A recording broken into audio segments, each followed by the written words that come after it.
Welcome to India. The game of chess was born here. Thousands of years later, many of the world's best players have made the trek to represent their countries at the 44th Chess Olympiad, the most prestigious team chess event on the planet. In Chennai, the chess capital of India, circumstance has cleared the way for perhaps more countries than ever to set their sights on gold. India has high hopes for keeping the hardware at home. A top 3 seed in the Open and the top seed in the women's section, the host country has legitimate reasons to believe it can sweep gold. The United States are the top seed in the Open section. Fabiano Caruana and Team USA have come to Chennai saddled with heavy expectations of gold or bust. Norway has never medaled at the Olympiad. Featuring the world's best player, Magnus Carlsen leads a Norwegian squad looking to change its country's fortunes. While medals count, some accomplishments won't be measured in gold. The women's team from Ukraine has overcome adversity just to make it here. Now they hope to honor their nation with a memorable performance. Namaste, dosto. In one place for the first time in 4 years, these Olympians are together again. The 44th Olympiad has brought the world's best to the place the game of chess began. And with that, let today's games begin.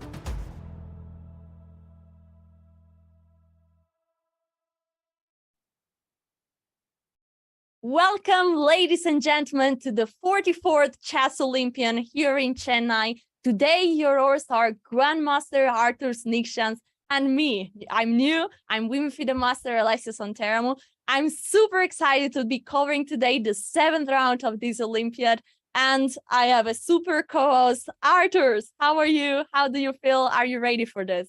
Namaste, Dosto, Alessia, and everybody else who is watching. And it's an absolute pleasure to be back for the round 7 of the Olympiad. Another day after the rest day. Also for the players who had the chance to participate in Bermuda party.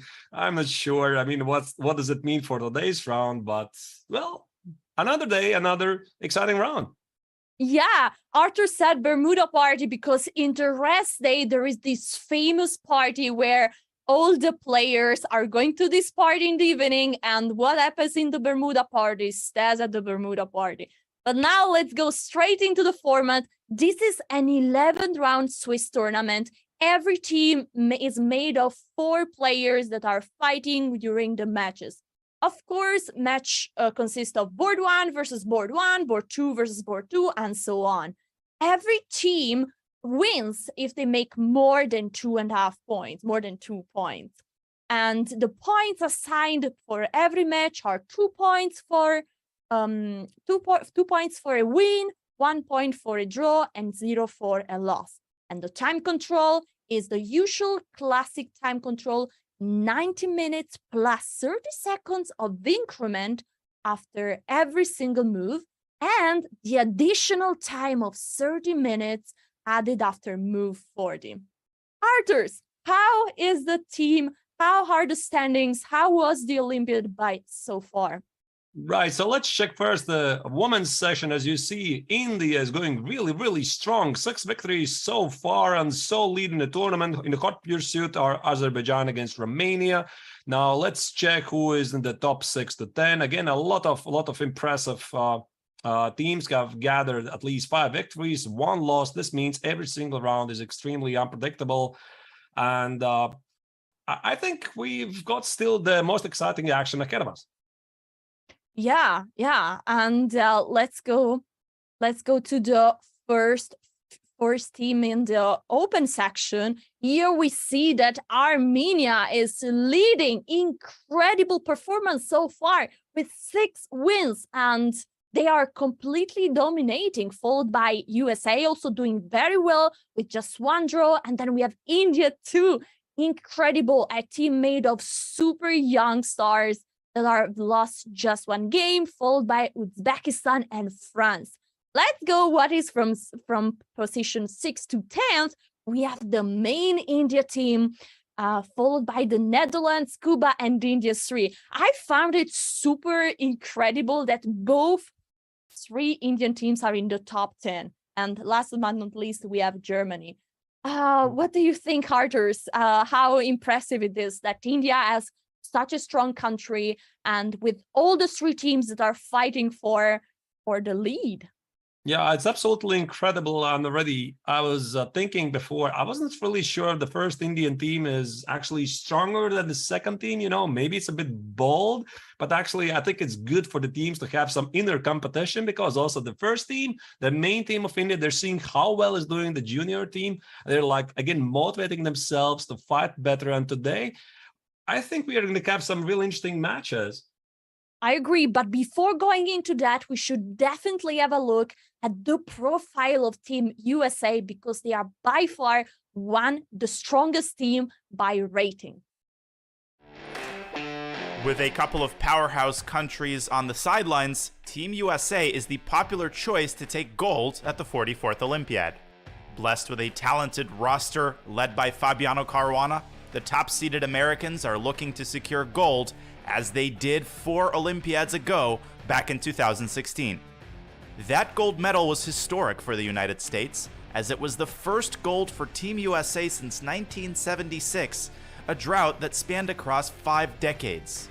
Loaded with Olympiad experience, Caruana and Wesley So were both key contributors to the gold medal team in 2016. Even one of the newest members to Team USA, Levon Aronian, is no stranger to competing at the Olympiad.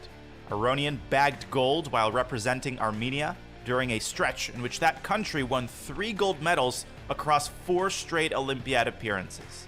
Also making his Team USA debut in Chennai is Lanier Dominguez. Considered to be one of the strongest players ever to come out of Cuba, Dominguez rounds out a Team USA roster with few weaknesses. Coached by Chess.com commentator Robert Hess, Team USA's roster is so deep that reserve Sam Shankland would likely play first board for most countries in this year's event. As expected, Caruana leads Team USA as the first board. But even with a gold medal already under his belt, Fabi heads into this Olympiad with plenty of motivation. Coming off his clunky finish at the Candidates Tournament, Fabi will need to find his game for the US to realize its potential as the favorites.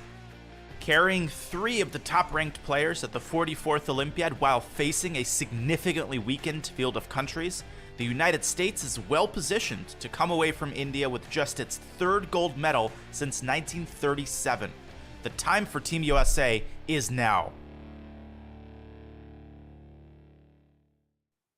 And there we are back, and we should have a look at the match of the day. We have Armenia versus USA. I think this is huge. Armenia is the leader and USA is the strongest teams by rating. So here we have Sargassian versus Caruana, Melchior against Wesley So, Shahakian versus Dominguez, and Ovanisian. I say sorry for the Armenia accent. My pronunciation is very bad. And Shankland in board 4. I think it's super interesting that Aronian, and also understandable that Aronian is not in. What are your prediction about this, Arthurs? Who do you think will win this match?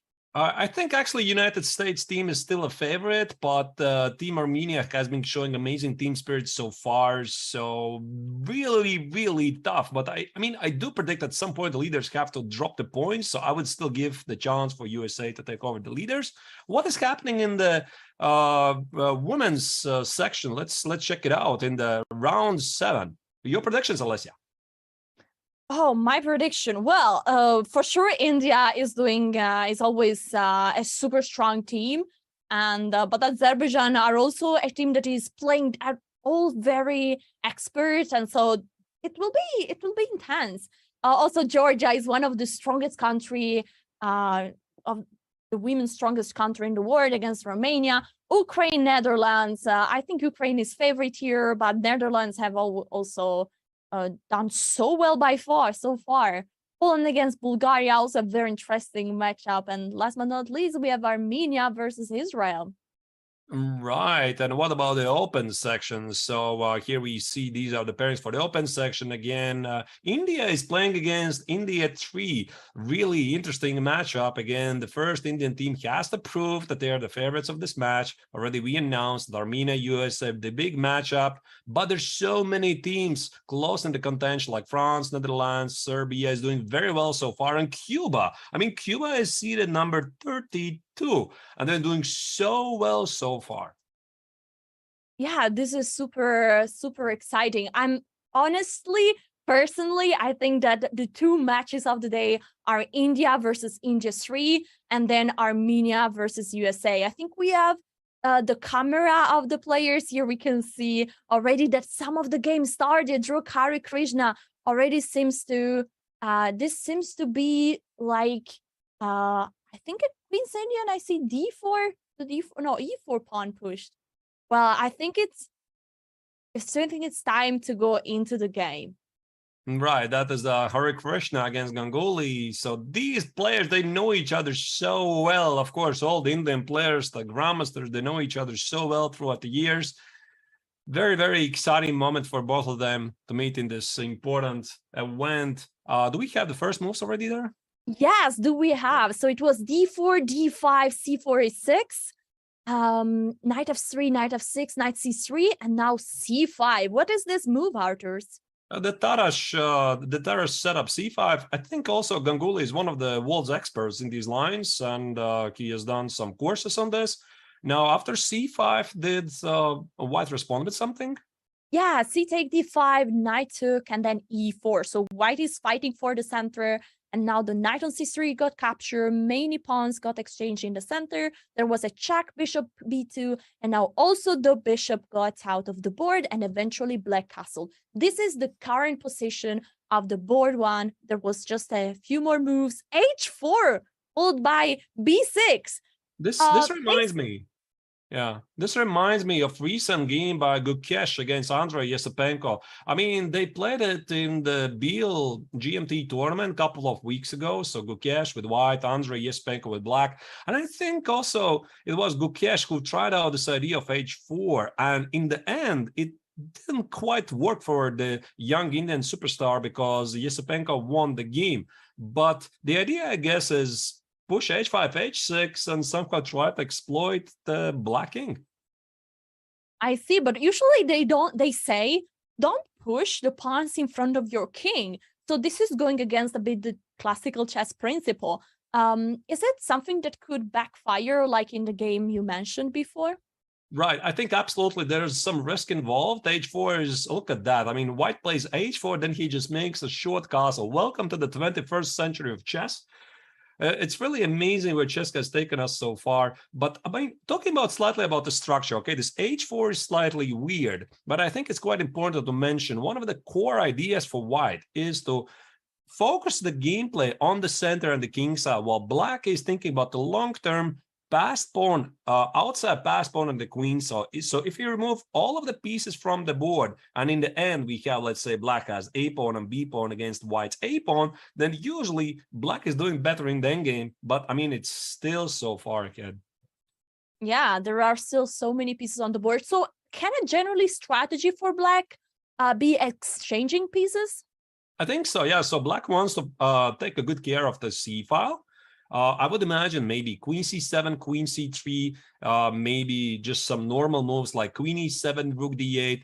And you know, Alessia, I'm thinking about this position. I'm trying to remember what did Gukesh played in that game against Yesepenko. I think he played at some point d5. That's the common idea. And I think the point of including h4, h6. So, for example, if you now push d5, which is a very common pawn sacrifice, I guess, yeah, now we can do it. E takes on d5, and now the big point is e5. So the question is, what? No, don't take e5. The question is at which moment to execute this, because white wants to play moves like knight e4, knight f5, maybe queen f4, queen g4, or even bishop b1, queen d3. And then you start to see that suddenly including h4, h6 is really in favor for white because black cannot easily close this diagonal by playing g6. So this is the common idea. And I think Yesepenko responded after d5 with e5. And Gukesh got a better position, but he lost the game. Wow. Okay, that's a very interesting plan. Just going for the king, and in this line that we're just seeing on the board, then h4 makes sense because after g6, can you go for h5? Right, it's attacking directly the point there. Right, and the pawn on h6 also is under attack. So I mean, white needs to be careful about this pushing d5 because black would respond with some counter attack like d4, like again sacrificing the pawn, opening the bishop. Continue with knight c5, but I would expect something like this to be played. And there you see Pentala has played bishop b1. He keeps all the options open. Yeah, he just went back with the bishop. Yeah, so I mean, by the way, Krishna is doing really well so far. He has scored a lot of points. His rating performance, if I'm not terribly mistaken, was about 2,900. He beat very nicely Abdusatorov for the previous round. So what do you think, Alessia? We move on to the second game? Yes, definitely. Let's see what Vidit is doing. Let's see from the start shortly how the opening was. It was d4, knight f6. We have a Nimzo Indian. Let's go here with bishop d4. We are in the main line with d3, castle, bishop d3, t5, a3, the bishop capture. Now white has two double pawns at the bishop pair. D takes c4, bishop taken c5, fighting for the center. Knight f3, queen c7, bishop e2, knight c6, castle, and e5. Are we in theory? Is this still theoretical? Yeah, it is definitely a highly theoretical line. Again, I don't recall, was it exactly this order of moves? So if you go back a couple of moves, so this is like one of the big discussions in this position. Who is stronger? I mean, the two bishops for white or black slight lead in development. Yeah, so I mean, b takes on c3. So what white is usually doing in Nimzo, he's trying to grab space, grab center, and back it up by two bishops. So that's why moves like f3, knight e2, e4 at some point are very common themes. So black is trying to do it very aggressively, going now to the final position at the final moment in the game when black already pushed e5, so we can return to this position. It's quite odd, actually, Alessia, right? Because, I mean, white has the two bishops, but black is opening the position. Yeah, I'm a player. I'm an Indian player. And I like this with black because black is fighting immediately for the center. And mostly the bishop are still struggling going out, especially this bishop on c1 that is blocked by whole white pawns. And it feels like black is still fighting because even if white has those two bishops, they are still not so active. And this bishop on c1, right? Look at this bishop on c1. It's not doing anything. But what here Citroman is saying, I mean, I'm thinking long term. For example, if you would make some moves like, let's say, knight e5, right? Knight e5, knight e5, the trade happens. And imagine yourself, let's say, if we somehow, queen a5, obviously, if we somehow manage to play f3, e4, and bishop e3. Of course, the pawn on c3 is under attack, but the big point is we open the bishop, put it on e3, and suddenly white is so much better because he has the center, he has the bishops. Yeah, and in an open position, bishops are so fast to attack one side or another. And so they are much faster than a knight. Knight can jump just a few squares. Instead, the bishop can go from one side of the board to the other. I love bishops in open positions. But what do you think will be here now, the next move? Why is white taking time here and thinking? Maybe e5 is not the most common move here. You know, there's a lot of things that white can think about. Maybe he's not slightly ready for this line. Maybe the top choice is something else he was expected during the preparation. Because one thing, dear viewers, that we are not seeing is obviously the preparation. And these players, they spend like several hours before every single game trying to construct where the game is going to head. So if e5 is played and now Citroman is like taking a couple of minutes, well, this means, okay, I mean, I have to figure this out, and this is clearly not what I looked at in the morning. Yeah. And if you would be white now, what would be the move that you would be considering? I guess there's many moves like knight e5. Well, about this knight e5, I think if we don't get to play f3, e4, and bishop e3, which you Alessia already showed, I would say that it's risky for white. Maybe moves like bishop b2, maybe there's something quiet like h3, because, I mean, black did play e5, but this is not a game of checkers, right? You're not obliged to take on e5, because the question is black really interested to push e4? That's a big question. Let's say if I play bishop b2, right? I mean, it's slightly passive move, but I'm saying that we're thinking about long term. So what do? I mean, let's say e4, take the game, push over, knight e2, and now I'm going to claim that the position is going to open, my bishops are going to open. Let's move on. Let's check the game number 3. Yes, let's go. Well, I think I need a bit of time here. All right. So the game number 3 is Arjun Narigaisi against Abhijit Gupta. Essentially, this is a fight between youngsters again, a youngster against experience of the grandmaster, because Gupta has been around for quite a while. He's well known, regarded as one of the strongest Indian grandmasters. There you see, there's the Narigaisi, play with white. Wait a second. Look what happened. It's a London system. Oh my God. Arthurs, do you like the London system? Are you a fan or are you an hater of the London system? Well, I used to be a hater of the London, but I came to appreciate it. I came to appreciate it because it's simple to play. And I think we have to thank a lot for the popularity of the line for the world champion Magnus Carlsen, who brought it at the highest level.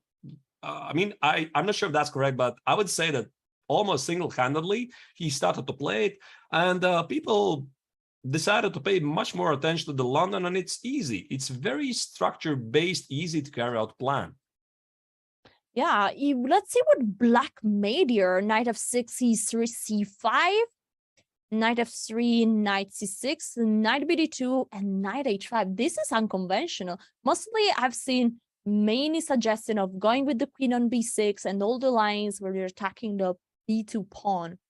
Knight h5. This is really tricky because again, the question is knight h5 is one of the common themes. So for example, let's say if I don't know what I'm doing here, I'm going to play bishop g3, and after bishop g3, black is going to take on g3, h takes on g3, and the thing about this position is that in the long term the position will open. Again, we had this discussion before, the two bishops, the power, etc., because it's not a secret. Bishops best operate in open positions. So I don't think white really wants to do this without making black to make some concessions. So while the bishop trade is in the cards, maybe it makes sense for white to provoke some weaknesses first. And I'm talking not bishop g3, maybe let's think about most like bishop g5. So knight h5, bishop g5, h6, bishop goes to h4, g5, bishop g3, and now that's something else. So it's usually about these ideas. White is always aware there's knight h5. Sometimes he plays h3. If we not include, let's say, knight b to d2, I mean, typical on these positions, sometimes he plays h3 so that there's no knight h5, and then just in case, take care of the g4 square. Yeah, but now there is knight h5 on the board, so you cannot really cannot really save the bishop. Is it an option to leave the bishop on f4, like defending the pawn on d4 with the move c3 and then let black capture?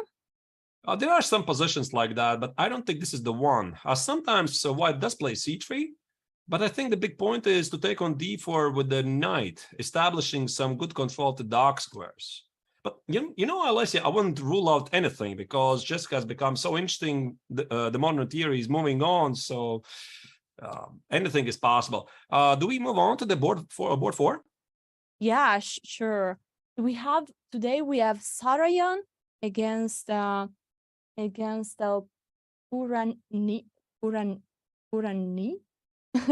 Yeah, that sounds about right.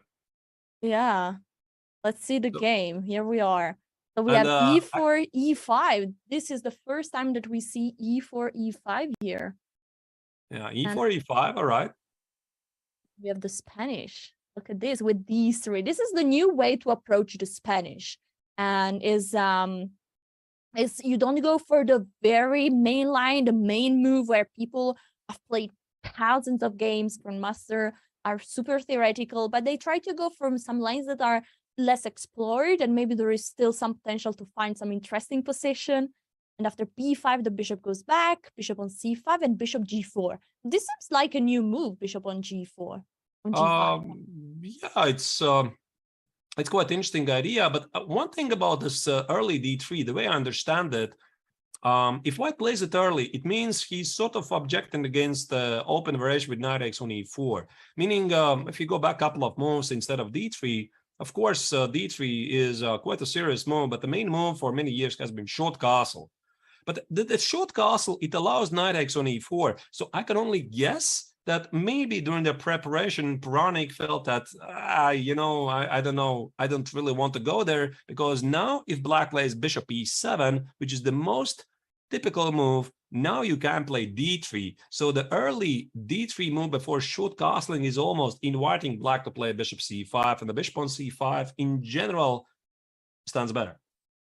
Yeah, it's much more active than inside the box on e7, where the bishop would be a bit passive after the pawn on d6. And I like the approach that white is taking here with the idea of bishop g5. You're a bit exploiting the fact that the bishop is not on e7, and so you can pin the knight on f6. And I won when I was small so many games by playing the knight c3 and knight d5, attacking the knight that is pinned, destroying the kingside castle, and then giving even a quick checkmate. But what is black doing in order to prevent any problem with knight d5? Your h6 is the move. Here's the thing. Black has not castle short. h6, g5 might be in the cards, right? And now the question is, how does it feel together? This h6, bishop h4, g5, how does it feel together with b5? Because black king is going to have to castle at some point somewhere, right? It's not going to be a long castle. You see, you have some weaknesses on the queen side. Is it going to be g5, d6, and then short castle? I mean, yeah, maybe. And that's what is happening. So d6, g3, and g5. So this is a good question. Where is black king going to castle? But the answer is immediate on the king side. What do you think about this? It's interesting, about why this sort of the moves. Because if black would have played h6, g5, already having castled, he needs to watch out for the knight sacrifice on g5. So imagine yourself. So let's say instead of h6, g5, we would play short castle, right? Let's say, whatever, c3, short castle, castle. Now black plays g5. Now there is knight g5. You need to watch out for this move. And it's not always very clear when you can do that, when you can't do that. And I think the good practice is not to toss the coin. Right. I mean, try to figure out, is this really the right moment when you can play that? So that's why h6, g5 happens first, and then short castle. Alessia, do we also check the leaderboard, right? Team USA against Armenia? Yes, sure. Let's go straight into it. Let's go to board number 1. We have Caruana versus Sargassian. Let's go shortly through the opening. Here we have another d4, c4, and d6. This time with knight f3. And Caruana is playing the move b6. So he's starting an Ovest Indian development, going with the bishop out very early. Bishop on a6. This is a very classical idea, Arturs. Would you like to explain it? I'm a bit surprised to see Fabi playing the Queen's Indian.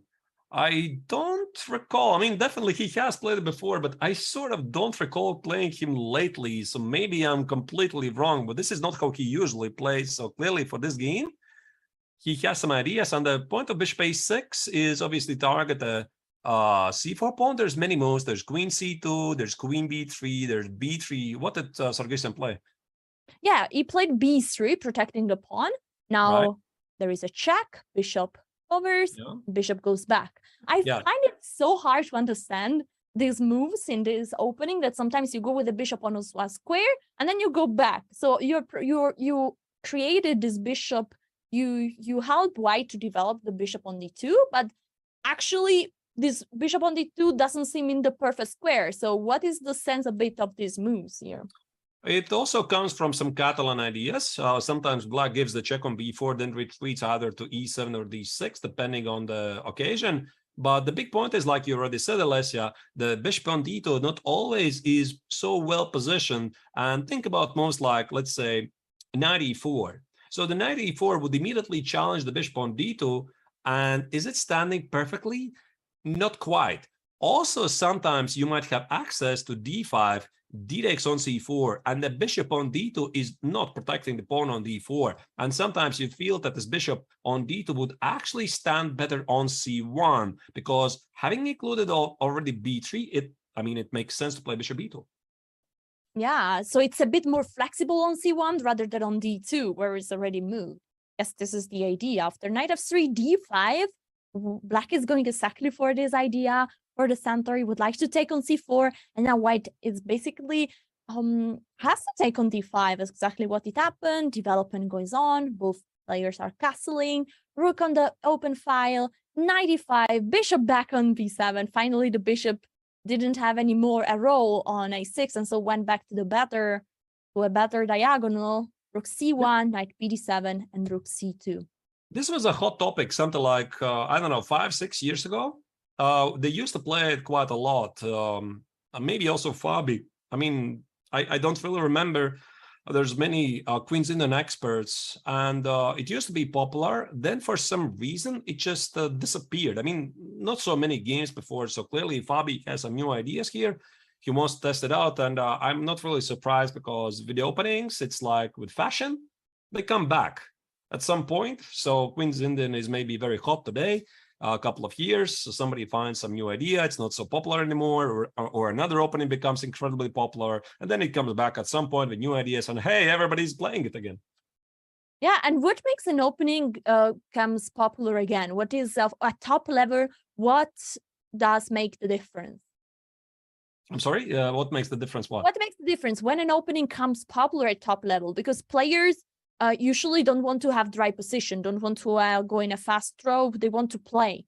And I think there's just some new ideas, maybe with the help of the engines. Obviously, these best players in the world, they're working with the best engines. They have a team, they discover some new maneuver, like h4, a4, aggressive pawn pushes. It gives a different perspective, and it's like, I just want to test it out, right? And that's how it usually goes. I have a question. What is the idea behind rook c2 here? Oh, rook c2. Okay, that's slightly mysterious. Maybe bishop c1.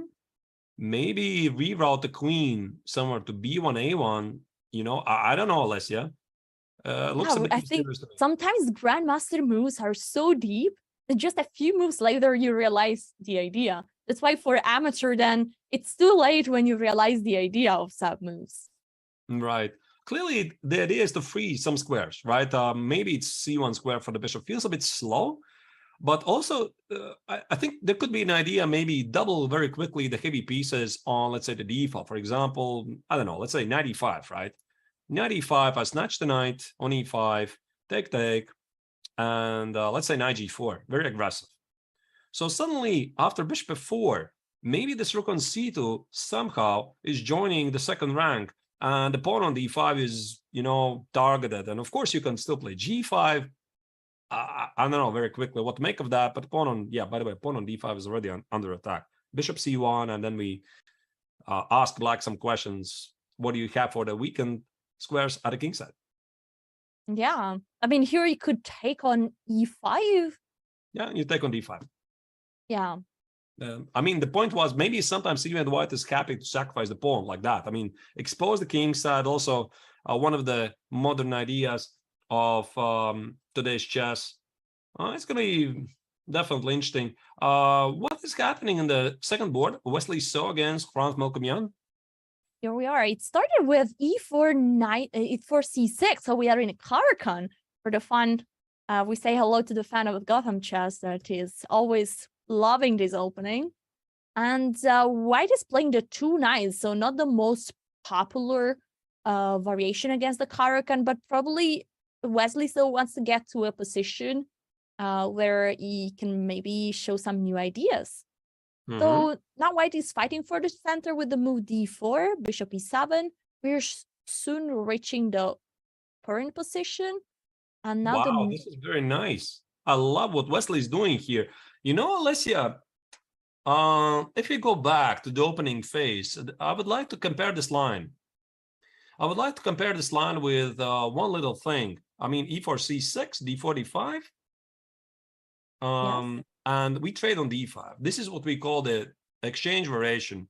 And now the big point is after bishop d3, knight c6, c3, mainly this is reserved for some accelerated time control games. We already, by the way, saw, I think it was Daniela Vocatura playing it against the world champion, Magnus Carlsen, here in the Olympiad, whichever round it was, round 3 or 4. And the big point is go slowly at a king side. So bishop f4, knight f3, knight e2. But the theory says black is doing all right. That's the bottom line. And now we check what Wesley is doing. He's aiming for the same structure, but with a different order than most. I find this to be really interesting. So once again, what he wants to do, he wants to put the bishop on d3, which now can't be bothered by black's last square bishop. He wants to play knight e2, c3, and have an easy attack to carry out at the king side. And this is exactly what he's doing. He's bringing the knight towards c2 and eventually protecting the pawn on c3. And now this is the current position. This is what is on the board. This is clearly an improvement. I mean, comparing to that line, my feeling, this is an improvement because I've played the exchange character variation for years. So, I mean, I love the variation. I think it's very easy to play. But here the bishop on d3 gives white some extra chances because, I mean, black cannot easily get rid of this bishop. And also, I mean, if you look at the pawn structure, right? Again, this is the Caspet structure, b2, c3, d4. The pawn structure like is aiming. You have to do something on the king side, and it's quite obvious, right? I mean, Wesley is gonna focus on the king side. I don't know how, g4, h4, g5, whatever. Black. Yeah, I like to say that the pawns are like creating an arrow and indicating you where to go to attack. And the white pawns are really showing towards the king side, boys. Right, and black also has the same pawn structure, right? f7, e6, d5. And that means black wants to do something at the queen side. a6, b5, b4, establish a weakness on c3, something you can target. But you know, in practice, one thing is it's always easier to play against the king. So that's what I like. One thing is getting a weak pawn, one thing is getting mated on the king side. Exactly. Right. So it's a great idea. You know, somehow it transposed from the two knights variation. And yeah, so Wesley is actually doing well so far. Yeah, what would be the move that you would consider here? For black? White, next move. White. Well, I was thinking, do I want to immediately charge at the king side, like g4? Or maybe that's a bit too rush. Right? Maybe I need to be a bit careful. I would think about the rook on a1. What's the rook on a1 is doing? So maybe Wesley is thinking about some moves like rook d2, rook e1. But then again, I'm thinking maybe the rook d2 is a waste of time. Maybe I play something like king h2, rook g1, and the other rook goes to e1. So it's important to think about the harmonious cooperation of all the pieces, because to be successful in chess, you have to use all of your pieces. And I think the best players in the world, they're showing how to do that in the most precise way. So I think Wesley is going to find a very nice way how to coordinate all the pieces. g4, yeah, maybe definitely there's g4, but maybe he's going to find a way to bring the rook on a1 in the game. All right, we will come back later. Let's go to board 3. We have here Sargassian versus Dominguez. The game started with a Sicilian. We have lots of fun of the Sicilian. It's one of the most dynamic opening in chess. And here we are in the main line, guys. We are in a neither with bishop g5. There is so much theory about this. Yeah, I used to call this the old theory. I mean, bishop the g5. Old theory. Yeah, the old theory. Of course, it's not old theory, but there's so many moves. I mean, if you go back a lesson to bishop g5, I mean, professionals are even making fun of this position because there's so many moves. Every single legal move has been tested here. Again, bishop c4, bishop d3, bishop e2, bishop e3, bishop d2, bishop g5, queen f3, queen d3, a3, a4, knight b3, rook b1, rook g1, h3, h4, g3, even g4. I mean, everything has been every legal move. I think b3 as well. So it's like becoming quite a joke, to be honest. Meaning a joke in a positive sense that people are trying to come up with a lot of ideas here. So bishop g5 is like one of the old moves, one of the conventional ways to continue here. During one of my stream, I was attempting starting the neither for the white pieces, and a grandmaster came to the chat and said, "Good luck, Alessia. You have to face at least 16 good moves for white." And yeah, it's lots of work. But bishop g5 has been played, the old moves, as Arthur says. Knight b7, now queen e2. Isn't the queen like blocking the bishop on f1? Yeah, this is interesting because queen e2 clearly indicates that white wants to go for early f4, e5. And maybe without developing the light square bishop, white is trying to win time. Long castle f4, e5. This is still theoretical discussion, but what white is saying here, I'm going to figure out where to position the bishop later. This is definitely playable.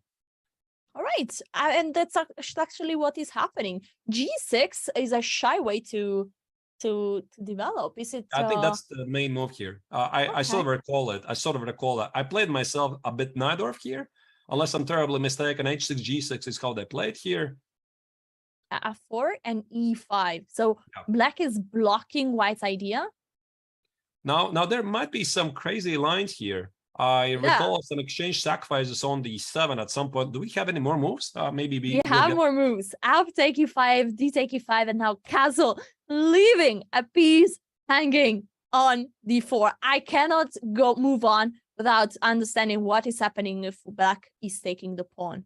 E5, yeah, must be E5. E5, and if G5, oh, you take with check. Right, and everything falls apart for black. Amazing. So it's quite interesting idea. White is heavily focusing on development, and black needs to carefully navigate here. Yeah, so, C7. Yeah. Knight goes back, B5, now knight B5. Was it here, Alessia? Was it here? I'm sorry, instead of knight e5, was there this exchange sacrifice on the 7, which was sort of drawish, but I don't really recall, to be honest. Rook d7, knight e7, because the knight on f6 is under attack, and knight e5. And there were some testing lines, how you could check it, but obviously I think that white knows this idea to sacrifice. And again, it really depends on the player. If the player, your opponent, is playing out very quickly, you look at him, look in his eyes. Do you know this line? Okay, he's a knight of player. Okay, probably I'm not going to test it because then it's somehow ending with a draw. If you ask me, I don't remember how it ends with a draw, but I just remember that it was supposed to be, somehow drawish.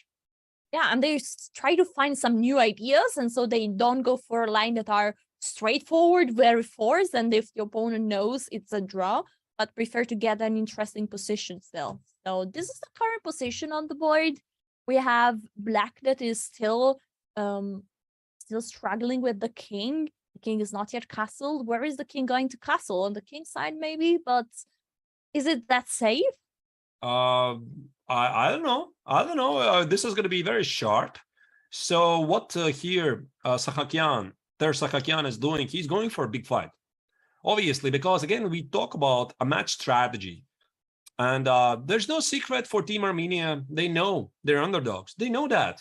They know that the Team USA wants to beat them. They're the sole leaders of the tournament. And team strategy usually at these levels is that the white player tries to win. It's so simple. White tries to win, black plays solid. Right? So I think that Sahakian should try to take his chances. Otherwise, how else are you going to try to win this match? Or at least try to stay in the game? Somebody has to win a game. And I think it's quite interesting that Aronian is not playing today. And we are speculating, Alessia, the previous round, if Levon is going to come back and play against his former native country, because obviously everybody knows he was born and raised in Armenia, and he was the local hero for many, many years. Then he left for some reasons which we're not going to talk about here. And it would feel weird, right, for him to play against his teammates, his friends, like the second family. So it's understandable that he's not going to be here today. Yeah, we definitely understand that he's not here today. And one thing about the USA team, they have they have an incredible team. All players are over 2,700, all super experienced, and so they can allow Aronian to rest for this team. Let's go to board number. Oh, actually, there was just a move, F5, that draws my attention because again, this move makes the shore castle look even weaker. Is G4 a move possible here? Definitely it's a move. It's definitely a move I would consider, right? I mean, maybe even right away. Yeah, I would try to get to the black king. Try to imagine G4, black takes, and then bishop on D3, and white seems being winning already. Of course, as you said before, I like what you said. Chess is not like checker. You don't have to take, so probably black will find another move here. Maybe there's something like closing the position with G5 and F4. Difficult to tell. The knight on B3 for white is not doing much. And I think when we go back to the starting position, obviously, if I'm playing with white and I'm playing against such a strong player like Dominguez, I'm thinking, how do I use every single piece at my disposal? So I think the knight on A5 is not doing much. I'm thinking, should I play knight A5? Knight A5, knight C6, because that is one of the common maneuvers in this position. Get the knight on C6, maybe sack the pawn, whatever, so that I open the position. And I'm thinking about the bishop on F1. Where do I position it, right? What do I play? G4, like you said? Do I put it on E2? And usually it's like, a lot of feeling, right? How do I position my pieces to make it right? Yeah, when I see a move that I like, I am kind of obsessed about it. So I just keep looking at G4 because it feels like an interesting way to put the bishop on F1 in the back square. That would be D3. And Right. because, for example, also if F4, you have the possibility to go with the bishop on D3 and you're directly targeting the pawn on G3. I'm curious to see if here we will see the move G4. But let's move on to the last board of this match. Here we have Shankland with the white pieces against Ovanishan with the black pieces. Opening was D4, D5. And we have a Slav defense with C6. Here we are in a very theoretical line. Knight H4 attacking the bishop. Bishop E2. The bishop got exchanged. And now H3. H3 is a typical move when the file is open. No, you want to block the rook so that your pawn is safe there. This is very interesting, the theoretical discussion, and I think the trend of the lines moves here and there every single time. So we go back a couple of moves. Maybe let's start with this entire sequence of bishop f5. So to explain the thought process, why black is doing this. So black plays bishop f5 because he wants to secure the center with e6. So if he would play e6 right away, which of course is a different branch of theory, right, yeah. So this is leading to some different types of games. Black wants to play d takes, b5, bishop e7, c5, and free the bishop. But somehow it feels that, definitely completely playable line, but feels that black is like trying to solve the problems that he just created, right? All the respect to the Slav players. But bishop f5, the big point is black wants to do everything at once. He wants to bring out the bishop and then play e6, solidifying the center, and so that he's not suffering because of the light square bishop. And now after knight c3, e6, we had a discussion, Alessia, in the London opening today, whichever game it was, already forgot. One of the top games, I think, in the Indian match, right? Yeah, Knight h4. Knight h4 again. Black is not allowed to play h6 to secure the bishop. And now bishop e4 or bishop g6. These are the two main moves. And I don't really know what's the current status of bishop e4 versus bishop g6, because I think for some time it was believed that bishop e4 is better than bishop g6. Maybe he has taken the role, but the point of bishop e4 is try to provoke a weakness for white f3. And then black plays bishop g6, and we get exactly more or less the same position. No, not bishop g4. Bishop e4. Bishop e4. Yeah. Oh, sorry. Not bishop, but bishop g4 maybe is also, by the way, playable. Yeah. Now white plays f3, push away the bishop, and then after bishop g6, queen b3. Yeah, you take on g6 a bit later. Queen b3, bishop d2, etc. Very interesting dynamic lines. I love it for white. And bishop g6 immediately. This allows white to get the so-called minimal advantage of two bishops. Yeah, I guess the question is always, is f3 helpful or is not helpful for white? Is that weakness or is helping? Well, Alessia, I have to ask, are you a bishop's person or a knight person? I'm definitely a bishop person. Well, there you go. But just until the position doesn't get in time trouble. In time trouble, I love knights. Knights are doing amazing when the time is short. They're giving lots of checks, giving forks. I like all the pieces. And one of the points of this knight h4 is that also, yeah, after take on g6, white is getting better control of the center. So you see, black is no longer having the light square bishop on f5. This means less control of the e4 square. And it doesn't really mean that white is immediately going to charge e4. He's going to do it slowly, and carefully, because those two bishops, they're going to open. Now, this is a position I can definitely relate to. I love these positions from the white's perspective, but black is usually very solid. White is exploiting the lack of the light square bishop with the move queen b3, attacking the vulnerable point on b7.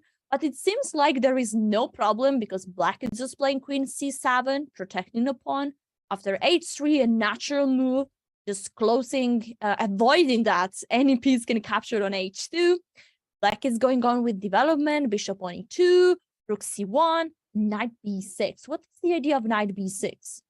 Knight b6, I guess black wants to figure out what's happening with the pawn on c4, maybe provoke c5, maybe force to take on b5. Both plans are perfectly possible. But Alessia, do we move on, right? We also have the third board of the match, which is Team France playing against Netherlands, and there's probably also a lot of action ahead. Yeah, definitely. We have in the board one, we have Musard against Giri, so we should definitely have a look at that. Giri is the king of draws, isn't he? He's the king of exchange sacrifices in the Olympiad, because I think in the 2 games in a row against Eric Hansen and not yesterday, but the previous round against Badur Jabava, he made very spectacular exchange sacrifices, and Anish is on fire here. It's and we have lovely to a watch Rasalimo. We have a Rasalimo with e6. What? So Anish doesn't play Najdorf? Yeah. This is not how Najdorf looks like. No, definitely. Wow. Anish. I mean, Anish is, of course, widely regarded as one of the experts of the Najdorf. For example, also the poison pawn variation, if white goes for that, and now going for knight c6, e6. Okay, there's some ideas. Castle knight g7 and c3. I think that's one of this knight. Bishop b5 has been considered for a very long time a sideline, but nowadays grandmasters are starting really to play this move more and more. We've seen also so much this move happening in the match Caruana Carlsen, because it gives white so much new interesting position that are not so theoretical as the open Sicilian with the move d4. And I'm a big fan of the Rasalimo. Yeah. I mean, also I've played it for many years, and this idea of c3 is one of the ideas of various anti-Najdorf and Rasalimo variations, is to put the bishop on b5, castle very quickly, and then play c3, d4. This is getting very popular. I mean, these bishop b5 setups, and I think it actually was Anish himself who said it, quote, "I don't believe that bishop b5 is a sideline." And that is becoming really trendy. And the first thing which would come to my attention in my memory is the World Championship match, Magnus Carlsen against Fabiano Caruana 2018, which was one of the hot topics. Knight c6 was often played by Magnus, and Fabi was trying to crack it. Then he would switch to the open with d4, c6, knight e4, and the Sicilian Sveshnikov. This is what they play today. This is the main stuff. Yeah, so let's see what is happening on the board. a6, and white at move 3 has already a choice. White could already take here and have a completely different position where you are doubling the pawns and you're playing against this weakness, but you're giving up the bishop pair.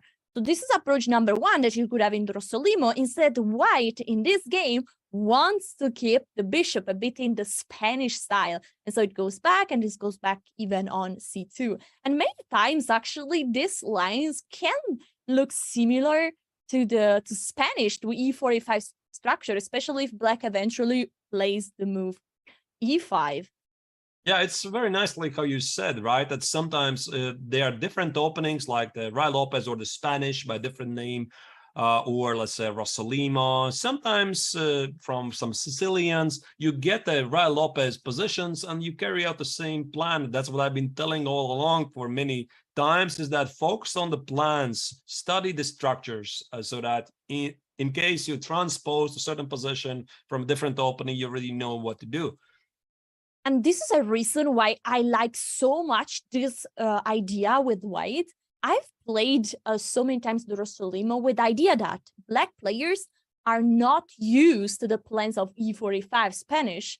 They always like Sicilian, dynamic, they know lots of theory, but maybe they're not so familiar with this idea. And so I agree with you so much. It's so important to study structures and plans, and because then you are comfortable with whatever is the opening outcome. All right, let's move on to the second board. While we do that, I think it's quite important to mention that Team France is not having technically the strongest lineup, and they're doing really, really great.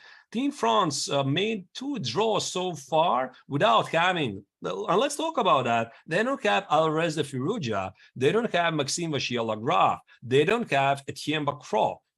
And they're there, right? They're playing against some of the best teams in the world, and they're doing really great. They have such an amazing young talent lineup like Jules Massart, Maxime Lagarde, very aggressive, dynamic players. Also, one of the youngest French talents, Marc-André Morizzi.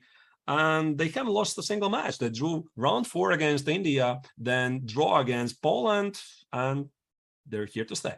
One thing that I notice about players that are they are not fixed in the official Olympiad team is that once they get a chance to play, they want to show that they deserve that spot. And so in a way, from a psychological point of view, they're extra motivated to show their best and to try to impress and to show the team that they deserve this spot also in the next Olympiad. Right, and here we have Jordan van Forest, one of the young stars of the Dutch chess, playing against Laurent Fressinet. Laurent is one of the most experienced, if not the most experienced player in the French team. He's very solid. I actually, to be honest, I'm slightly surprised they didn't put Laurent on the top board, because he usually is very tough to beat. But either way, they decided to do it this way. And what do we have here? What kind of opening was this? Yeah, this was a Spanish with Bishop b5, right. And then it went to our favorite Berlin. But we have the variation with Rook e1. So here there is lots of theory, and with the move d4. This is the main line. I don't know if you would say this is already an old main line, but this leads to the famous endgame after this, the following Famous or infamous? I'm not really sure. Yeah, ever since the World Championship match of Garry Kasparov against Vladimir Kramnik in year 2000, when this line became extremely famous, and it's still there after 22 years. Yeah, this endgame has been fought many times. The latest word, Black is doing really good. Although White is usually coming up with some ideas, and that's why these offbeat lines are becoming more and more popular, not to go in the endgame right after the opening. Yeah, another move, a4, Bishop e7, Knight c3, a6, attacking the bishop. The bishop doesn't want to capture on c6, but wants to go back on f1. e4, attacking the knight. This is a pawn sacrifice. Yeah. So Black is not really holding on to the pawn, and you could learn a thing or two. I mean, their viewers, you could learn a thing or two from Laurent here, is that not always you have to keep what you got, and the priority should be your development and healthy development of the pieces, right? I mean, so that the pieces are standing well, you control the center, and your king is safe. Yeah, and that's exactly what is happening here. Now, black is playing with tempo, the move d5, attacking the rook. Rook needs to go back, and black is taking even more space with the move d4. Now the pawn on d4 is possible to be protected. It's protected by the knight, by the queen, can easily be supported by the bishop as well. And as you said, it's important to take care of the king. So the king is just one move to be in complete safety on the king's side. And this is what is happening at the next move after bishop d3, castle, bishop e4, and bishop e6. It seems like both sides are close to complete the development. d3, leaving space for the bishop on c1. After bishop d5, bishop f4, and this is the current position where we are still two minor pieces on the board. And what do you think? Who is better here? I think Frasenek has equalized the game. Maybe White has some minor chances on the king side because he has three pieces, this cluster of the pieces in the center. But I mean, if black plays something like bishop f6, queen d7, rook e8, he has no weaknesses and some space advantage at the queen side. The pawn on d4 serves like a cramp. The pawn on a4 actually sometimes White is going to wish to have it on a3 because it would guard a b4 square. I would say the position is both equal. Frasenek is doing great. Jordan is going to try to press it. So I think we have to move on to the board 3. Yeah, this is the current position. We have Lagarde, Maxime versus Lamy. It was an English opening, c4, c5, very symmetrical setup, and then black went for e5, g3, g6, and after developing the pieces, this is a common setup, no, with the knight on e7, and maybe you want to push forward on d5, and exactly what happens. Look at this, super dynamical opening, Wow. just many pawns hanging. This is really the best chess here because after b4, if you go back a couple of moves, black is offered to take the pawn for free. I was like, hey, I can take the pawn, right? But what happens then? b4, c takes, a takes, knight b4. No, I take b4, right? I take on b4 this pawn. I mean, we have to show it. What happens there? Why don't take it? Right. So you take on b4, snatch the pawn, knight b4 and bishop a3. I think this is the idea. Bishop a3. Now you can't play a5. The rook is pinned on a8. That's a problem. And after knight c6, well, I'm not saying is it knight b5, knight b to c6, right? I go back. Oh, you do go back. Or this knight, or maybe this knight. I'm not really sure. But the problem is maybe you put a bishop on d6 and somehow it's difficult to get rid of. It's an annoying bishop, also with idea of knight b5, knight c7. And is it possible to castle here? Yeah, maybe. But the big question is what black is going to do about this monster on bishop on d6, which is splitting black's position in two halves, right? You're going to play d6. You're going to play knight f5. You have to play some awkward moves like rook e8. I think this is along the lines the reason why black didn't take it. So a3, b4, we just go back. This is the common idea. And black responded with d5, very aggressive counterpunch. And after b5, knight a5, c take d4, knight takes. We have the current position with a queen in the center of the board. Is that queen vulnerable there? Or when is a queen good at the center of the board and when is not good at the center of the board? Well, I think the general rule, Alessia, is that the queen in the center is good if nobody can bother it. And every single piece is usually best positioned in the center. Why is this? I mean, very simple reason. You control a lot of things, right? You control the defense, you control offense, you can look left and right. It's one of the best squares to position your pieces. Why queen on d5 early or any other central squares is maybe not so good, because if I'm going to attack it with any other piece than the queen, you have to retreat. And that's why it brings the question, how is White going to push away the black queen from d5? The only thing I see is somehow use the last square bishop. Something like a short castle and knight g5. That would be my guess. Or maybe short castle and knight e5. Target the queen and win the pawn. So yeah, what happens after that? And now the bishop on g2. Yeah, the bishop is under attack. Maybe short castle here. And can black respond with something like e4? I don't know. Maybe. Yeah, the bishop on g7 is under attack. The knight on f3 is not really feeling so well. I think white needs to be a bit careful. So he cannot do that. Maybe All right, I just got a call from Ikaru. He told me that he wants to see what his friend Bach Benjamin is doing at board 4. So let's have a look at this game. Board 4. We have... You sure it was Hikaru? It should be awfully early for him. Oh, yeah, but he really cares about his friends. All right. So here we have the position. It was d4, knight f6, c4, e6, knight f3, a6. What is this a6? I need to ask. This is interesting stuff. You know, Alessia, I'm looking at this and I'm wondering why I am not playing it myself. Since I'm a Queen Zindan player, I played it for many, many years. The idea is to play b5, obviously. Target the white center, and it prompts white to play knight c3. This is what was played. And now what I find it to be interesting, now after knight c3, black plays d5, and you start to think, wait, I mean, is this last move a6 now a waste of time? No, because now black wants to take on c4, and there's like a unofficial rule.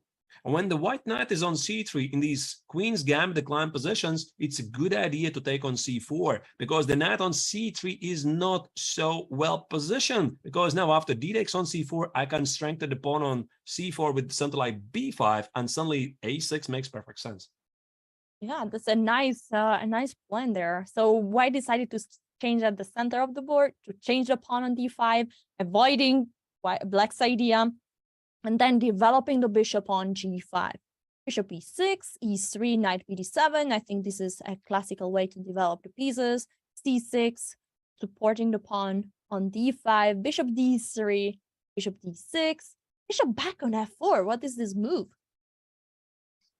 Right, so the bishop on g5 apparently is not doing much. Bishop f4, yeah, that is interesting. I guess Bok's idea here is that after the take on f4, which seems to spoil white's pawn structure, after e takes on f4, black needs to reckon with the threat of f5.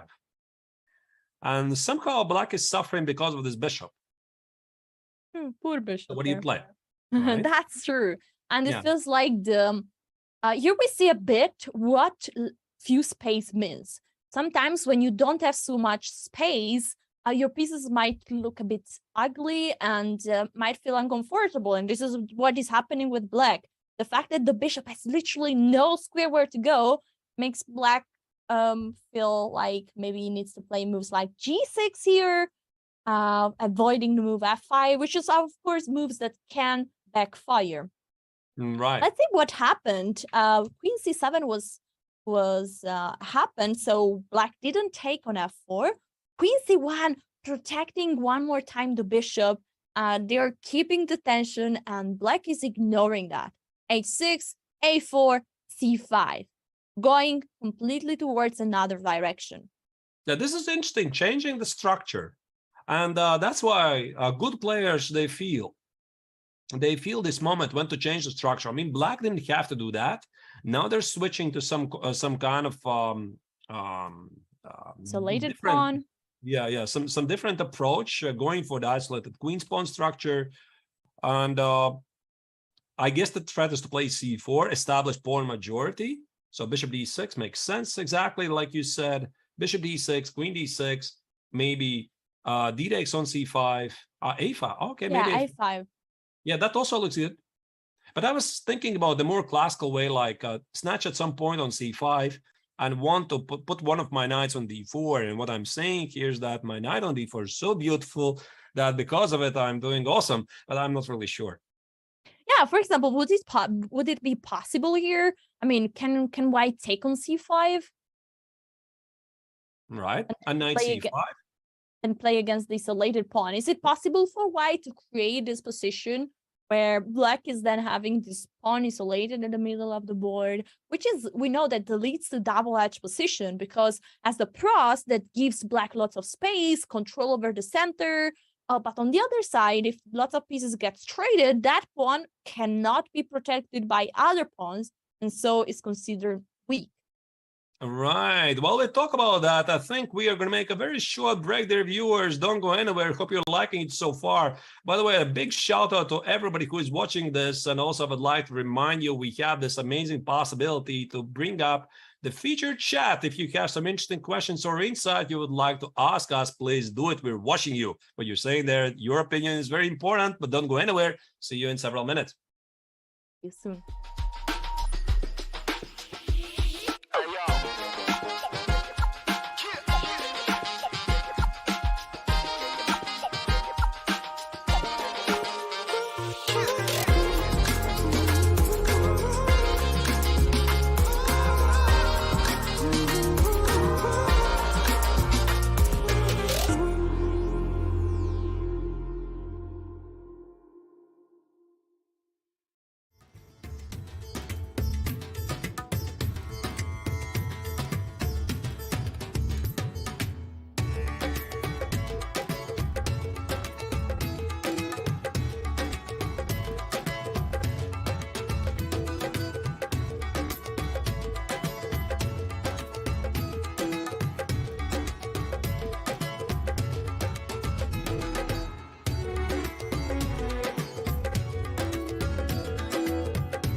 The host nation, India, also happens to be the top seed in this year's Women's Olympiad.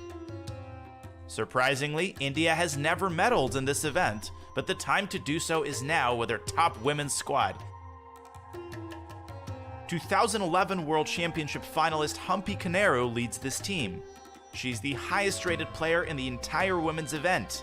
Because Koneru will be favored in every matchup, Team India's success likely depends on a great result for her on board 1. But India's chances by no means end with Humpy. India has one of the strongest second boards in the event as well, Harika Dronavalli. A 3-time third-place finisher in the Women's World Championship, Dronavalli is likely to be a key contributor to success in Chennai. Vaishali Rameshbabu is the third board for India and is by far the youngest member of India's top women's team. Playing board 3, Vaishali takes on a similar responsibility as her brother, Pragnananda, who plays board 3 for India's second open team. On this team, the fourth board belongs to commentator extraordinaire Tanya Sajdev. In fact, Sachdev has represented her country in every Olympiad since 2008. Hi everyone, I'm sorry, but we're experiencing some technical difficulties here in the studio. I hope you'll be patient with us as we get things in order before we return back to the broadcast. This video will now play on loop.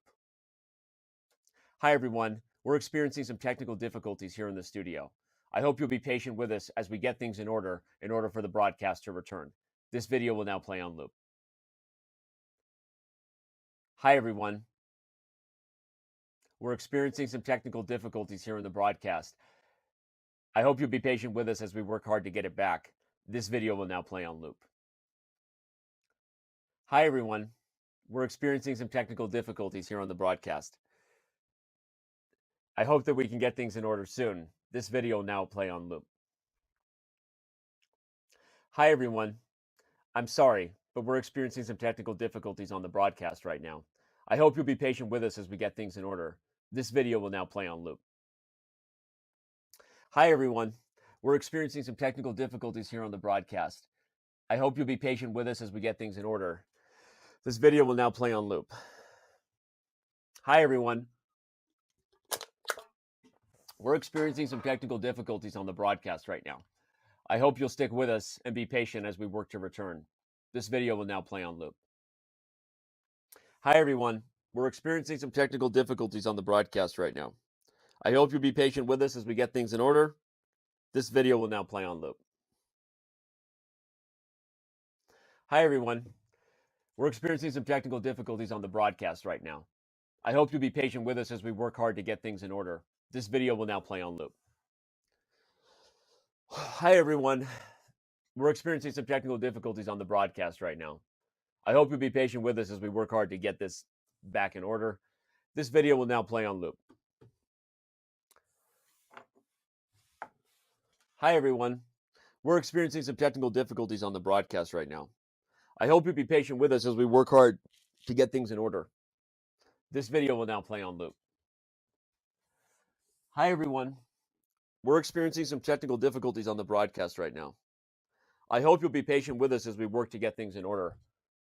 This video will now play on loop. Hi everyone, we're experiencing some technical difficulties on the broadcast right now. I hope you'll be patient with us as we work hard to get things in order. This video will now play on loop.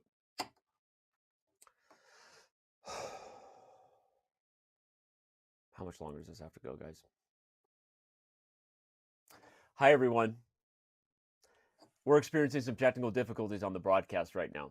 I hope you'll be patient with us as we get things in order. This video will now play on loop. Hi everyone, we're experiencing some technical difficulties on the broadcast right now. I hope you'll be patient with us as we work hard to get things in order. This video will now play on loop.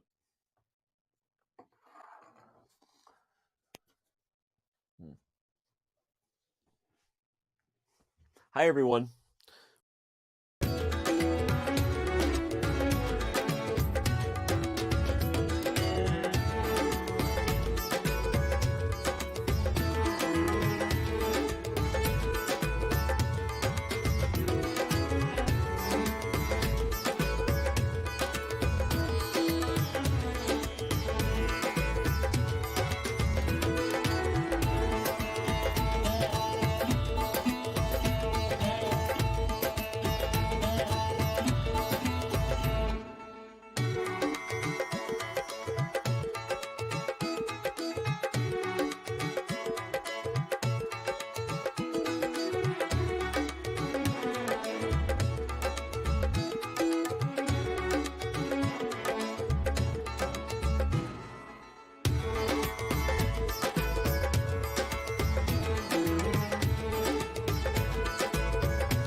Welcome back to the Chess Olympiad in Chennai. Here you can see the live board from the women's section. Now we are going to check some of the top boards of the women where India is doing an incredible performance. But before getting there, we want to see what our world champion Magnus Carlsen is doing. This is the current position, and he's playing against Grandmaster Stanoyolsky. He's rated 2,412. So Magnus has more than 450 points. He wants to win this game. But what do you think, Carters, about this game? This position? It's a London, right? At least it looks extremely familiar to me. Maybe very quickly browsing. It was exactly a London, and we have right now this position. So the bishop seems that the bishop got exchanged on f4, right? Yeah. So e takes on f4, knight takes on d4, and usually in these positions, White is claiming that he has better position pieces, meaning the knight on d4 cannot be easily get rid of. For example, something like knight takes on d3. I guess this is what Black never wants to do, right? Knight e3. There was a move on the board. I'm sorry. There was a move of the board. Carlsen just went with the bishop back on c2. Yeah, I think he secures the knight on d4, the bishop on d3, because there was a knight b3 threat to trade away the knight on d4, and now bishop on c2 protects a b3 square, and also queen b2 obviously is impossible due to a very simple trick. Yeah. What do you think would be the next move for Black there? The natural response? Maybe just bringing a rook on c8? Maybe, yeah. Maybe rook c8, but I would be thinking about a long-term plan. And I see White has this knight on d4. Maybe even White has some ideas like g4, g5, rook h3, do some kingside attack. So can I organize something in the center with f6, e5? I'm not sure, but maybe it's not even possible, because something like queen c7, queen d6, f6, e5, do I achieve anything? But I would be really concerned. I mean, I see, by the way, the bar, unless you also see it, right? It's sort of equal. Or does it feel equal to you? Well, the bar is actually showing 0, 0, 0. Could you give us some insights of the meaning of this 0, 0? Because it's not a dead draw. What does it mean on a practical point of view? So zeros usually mean that engine sees some kind of a repetition. And they evaluate everything is equal, meaning the pieces are positioned pretty much the same, there's same activity. Some weaknesses from both players are like one weakness for White, one weakness for Black. A safe king, and that's why engine sometimes says, okay, listen, I don't understand this position. Let's call it equal, because you can always repeat the position and get there. But however, for human beings, it's not so simple, because again, I don't see how Black can easily get rid of this knight on d4. The bishop on c2 is a monster. I mean, look at these minor pieces, Alessia. The knight on d4 and bishop on c2. Do they really seem to be exactly the same power as Black's counterpart, the knight on c5 and the bishop on c6? I will reply you with colors. I say that white pieces are blue, instead Black pieces are in red. It means that the bishop on c6, it looks right now like, you know, a pawn. And the knight on c5 is doing all right. I mean, it deserves also the blue. Instead, White has very active pieces, and I really like your idea with g4 and, you know, and the rook h3. I like this plan. All right. By the way, dear viewers, what do you think about what is the current place of Team Norway right now in the standing? So obviously they're spearheaded by the world champion Magnus Carlsen. Do you know how well they're doing so far?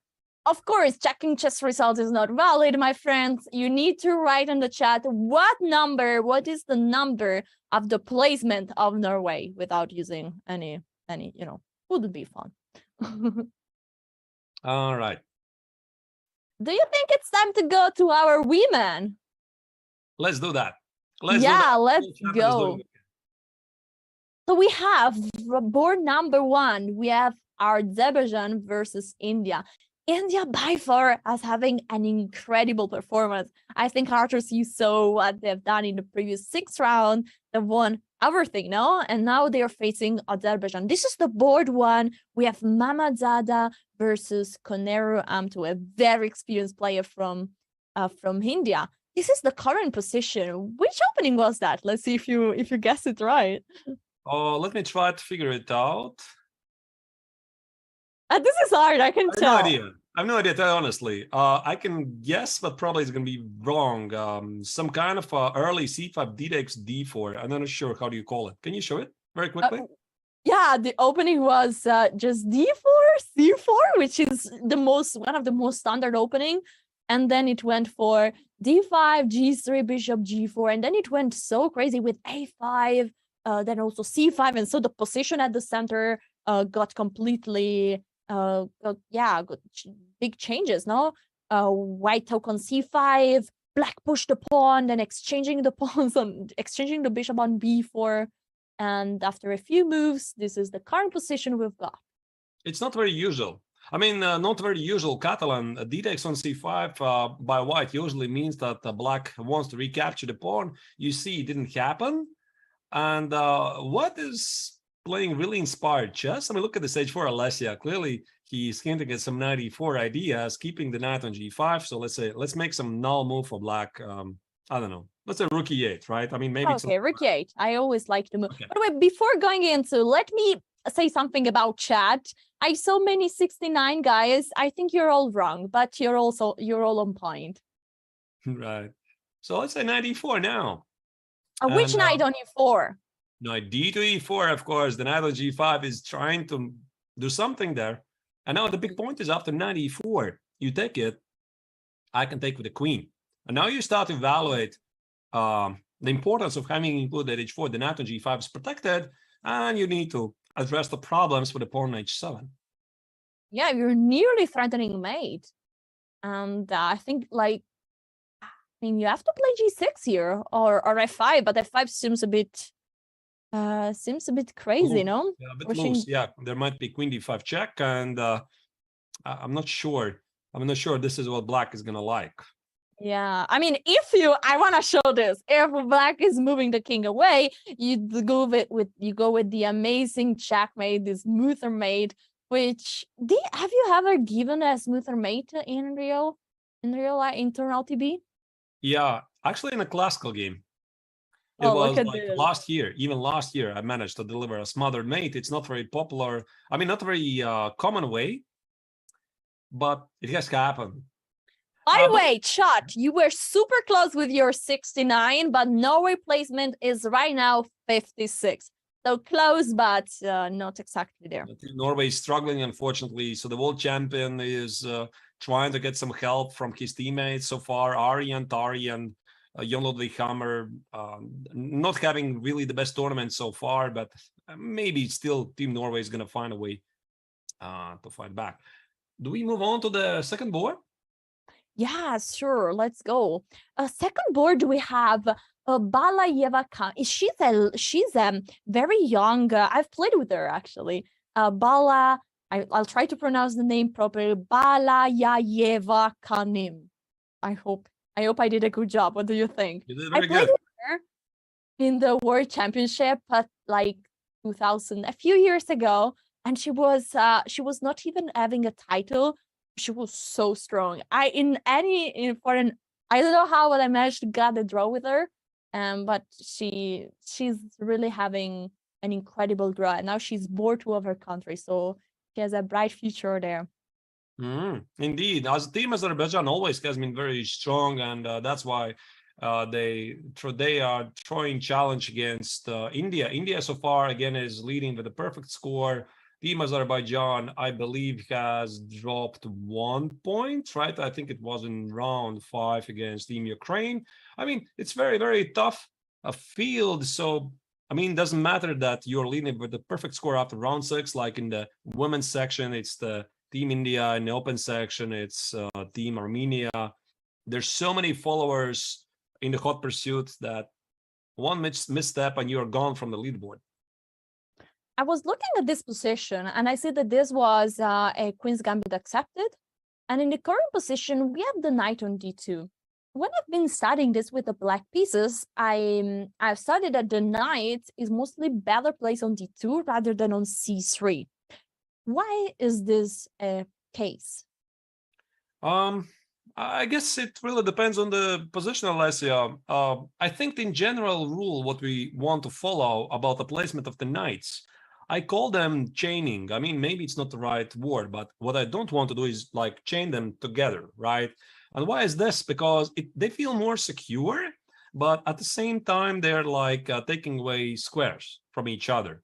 And we want to give our pieces as much as luft as we can to operate. And that's why the conventional way to develop the knights is f3 or c3, because they're not really messing up each other and they're controlling more squares. But sometimes the knight on d2 stands pretty well, like here, because on d2, it's not closing the dark square bishop on b2. And yeah, I think that about summarizes it. Yeah, that's great. White has a bit more pawns in the center. Now the pawn on d4 is challenged by the pawn on c5. Is there a possibility at any point that white goes with the move e4? Yeah, maybe. e4, d5, right? It would be your idea. Try to expose the king. Maybe, yeah. I mean, again, e4, you weaken the f4 square, right? Is it white to move here, by the way? Yeah. Black So to if I move, play you mean? e4, knight f4, what is that? I mean, It's how black do you to move. evaluate this position? Yeah, e4. Oh, it's black to move. It's black to move. I'm sorry, I didn't hear. Right. So maybe black is not playing bishop e7. I'm not sure about, is it because of e4, but maybe because of d takes on c5, and maybe the pawn on g7 is under attack. So you see this bishop on b2 along diagonal, something on g7 is happening. Okay, guys, we need to shortly go back to what is happening in Wesley So Games. Look at this. Let's There's go something here. crazy. There is a fork. Oh my God. What is happening? Is this a blunder? Okay, let's see the last move. So it was e5 attacking the bishop moves, and now e4. There is a fork at the queen and the bishop. Please, authors, tell me that he didn't blunder a piece. Wait, just a second. Oh my goodness. Oh my goodness. There's knight e4 or rook e4 and queen f7. Just a second. I mean, let's try to figure this out. Maybe rook e4. Rook takes on e4. Did he blunder this? Rook e4, d takes on e4, queen f7, king f7, bishop c4, king f6, knight e4. Don't tell me there's no mates. King f5, g4, king e4. Welcome to the annals of history, ladies and gentlemen. Rook e1, king f3. Wow, what a game. Oh my God, that's so cool. Oh Wow. my God, that's incredible. How did he miss this? Because, I mean, you're sitting against one of the best players in the world, against Wesley So. And after e5, bishop h6, now the question is, did your opponent just blunder the piece, e4? So before I would play e4, I would ask this question, what did I miss? But this is so beautiful. And I think we have the answer, because I see the... Oh no, I have to just reload the board. Do we see already a result? Yeah. After rook take e4, the result is 1-0, or unless I'm wrong. He resigned already? Oh no, I see just the evaluation bar because we gave a checkmate. Okay. So... Oh, right. So, I mean, the point is, of course, again, let's go it slowly. Let's go slowly through this line. So d takes on e4. Queen f7. Queen f7 is forcing king take f7. If you go on h8, it's clearly mate on g7. So you have, the king needs to take. And now also the check is forced. Where is the king going? There is just one square. Again, forced. Knight take e4. Again, the king cannot go anywhere in any square rather than f5. Now g4. Again, this is really forced. There is just one move. King take e4. So it's also easy to calculate. Rook e1 check. Again, just f3 is the only square, and then we have mate. This is impressive. Also is a mate, but I mean, it's stunning, and all I can say that this can be missed, but to be honest, I'm surprised. I'm surprised by Melkomian, because if you play e4, I mean, you should have some kind of alert feeling. Okay, just a second. I'm super excited here, right? I'm winning a piece. What I'm missing? What I'm missing? What I'm missing, right? So I'm asking this question myself, and I'm sitting on my palms, right, so that I cannot physically make the move before I figure it out. And as soon as we looked at this position, my first thought process was knight e4, not rook e4, because you don't think about sacrificing the rook immediately just like that. And then you realize, maybe we go back, Alessia, once again to that starting position, that we need this knight. We need this knight to give a check to the king. We don't need a rook. So yeah, so knight take e4 is a wrong move. So probably what he calculated was knight take e4 or bishop take e4. He didn't expect to move rook take e4. It was probably a shock. This is a shock. Yeah, definitely this is a shock. And again, to the defense of Hrant, this is unusual. This is unusual idea. You don't get to see ideas like this every day. Yeah. Very nice. I like the comment of chess lover. Fabiano wants to trade boards with Wesley. And imagine the heat that Hrant Melkomian is feeling right now. Obviously, he blundered it, and he's oh my goodness. I mean, is this the right way? Is this the right moment to blunder this? It's like one of the most important matches of the year, of 2 years. We're playing against Team USA, and I blundered like this. It's very depressing, to be honest, right? I know that feeling to be in Black's perspective. Still, of course, huge shout out for Wesley to coming up with this idea, but still it was Black who blundered it on played it for himself with his own hands. Okay, Arturus, here why Black is not forced to capture the rook. Is there, it's for sure, of course, now we realized everything. What is there any possibility for Black to keep going with the game? I think now the best strategy is take a break, mental break. 10 minutes, 10, 15 minutes, just went it out.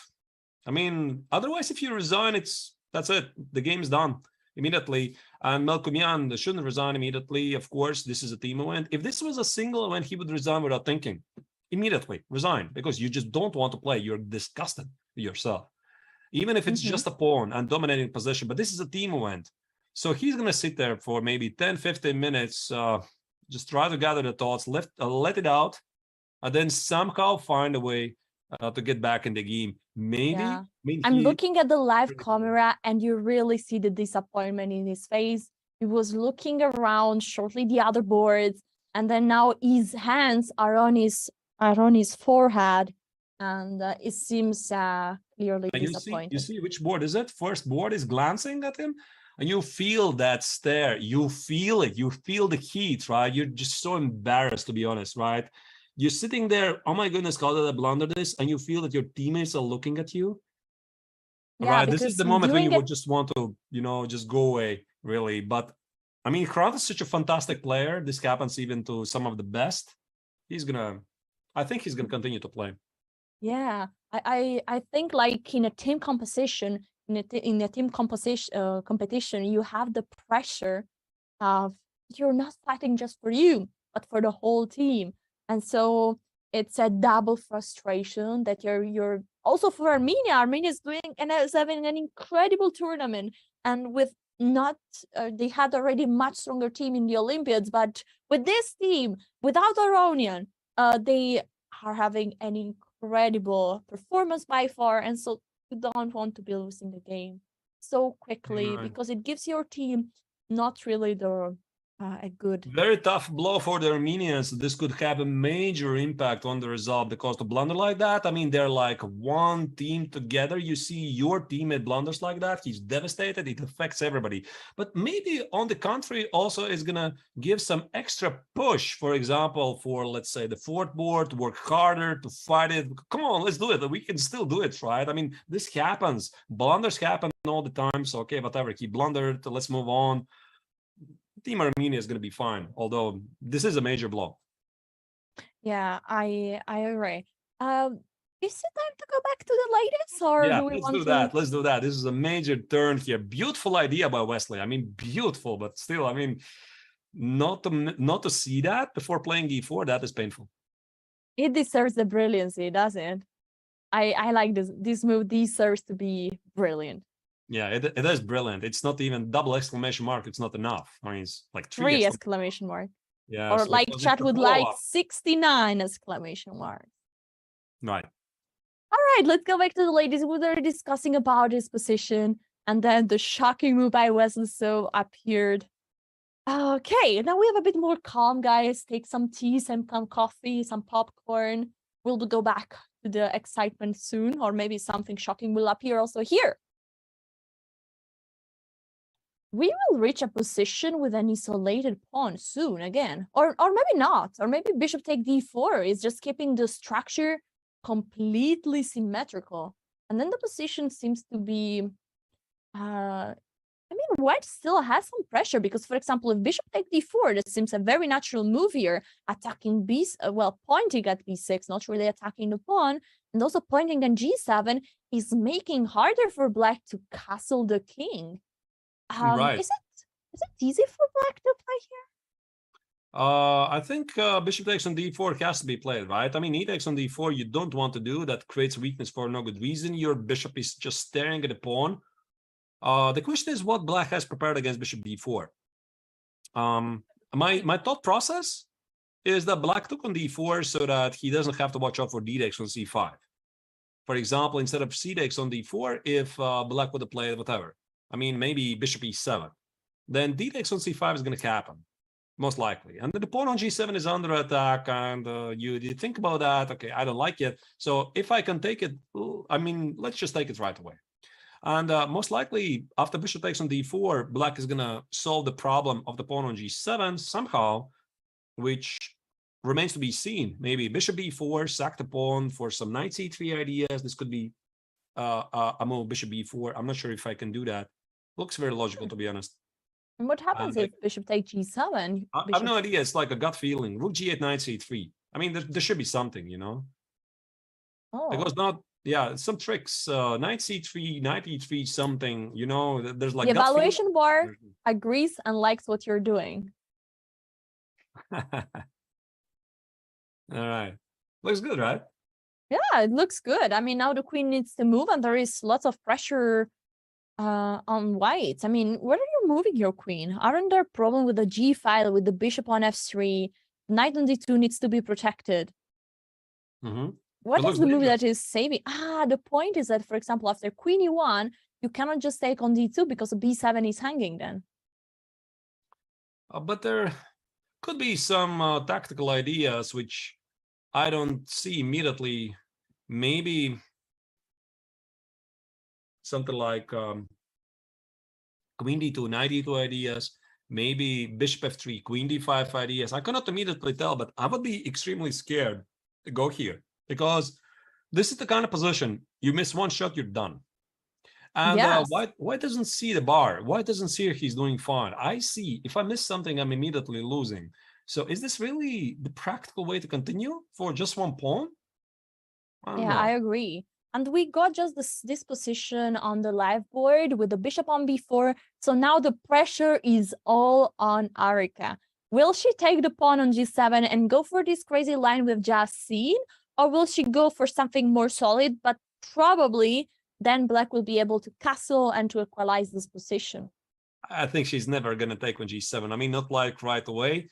Maybe she's going to play some more positional moves like knight c4, targeting the pawn on b6, activating the pieces. Maybe she's just, you know, trying to make sure, can I snatch the pawn? I don't know, probably not, looks risky, but you don't really want to give black so much counterplay.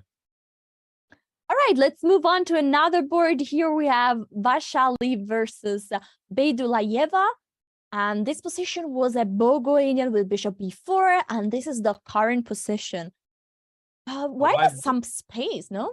Yeah, a lot of space advantage. You know, Alessia, I don't know about you, but I'm a big fan of not only two bishops, but also space. Because why space? It gives you so many possibilities to do very, very good, nice things behind a space advantage. Yeah, I also like candidates, you know, and space, having space advantage is like one of the candidates you want to have on the chessboard. You just have more room for your pieces, more possibility, and your opponent might have pieces looking a bit weird. For example, what is this knight on a6 doing? I guess it wants to go somewhere to c5 somehow. But here's the trick. I mean, okay, knight c5, maybe it's an issue. How do we stop it? So if I play b4, right, it makes sense to some degree because I want to stop this knight c5. I want to feel the knight on a6 feels silly.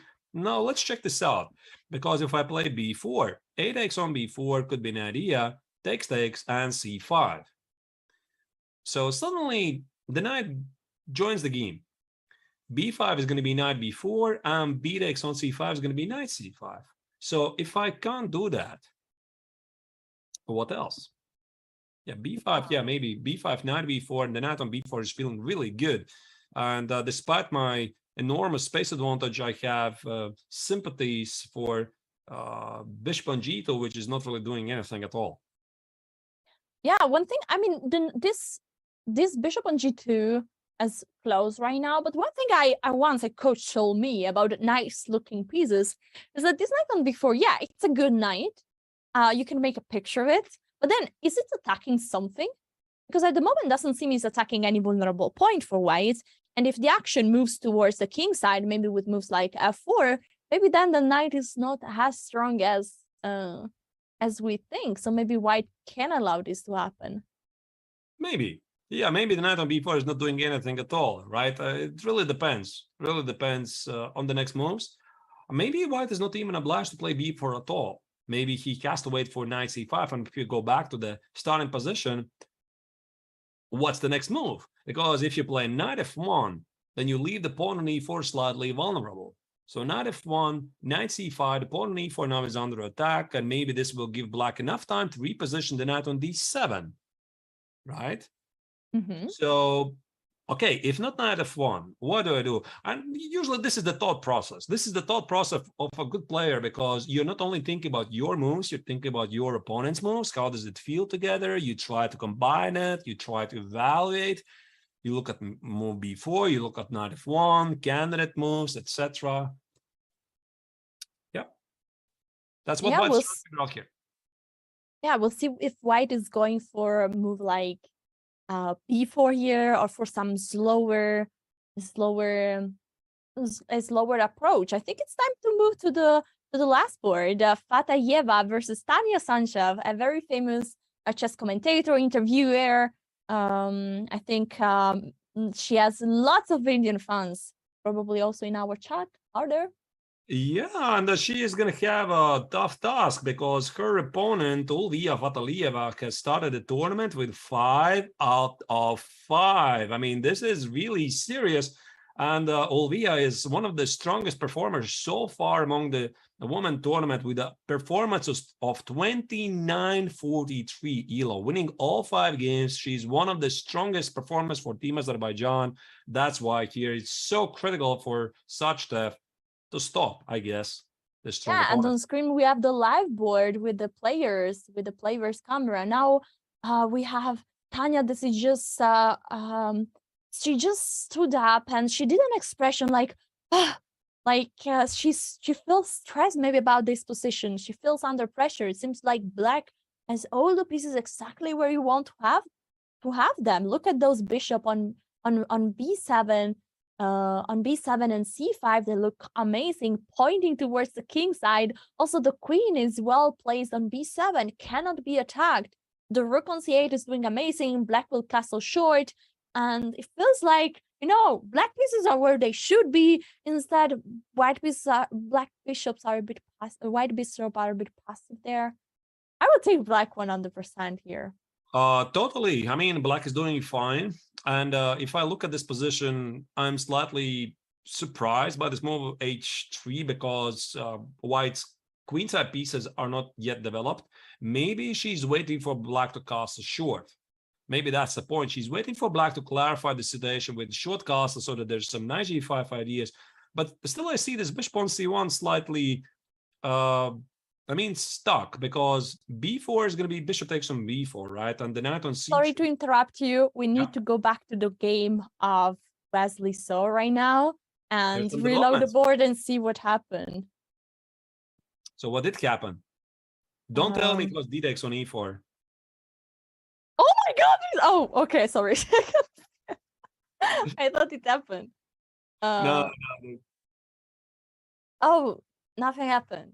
nothing Okay, so happens. So, it was a drill, guys. It was testing if everything is fast. Let's go. There's one question, by the way, in the chat. Lamirinta is asking, do you have Olympiad experience, Alessia? If so, what funny stories do you have? Well, I've played one Olympiad in Baku in 2016. It's my only Olympiad I've played. Unfortunately, my chess was not so good. So I have lots of time, lots of free time. And funny story, I think my funniest memory is for sure the Bermuda party, where you see, I mean, one thing that we see from official commentary, from when we see this chess player, is that they seem like machine. They seem like not having emotion. They seem like being all very serious.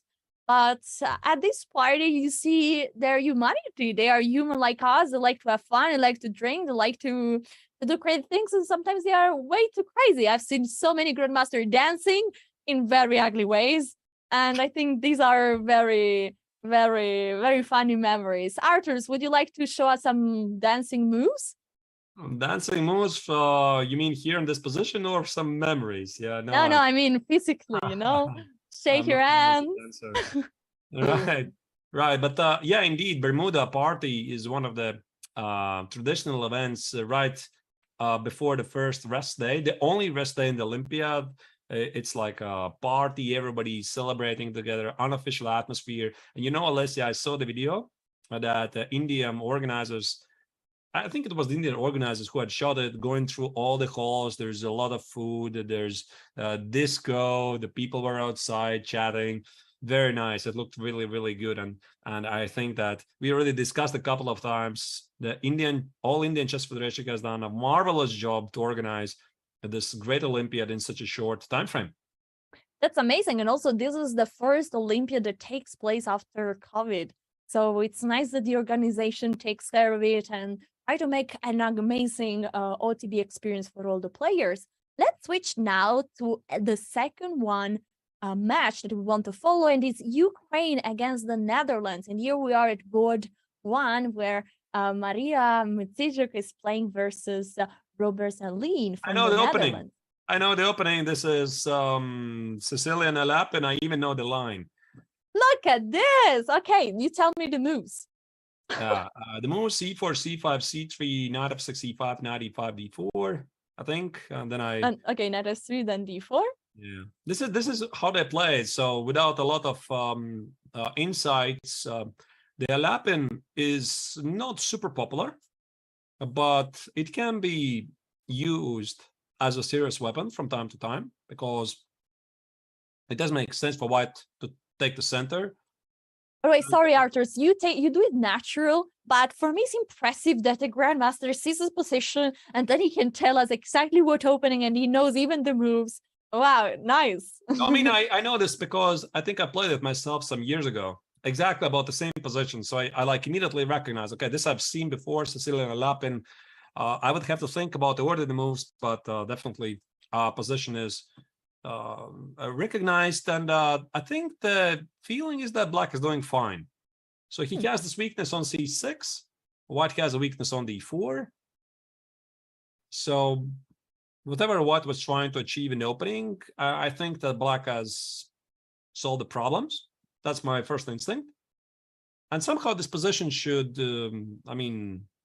equalize in the end. So maybe king h8 at some point to go away from those pins. Knight e4, by the way, now was played, right? And now black is thinking about king h8 or bishop g5, right? Or maybe even knight e7. No? Knight d7, you mean? I don't know. I mean, knight e7 or king h8 or bishop g5, all of these moves look... Maybe bishop g5 is the least appealing move. Because, after bishop g5, h takes on g5, you start to have some funny ideas. You start to see ghosts that something might happen at h file. Yeah, exactly. Maybe one of the rooks joining with a Maybe very satisfying rook lift. Knight f6, by the way. Immediately, knight f6 issues. The queen on g4 is positioned perfectly. So probably this is something black doesn't want to do. Okay, if not that, what? Yeah, maybe King H8 then. Maybe King H8, but yeah, now what happens after King H8? It's interesting because black has an option to play with the knight. Knight f6, g takes, bishop h6, and the black king is feeling a bit vulnerable, right? So But then you again, mean to take either with the knight or either with the bishop on f6? yeah, I mean, I tried to make a point that white is going to have some long-term pressure after bishop h6, and the king's a bit weak, you know, maybe in some endgames, somehow this is going to backfire. I'm not immediately totally sure, but maybe bishop g6, bishop takes an f6 is the safer way. So I think black is just choosing. Yeah. Right. I think it's time, you know, to introduce the Ukraine profile to show who is playing in this team so that we get in touch with the player. And then we will move on to board 3, 2, 3, and 4.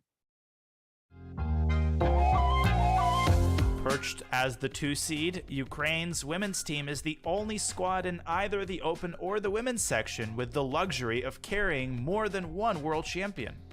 Loaded with talent, this team has also dealt with adversity, rising above the difficulties in their home country and leaning on support from the chess community to get to India. One world champion on this squad is the formidable Maria Muzichuk. Crowned world champion in 2015, Maria will play the top board.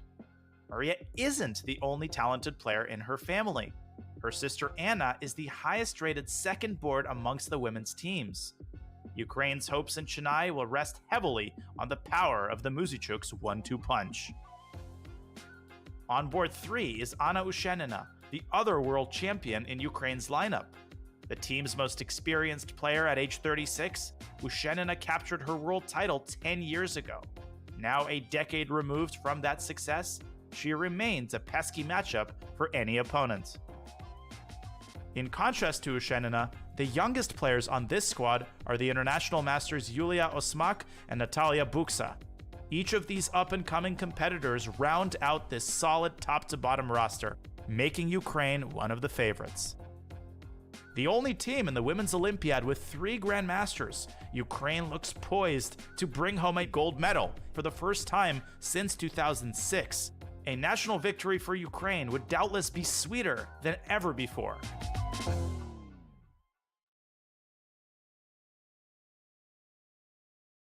And here we're back with Maria, and we have a move. We were wondering, what is black going to do? Knight e7, king h8, taking on g5, and we have an answer. Knight on b7, protecting f6, and saying, there is no threat, there is no pressure there, I'm not scared.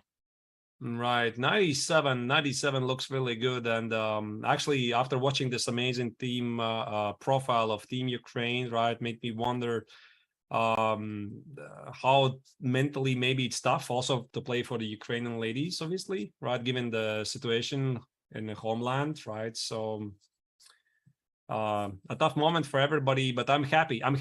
They're one of my favorite teams, obviously, in the open and the women's section. Always good to see that they're doing really well. And Team Ukraine, I think, always have been known for a very good team spirit, especially also the men's team, right? I recall they've won some impressive team events lately without having some superstars. And here the Ukrainian women team have very strong lineup. And one sometimes hard moments are a way to be even closer with your own country, your own team. So I think there will be a very good team spirit in the Ukraine team at the moment. And of course, there are 2 sisters, the Muzichuk sister, that have an amazing relationship. So I think that they have a fun time in this competition. Let's go see the other sister, Anna. She's playing with the black pieces against Grandmaster Peng Zuquin. So what's happening here? Something has gone slightly wrong for white. That's my instinct, because black is ahead in development. That's the first feeling. And the pawn on f3, although it protects the pawn on e4, the knight on d4 might be vulnerable very quick. So instead of, let's say, short castle, let's say we play short castle, right? That's the first option. to consider. What happens after queen b6? You know, I would be really, really concerned. Queen b6, rook d8, the knight is pinned, and not only pinned from the d file, also you see this diagonal. Exactly. Yes, a7, g1 diagonal. And I start to get... According to QC, it would be this is the wood shield. Right, the wood shield. Indeed. So here, short castle apparently is impossible because white loses a piece. So if not that, then what? What? I mean, queen e2 instead of short castle. So let's go back to current position. Instead of yeah, let's say queen e2 maybe, right? Remove the queen. But there's already a couple of choices. I mean, knight a4 is a move. Yeah, queen b6 still is a move. e5, knight e3 is a move. But if queen e2, isn't there a piece hanging on d4? Queen e4, there's going to be no. The point is, yeah, I'm protecting the pawn on e4 in some variations. So queen e2, maybe I'm thinking about a long castle. But, you know, to be honest, Alessia, I just don't know a good move here for white. I mean, yeah, it's hard to find. Yeah, it's hard to find because if short castle doesn't work, I mean, what's supposed to work? Maybe long castle. I mean, oh my goodness, did I blunder the knight on d4, right? I just realized. Yeah, I think you meant the idea is great. You know, you want to go for long castle. That's what you were saying. Yeah, I was so busy with my ideas, I didn't even notice there's some pattern little thing as the knight on d4 under attack. Yeah, good morning in Riga. That's what I say. Okay. Good morning. Hello. Okay. Queen d2, queen d2. Okay, not queen e2. That's ridiculous. Queen d2. Yeah, with the idea of long castle maybe, but they feel so even. And in this situation, I say the king is stuck. He's stuck in the middle of the board because no matter where he goes, it will be weak. On the king's side, potentially on h1, the king would be safe. But I think there is no time for that. I mean, black is so fast with queen b6, rook d8, and this is it's a very, very tough situation for white. Let's move on. I think here Anna Muzachuk is clearly in the driving seat, and something Joachim Peng has misplayed. I don't know what. I mean, clearly things are not good looking good for her. Yeah, so let's move on to Ushanina versus Rasma Rosa. This is the position. It was a Nimso Indian also here. And in the current position, we have... And what do you think, Arjun? Well, let's put it this way. If white's attack is going to fail, black is going to collect all the weaknesses at a queen set. So you see these pawns on c3 and d4. I'm talking about blocking them. If I get to block them, put the knight on c4, liquidate white's attack at the king side, black is just much better. Now that's why it's quite important for white to be successful at the king side, or maybe combined somehow. Yeah, I'm not really sure how to develop here. Maybe think about bringing out the queen to f3, h3, maybe rook e3, rook h3, and try to provoke some weaknesses. I'm thinking about some sacrifice ideas, maybe in the end on h6, let's say rook d8, which looks pretty okay to me.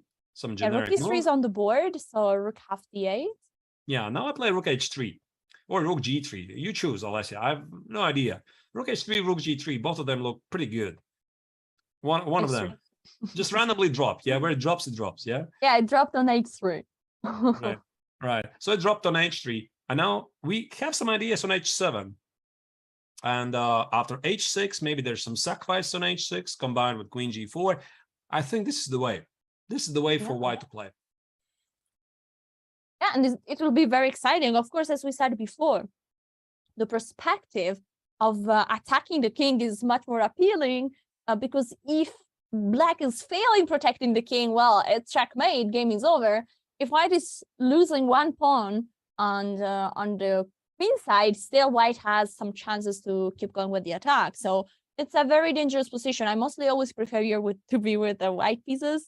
I don't know what's your preference here, Arturs. I like to be the side that is attacking.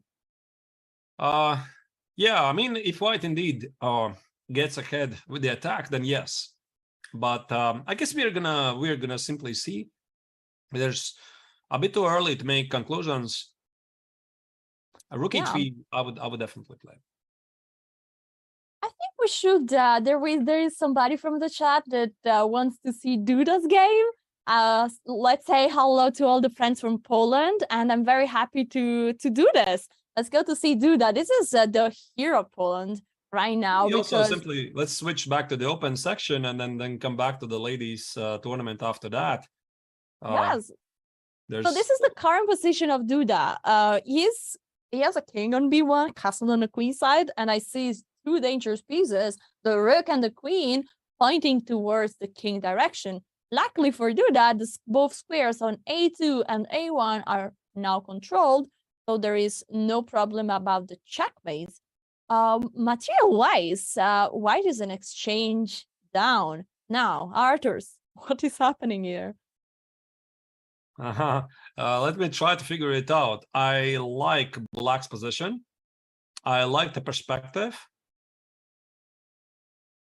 White has one pawn to compensate for the exchange, and then amazing knight on d5.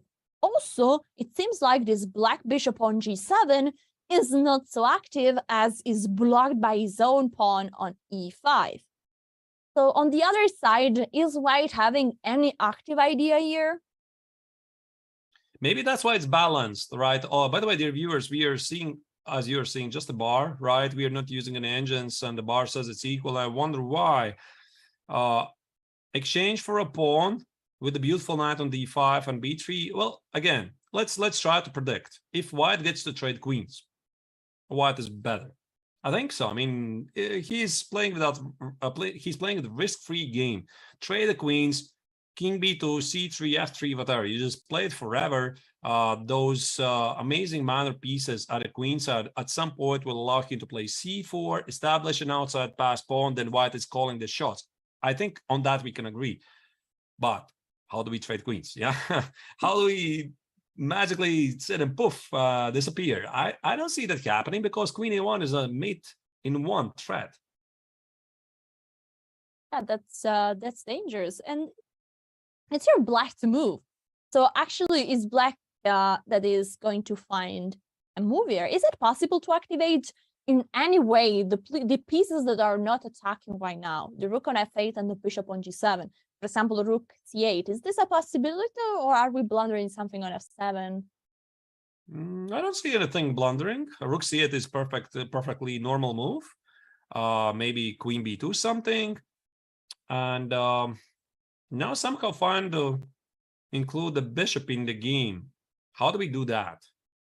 Maybe I can even play something like queen d4. Then I may be blundering some. But can I do that? By the way, let's say queen d4. I'm targeting the pawn on e4, activating my pieces. And now my big point was that after take on d4, okay, I blundered something apparently, but I want to show the idea. Oh, there is 97, that's why. Yeah, but the idea is beautiful. But I want to show this idea of d3. Take. And my idea was to play d3 and threaten you either a checkmate on a1 or some kind of, I don't know, winning something, right? But clearly it's not in time. From a practical reason, this doesn't work, because now there is, of course, 92. But this is potentially something that could happen. Also in the current position, after the potential rook e8, queen b2, I like this idea of a rook lift. So just rook c6, rook a6. And another way, to keep attacking on a1. That is a brilliant move, Alessia. Yeah, rook c6, rook a6 looks very good, right? Think about this, maybe rook c6, rook a6, and if the king wants to escape, maybe bishop h6 at some point to keep the white king in the corner. Yeah. All right, guys. Wonder about white's position. Maybe it's not so great after all. Again, that's why, this evaluation bar sometimes affects our ability to think, right? We see the bar, we immediately adjust to it, right? And sometimes you don't see the bar, and then you have different thoughts. No, I agree 100%. Unfortunately for our friends from Poland, we don't have good news about Duda. The current position is also the following. So the move rook c8. Oh my God, this happened. So this is happening on the board. So definitely Duda is under pressure here. But now it's time for us to go in a short break. As we will be back, we will go back to the USA team and to the game of Wesley. So exciting game after the break. Don't go anywhere, and see you soon. Jason? That's one of my goals with chess. More people play chess than those that play football. Like millions of people play chess around the world. So why not, like, why isn't it more mainstream in terms of like pop culture and stuff like that, you know? Yeah. So that's one of my goals with chess, just to make it to where people actually enjoy watching chess and being a part of the chess community.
With a couple of powerhouse countries on the sidelines, Team USA is the popular choice to take gold at the 44th Olympiad. Blessed with a talented roster led by Fabiano Caruana, the top-seeded Americans are looking to secure gold as they did 4 Olympiads ago back in 2016. That gold medal was historic for the United States, as it was the first gold for Team USA since 1976, a drought that spanned across 5 decades. Loaded with Olympiad experience, Caruana and Wesley So were both key contributors to the gold medal team in 2016. Even one of the newest members to Team USA, Levon Aronian, is no stranger to competing at the Olympiad. Aronian bagged gold while representing Armenia during a stretch in which that country won 3 gold medals across 4 straight Olympiad appearances. Also making his Team USA debut in Chennai is Lanier Dominguez. Considered to be one of the strongest players ever to come out of Cuba, Dominguez rounds out a Team USA roster with few weaknesses. Coached by Chess.com commentator Robert Hess, Team USA's roster is so deep that reserve Sam Shankland would likely play first board for most countries in this year's event. As expected, Caruana leads Team USA as the first board. But even with a gold medal already under his belt, Fabi heads into this Olympiad with plenty of motivation. Coming off his clunky finish at the Candidates Tournament, Fabi will need to find his game for the US to realize its potential as the favorites. Carrying 3 of the top-ranked players at the 44th Olympiad while facing a significantly weakened field of countries, the United States is well-positioned to come away from India with just its 3rd gold medal since 1937.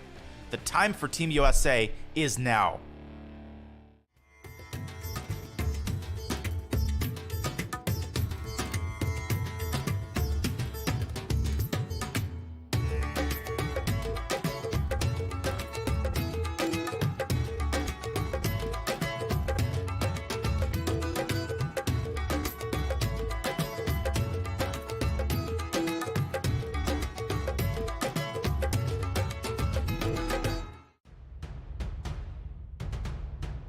Welcome to India.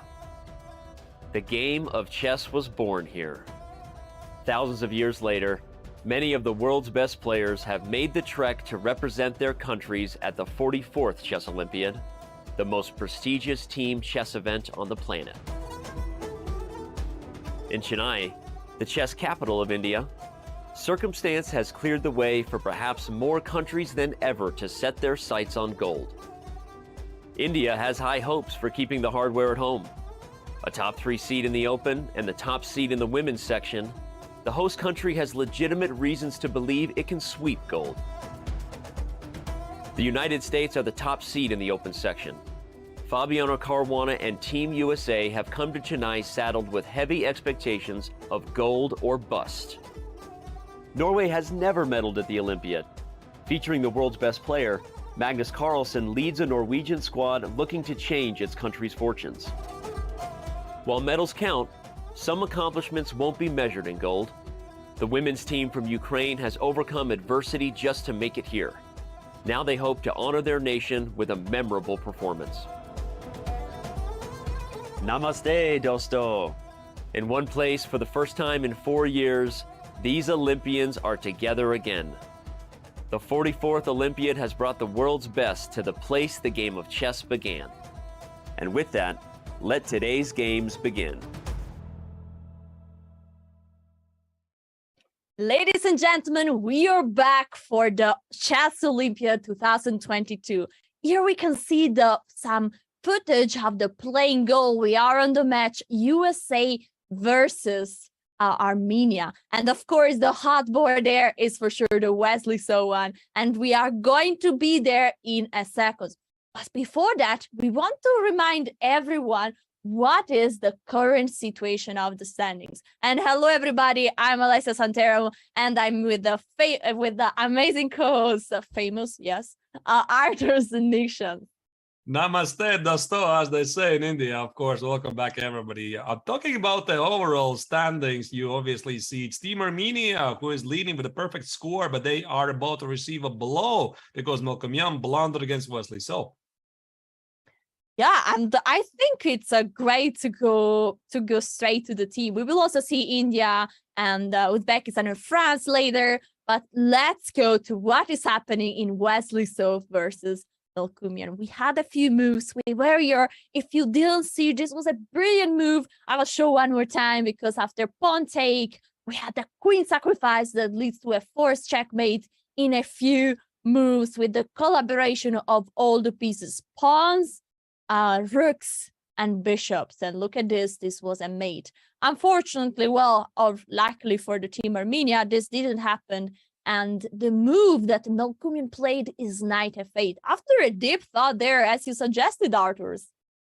I think he gathered the thoughts because usually there's this saying in the professional circuit, the mistakes come in pairs. And e4 really was a very, very serious mistake. And if you are an experienced player like Melkomyan, you recognize, okay, this is a very, very dangerous moment for me because you might be tilting right now. It's very easy to make the next move, which is the big move after which you cannot recover. However, if you still want to stay in the match, stay in the game and help your team, you need to went it out. And this is what he did. 15, 20 minutes, just try to recollect the thoughts and try to save the game. Yeah, and there are lots of interesting moves going on. Rook f4 followed by f5. Now we have a knight sacrifice, knight take f5, g take f5, and rook f5. One thing I can say, Wesley So is on fire today. Oh my goodness, this is so strong. And actually, I'm a bit surprised that he sacrificed a piece after he just won a pawn and he could just continue to play positionally. But here, what he did, he sacrificed a piece to get 3 pawns for it because the pawn on d5 is also under attack. And I think his idea is that this should be a mate. I mean, rook d5, bishop c4, queen g4, you name it. I mean, there's so many attacking ideas. Maybe rook f8 also, then queen g4. I think this game is not going to continue for long. Yeah, this is such a huge thing for Team USA because they are the favorite. They are the stronger team for rating, by rating. But still, to start after a few hours, we are like 2.5 hours in, and to start with a victory already with the white pieces is a good thing for the team. I think you just don't want to be the first one to lose, right? I mean, again, you're playing this very important match, and I think in any team event, you don't want to be the first one to lose because this means your team automatically is lagging behind. I know this also from the personal experience that you get very bad position. Yeah, you just sit there and wait until somebody else resigns in your team or wins the game, for example. Okay, then I resign because I was not the first one to deliver the bad news. Yeah, if I would be Milkumian, I would try to switch the board and take the white side, and then everything looks brighter. Right, yeah, things definitely look bright for white. Do we Let's check quick another look game? to the other board so we understand how is this match going to turn out. And here we have Caruana with the black pieces. There are 2 double pawns at the middle of the board. White is currently having an extra pawn.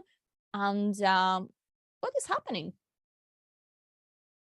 Well, let's try to figure it out. On queen c8.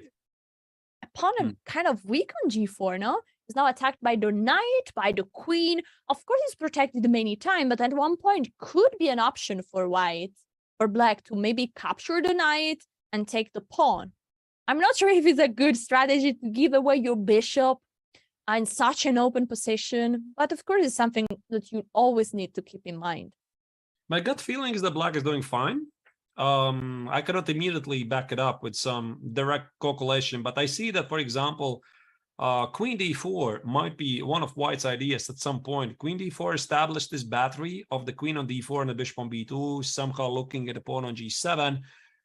But the pawn on g4 but there are is some dangers, because if you take with the queen on d4, then the rook on e1 is unprotected. So maybe then the pawn on g4 might be hanging or not. Right. Let's see, is there any tactical surprise after queen take d4? Maybe just play knight g4, because like you said, the rook on e1 is unprotected and knight g4 is impossible. At least there's this continuation, right? Maybe there's bishop c5, maybe there's something more direct. Ah, wait, now the pawn on d5 is under attack. Yeah. Not very clear immediately. But you know, Alessia, if we go back to the current position, instead of playing queen d4 right away, maybe there's g5. And a lot of depends how to evaluate this position. g5, most likely the knight is going to jump to e4 because you want to jump forward. And now what? It's a big moment, right? Because again, queen d4 is bishop c5. You have some issues with the pawn on f2. You want to calculate that. You can get a lot of funny lines here. Can we do that, by the way? Queen d4, bishop c5, and queen d5. What is this?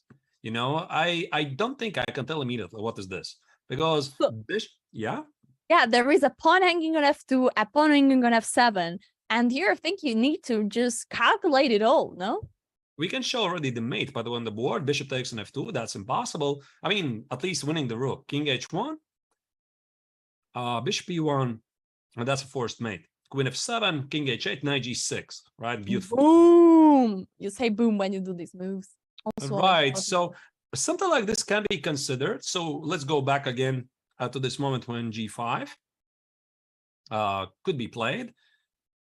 Okay, maybe black plays knight e4, and queen d4 is the move, and also bishop takes on e4 is the move, and then play queen d4. I don't know. Also, bishop take d4 is a move. Yeah, bishop d4 is also a move. I would say that black is still okay, but Now that I start to see these ideas, g5, queen d4, and queen d5, I like white. But you know, it's easy always like that to say, because I always like perspectives of the attacking player. And if I see some attacking ideas like this, queen d4, queen d5, queen f7, mate on g7, I unconsciously I start to love white's position. But on the other side, you're the world champion. I think that the chess community could see how Caruana is good in calculation, in understanding position. And so I think that, you know, when I see the bar 0-0-0, I think that Caruana, even if it's under pressure, he has it under control. Probably. Yeah, I maybe he can even play at some point bishop f8, just protect the pawn on g7, or maybe after g5, what he can do, by the way, Alessia, is take the bishop on e5 over the bishop on e5 first. There could be an idea. I mean, instead of knight e4. Okay. Maybe that's an idea. Bishop e5, for some reason. I'm not sure why do we need this, just to have the pawn in front of the bishop, and then knight e4. Because now the pawn on g5 is under attack. Maybe I have some active ideas here. Let's say queen d4 and maybe knight g5. Yeah, knight g5. And again, you need to evaluate what happens after e6, right? I cannot immediately tell, like in 5 seconds, what's going on, but that would be my thought process. Knight take e6, then suddenly there is another rook sacrifice, and rook take e6 would lead to mate. So it's tough. I agree with you. It seems like white is the one that you know, can have different kind of moves, and black needs to be more precise here, no? Yeah, so Fabi here is going to have to be accurate for the next couple of moves, and clearly he sees this idea of queen d4, queen d5. You have to evaluate, you have to calculate, you have to like get the gut feeling. How do you feel about this position? Yeah, and why decided here to go with the move bishop take d4? I like the idea because you take back the pawn, avoiding the move bishop c5 that is not pointing immediately on f2, and now you're also attacking the pawn on b6. And that's why they're elite players like Sargassian, because they see all of these amazing ideas like g5, queen d4, queen d5, but they're incredibly practical, right? They're incredibly practical, and they see a lot more, for example, than I do. I mean, at least in the beginning, looking at a position for a couple of minutes. And then they choose something which is very practical and which also makes a lot of sense, which doesn't immediately spoil the position, right? And I've seen this, that's the difference essentially from 2700 level player maybe to 2550, 2600, right? Because these guys, 2700, 2700 plus, they're more and more practical. They make very practical choices. They rarely flip a coin. And for example, moments like this bishop d4, it just keeps the position together. And white is not really pinning his hopes on the attack, but he can always play it positionally.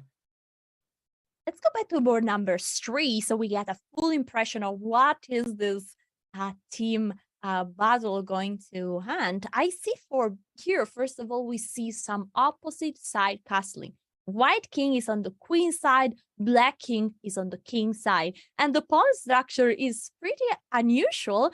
We have one pawn on d5 that is strong, and if it could be pushed, would open up the diagonal to the bishop, pointing directly at the queen and the rook. Also, mostly we say, don't you dare pushing the pawn in front of your king. But black did exactly that. g5, f5, e5. Whose king is safer, and why? The white king is definitely safer. It's going to be a very crucial moment here. I think also one of the rare chances for Team Armenia try to save the game. Knight a5, knight c6 are moves which jump to my mind. The pawn on d5 is under attack. If they want to equalize, they have to do it right here. I mean, there's just, I mean, where else? Where else, right? And maybe Sargassian against Fabi is going to try to extract something, but there's a plenty of chance for action. What do you think, Alessia? We check another game maybe from another match? Yes, we have very interesting position all over. So let's go to board 1 of Germany versus Serbia. They are on board 4, and here we are the German star gamer with the black pieces fighting versus a very experienced player in Indic. Maybe you pronounce it better than me. Sounds about right. Okay. What about his position? Okay, Vincent has played it out a bit more aggressively. I wonder if there's some sacrifice on b5 possible. Wait. There's rook takes on d5 here. So we got in a moment where there is a very sharp position. If we see from a we started, I like always to approach the position counting the material. At this moment, white is having an extra pawn at this exact moment. Is black to move and there is a knight under attack. Also, the pawn on a3 could be under attack by the queen. Black needs to find a move and decide where to place the knight. My gut feeling, Alessia, says rook d5. It just looks so natural. Rook d5, and now the big point is after c takes on d5, bishop e4. So how do you evaluate this position?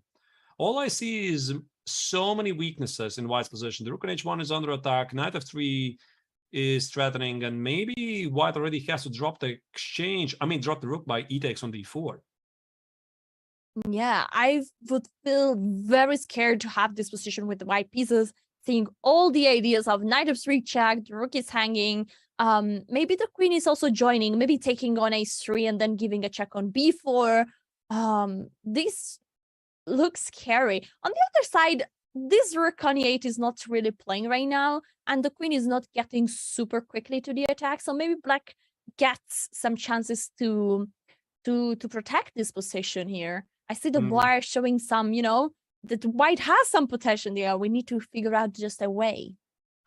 Yeah, I think e takes on d4 is killing the attack. And after e takes on d4, bishop h1, we just snatch the pawn on e5. And somehow, what I'm saying here, maybe black is not going to have enough pieces to checkmate me. I mean, queen d4 centralizes everything for white. I think this is the thought process right now. Vincent, maybe he looked at rook takes on d5 briefly. If you go back to the current position, it looks very tempting. But again, remember what I said, right? These strong players are incredibly practical. So they see a lot of fancy ideas like rook d5, exchange sacrifices, piece sacrifices, queen sacrifices, you name it, right? And then they are very, very practical. They make something which makes a lot of positional sense. And there you go, knight e6 is on the board. Yeah, just going back with the knight, keeping the option open. And what is white going next? Can white castle at any point? Looks very scary, no? I mean, queen h4, knight g5, I would be, something's bound to happen there. Talking about, sorry about interrupting you. Talking about Team Germany, one thing I would like to mention that they had a pretty rough start, right? They lost against, who did they lose? I think they lost Austria quite early, which was a bit unexpected.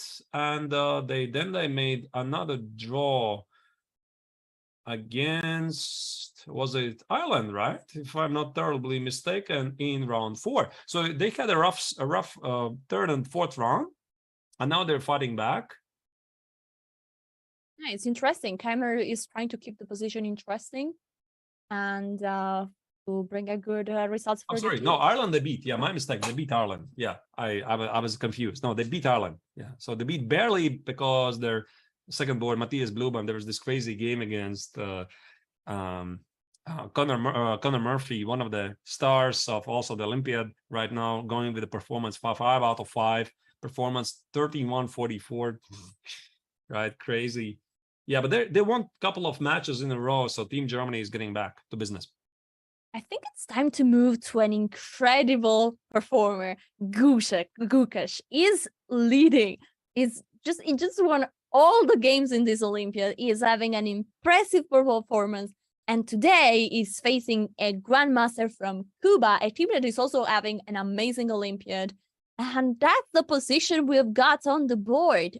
From a material point of view. He's going to make 7 out of 7? Really? I mean, which year, Alessia, do you remember when Fabi Caruana pulled 7 out of 7, one of the super tournaments? Ever since Cab, I remember that.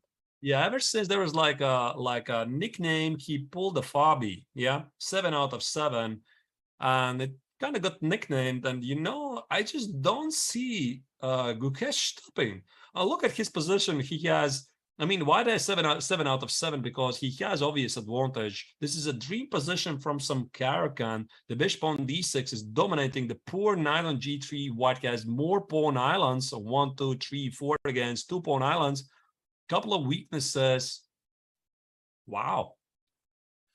Yeah, it feels like the dream endgame. You know, you have the better piece, you have the better rooks, you have the better pawn structure. Only thing that is, is not better is the king. But actually, no, it's not yet time to bring the king. There are so many pieces. King is weak with all this rook and bishop coordination, no? I mean, somebody has to talk with Ramesh RB, their coach of the second Indian team. Nobody told Domaraju that you can draw games. Right? It's win, yeah. Draw is also a fine result here. I mean, no, it just keeps winning. I mean, jokes aside, I mean, he's just stunning, right? 16 years old, and Alessia, this performance just brings me the memories of 1992 World Chess Olympiad in Manila, Philippines, when that was a breakthrough year for Vladimir Kramnik. And everybody knows what became of Vladimir Kramnik, obviously, and then, right, he became a world champion. But that was exactly that Olympiad when he was asked to be included in the Russian team by Garry Kasparov, and there you go. But then he played on the fourth board. Gukesh is crushing everybody on the first board. And he's 60 years old. It's impressive. It's impressive. You know, I've had the honor to play against Gukesh. And one thing that I really liked of him, that he was a super nice, super sweet person off the board. Of course, on the board he was a killer, but off the board he was very nice and sweet as a person. So I personally like Gukesh and wish him all the best. Let's switch to another board. We have the current rapid champion Abzu Satarov with the black pieces against Cordova Emilio from Peru. That is the team Peru against Uzbekistan. And actually, it's quite interesting that also Peru had a rough start. I think they lost in round 2 against Guatemala. And I was reading some social network messages. I mean, how dare we lose against Guatemala, right? We shouldn't have lost it. I mean, why? Cordova was not playing the top board, and their leader, indeed, he skipped it. And ever since they won 4 matches, so Peru is back in business. They have a very interesting team, and yeah, they're going to we have to watch out for. Yeah, this position looks still very complex. After a few hours, there are still nearly all the pieces on the board. Just a few pawns got exchanged. White has a strong knight on e5, but also some weaknesses. The pawn on d4 could be, is an isolated pawn and could be a potential weakness. Now, the question is White having compensation for it, or it has just a long-term problem? Right. Yeah, pawn on d4 is a weakness, but White also keeps an option to change the structure of the pawns. Bishop d5, knight e3 is an option. I'm not sure I want to part ways with my beautiful bishop on g2. It's something I would consider. But clearly White is aiming for something at a king side, because again, look at the queen on a6 for black. The queen on a6 is disconnected, right?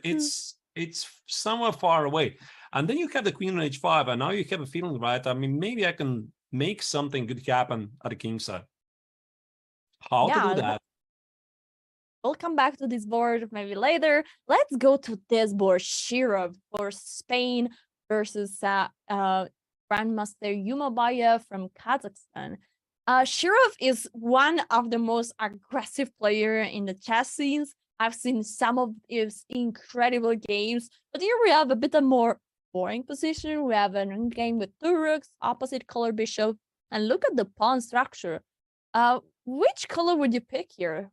Or intuitively speaking, black, because I see black has a better pawn structure. The pawn on e4 is pass pawn. White has slightly more vulnerable king, but again, chess is really concrete. And the bishop f4, what White is saying here, that black needs to watch out for the pawn on c7 anyway, and the king is going to e3. So king f2, king e3, I think this is Shirov's plan all along, but probably somehow it's equal. I don't really see immediately how it's equal.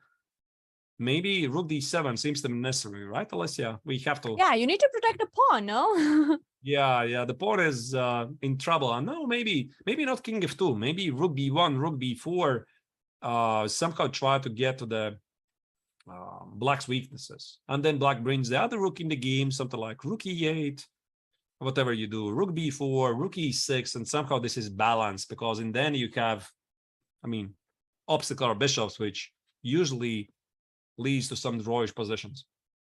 I would say it's Right. a draw. Let's move on to another team. Let's see what we saw the ladies from Ukraine. Let's go to see what the men's are doing. This is board 1, and they I are think fighting. also sorry to interrupt you. I mean, we also have to check a bit later how Magnus is doing, right? Because we checked him briefly at the start. He had this London position. Maybe there's a progress after that. Maybe after this game, we jump into Magnus.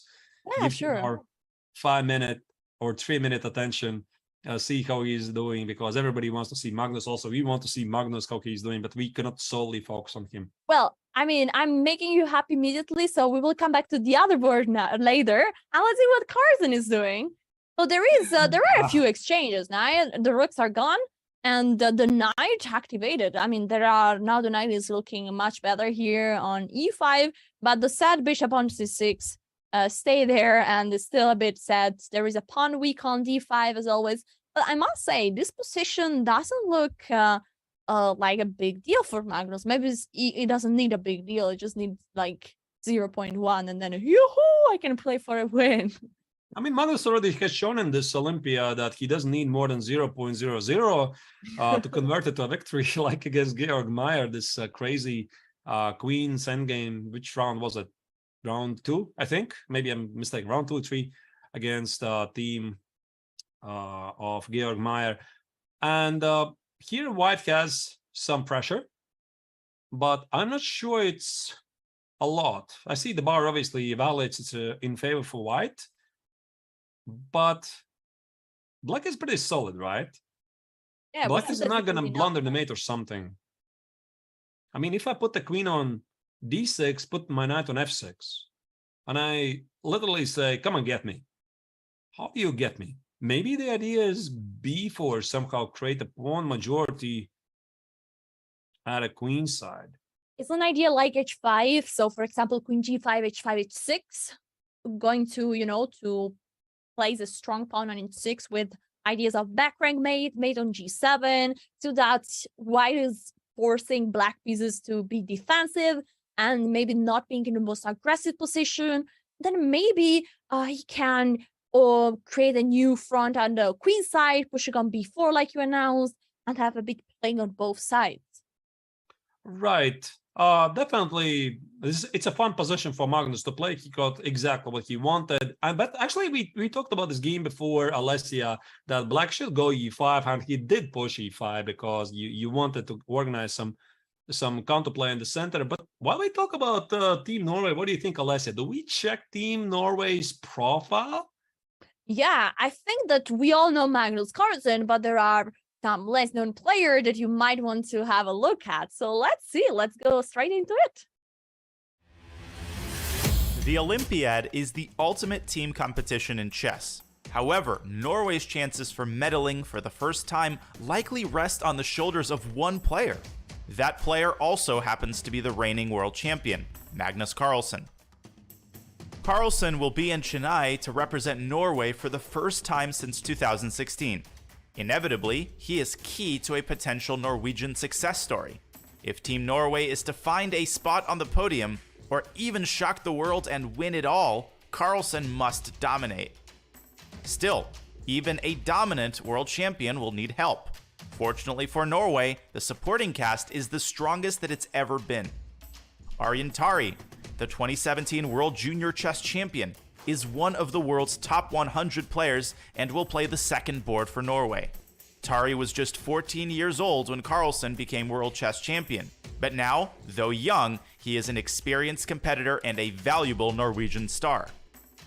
Also representing Norway's post-Carlsen generation are Johan Sebastian Christensen and Frode Urkedal. They too were but teenagers when Carlsen reached the pinnacle of individual chess. Now they must hold their own if Norway is to reach the top of team chess. Jon Ludvig Hemmer, Carlsen's longtime friend and a former 2700 player, rounds out this exciting team. Hemmer also has been a valued second to Carlsen in some of his greatest successes. The Norwegians have never medaled in the Olympiad, but this year, Norway is seeded third. With their high seeding comes high expectations of taking home their first medal. So talking about Team Norway, Alessia, I mean, obviously the burning question that many fans and viewers have on their minds, they're not doing well so far, not in the top 50. I mean, what are still the chances for Team Norway? What do you think, Alessia? Can they still do it? Can they still climb back and somehow finish on the podium at the end of the Olympiad? Well, that's a good question. I mean, for sure, the things are not going well for Team Norway. And if I could give them a suggestion, I would say, guys, just win. I mean, they need to win all the key matches in order to get to the top 10, maybe even have some chances for the podium.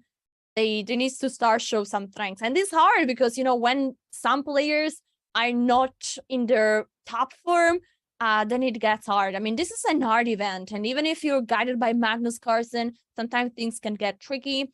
And it's hard. I hope that Team Norway will do better in the second half of this tournament.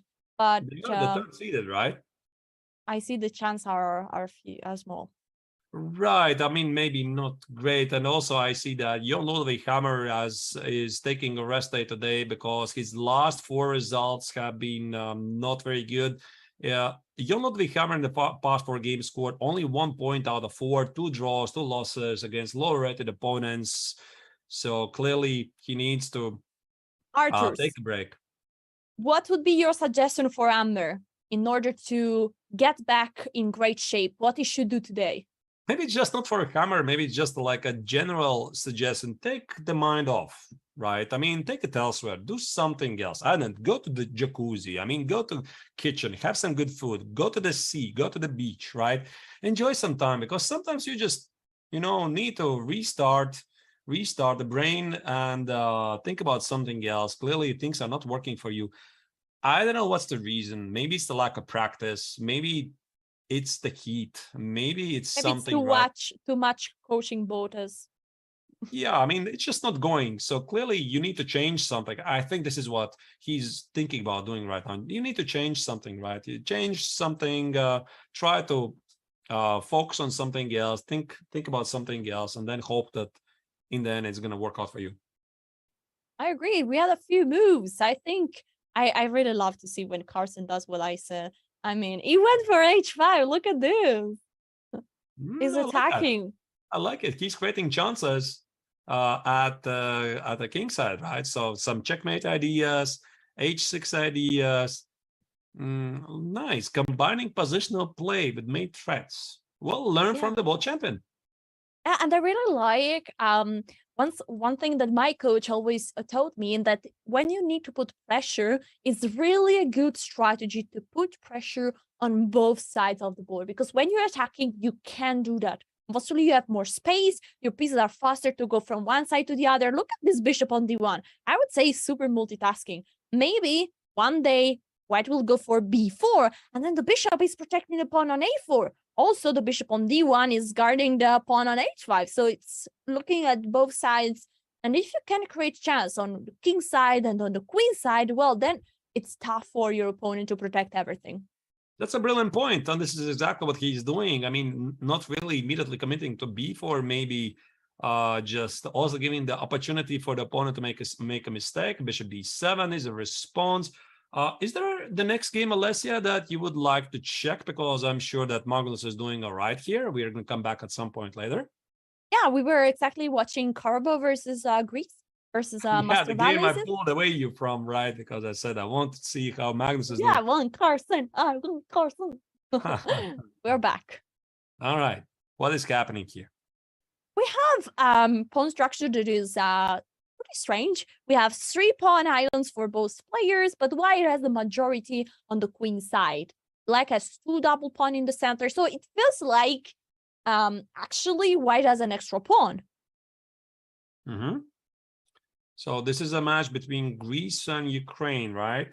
Dimitrios Mastrosilis is one of the strongest Greek players.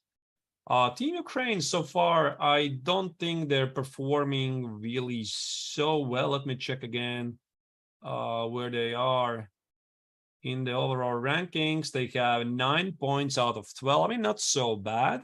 Everything is still ahead for them. They have a good team. Ivanchuk is missing. Ruslan Ponomaryov is missing, but still very, very strong team. Now I wonder, Alessia, can I try to liquidate this position and go to the end game? Do I need to do that? Can I play knight e4? Yeah, you want to liquidate everything. So knight e4 is clearly inviting the rook trade. You need to trade the rook and then trade everything, bing boom bang, and here we are. Yeah, that's the point. Yeah, rook e6, and can I try to make a draw here somehow? I don't think black is pressing for more. Let's say rook f2. Yeah, this looks a logical move. Attacking the bishop. You play king. No, king d2 runs into bishop f3 maybe, and then. Yeah, I'm not really sure what's wrong with this plan. Maybe bishop d1, just going up and rook f1. Just a second. Oh, wait, what? No. I had some funny ideas. Okay, don't matter. I mean, they're just not very good. I don't know. By the way, I'm surprised to see the bar jumping up. This is, again, not how human mind operates. Like, I mean, the players obviously don't see the bar. Oh, there should be something there, right? I should look for that. They don't know that. It looks okay for black, to be honest. The bishop on e2 is under, maybe bishop d1. Maybe just bishop d1, by the way. But what if rook f1? Going for bishop d2? f3. King d2? Just king d2, get out of here, and then, white has no problem anymore. Yeah, this is all right for white. Then you have an extra pawn, you're pressuring on e5, and then things can start to get, well, you don't have an extra pawn, sorry. You have an extra pawn on the queen side, but if you capture on e5, then the pawn is actually a plus for white. All right. Okay, maybe black is not obliged to do all of this, so that's why he's thinking maybe there's knight e7. Going back to the current position, the knight on f6 needs to be protected. So maybe knight e7 actually, keeping more tension on the board because knight e4 is leading to some favorable trades for white. Maybe this is the way to play because rook f4 now is an idea. Rook f4 cement my rook on f4. If you're going to take it, I'm going to fix my pawn structure. And Are you saying that after rook take e6, you play rook f4 here? Sort of, that was my idea. Maybe it's a ridiculous one. Yeah, I guess. Okay, engine approves. It's a ridiculous idea. Well, but I think your idea looks all right. Once if white takes, probably it's all right. Maybe you take with the other pawn. But what if white doesn't take? Maybe white has something. Maybe white has something stronger there. Knight there, we take on e6, rook f4. Maybe there's just something like knight e5. Knight e5, you're forced to take, and suddenly it feels that the pawn is missing. The pawn on g4 cannot be taken due to rook c3 check, and if you cannot do that, then why we're doing all of this at all, right? Yeah. So going back here, we feel that black actually has some problem. And that's why it's taking some time. He has 20 minutes on the clock. We are getting to a phase where time is starting to get short. So you know what? I want to go to another game. Let's go to Adams. Is, of course, an historical player from England team. Is one of the... I've watched so many games for Adam, especially in the Russell Limo that we were looking before. Is one player that he knows how to place pieces in beautiful squares, and this is what I like of Adams. He maneuvers the pieces in a nice way, and he can really slowly destroy the opponent. I think that's a brilliant point. If you want to learn some very nice positional chess, just pick the best players to learn from, and Mickey Adams definitely is one of them. He's playing simple chess, positional chess. It reminds me like Vishy Anand, also like Karpov, and sometimes by making the simple moves, you can do a lot of great things. Talking about this position, black is doing it right. His pawn structure is healthy. White is trying to cook up something against the pawn on c7, but I don't see how do you get there. Good question. Right. Actually, Luis Supi is one of the strongest Brazilian grandmasters. I only remember his name. I think it was this famous Magnus Carlsen bliss game, right? Queen c6, which made Magnus blundering the queen on c6. Very beautiful queen sacrifice. I think that was Supi's game from white. Some online tournament, right? Yeah. Otherwise, a strong grandmaster from Brazil. What do we do now, Alessia?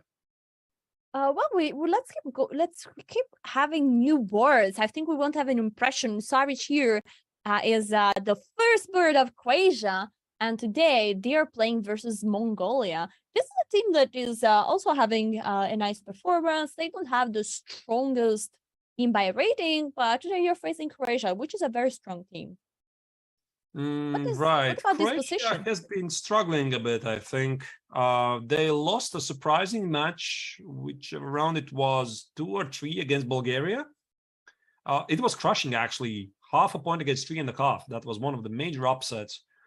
And then they lost to somebody else recently, I think against Peru. Yeah, they lost, I think it was the last round against Peru.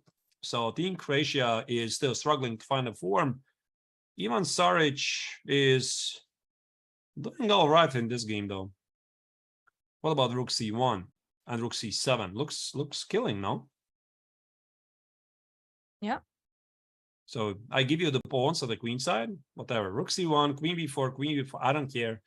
I'm saying there's going to be a mate. Can we try to make a couple of monsters? Yeah, Yes, let's go. So, yeah. actually, it's black to move. So you mean Oh! he takes the pawn? That kind of changes things, right? Because I had some ideas like, let's make a random move. B6. Well, there's a rook on a4 that needs to be taken care of. Anyway, So- my ridiculous idea was Rook C1, Rook C7, something like knight E5, knight G5, and Rook F3. Now, this is what I wanted to show, but I don't think it even... Probably after rook take b4, this makes perfect sense, no? All right. Rook c1, queen take b4, and you give a check. Yeah, that's a good point. Now, knight E7, and I try to conjure some immortal game here. Knight G5, can I do that? Oh my Knight god. G5, H I love it. and And Queen queen F3. f3? Okay. Yeah, that's the idea. I cannot calculate that very quickly, but it looks very promising. Yeah, you're a talented player. Maybe in the Thank you. future you'll become world champion. No, but you know, Alessia, it's very easy to sacrifice not your pieces. I agree. I agree with that. Yeah, literally it's very agree with easy that. to do that. Looks very good. King E8 is Rook E6, Queen F6. Everything is storming. A gut feeling says looks good. You know what, Arthurs? I think it's time to go back to our top matches. We have India playing against India. So we want to see what is happening. Ooh, lots of pieces got traded. This is the board number 1. We have Ari Krishna versus Ganguly. And this position looks equal from a material point of view. White has a pass pawn on d5, and black has the potential to create a pass pawn on the queen side. So White has more space, no? Yeah, Hare Krishna is like saying this is how it should be done. I mean, we talked about this game of Gukesh against Yusupenko a couple of weeks ago in Biel, and he's like, I trust this line. I mean, this entire H4 system, and Yusupenko won the game, but somehow Gukesh went, the wrong way, and Yusupenko scored a nice victory with a black color. And now, what Hare Krishna is doing, he did push this d5, by the way. Do you see it, right? It's exactly the same structure. Again, we talked about this game maybe very, very quickly. Go back to the opening when you got to center and white pushed d5. Can we do that? Yeah, so very, very quickly. Just this idea, right? This idea of pushing d5 at which moment? Yeah, right here. So d5, the point is e takes e5, not e4. And this is what was played in Gukesh against Yusupenko. I mean, also the Russian grandmaster didn't take on d5. He also played e5, and then Gukesh misplayed it. And what I wanted to say is that Hare Krishna is saying this is how it's done, right? And now he's showing the final position, the current position we have on the board. Why white is better. He has protected pass pawn in the center, and black has some issues with the pawn on a6. Yeah, so the queen needs to be passive on c8, protecting that pawn on a6. That's a pity. I like to say that this queen on a5 is a big queen, And this queen on c8 is a small queen because that queen is strong there, attacking the pawn. Instead, at the moment, the black queen is just on the defensive side. But black looks very unpleasant. I mean, you need to watch out. I'm looking at d6, bishop d5, and queen whatever. Queen c7 or queen d6, you know? So what move do you suggest here for white? I don't know. I mean, for white, it's easy. d6, bishop d5. What do I suggest for black? I don't know. Yeah, it's way to move. I mean, black played the move king h7. Yeah, Is d6. really, I feel like it's really like, you know, giving the ball to the other. Okay, it's your turn. Right. Can I push d6 now?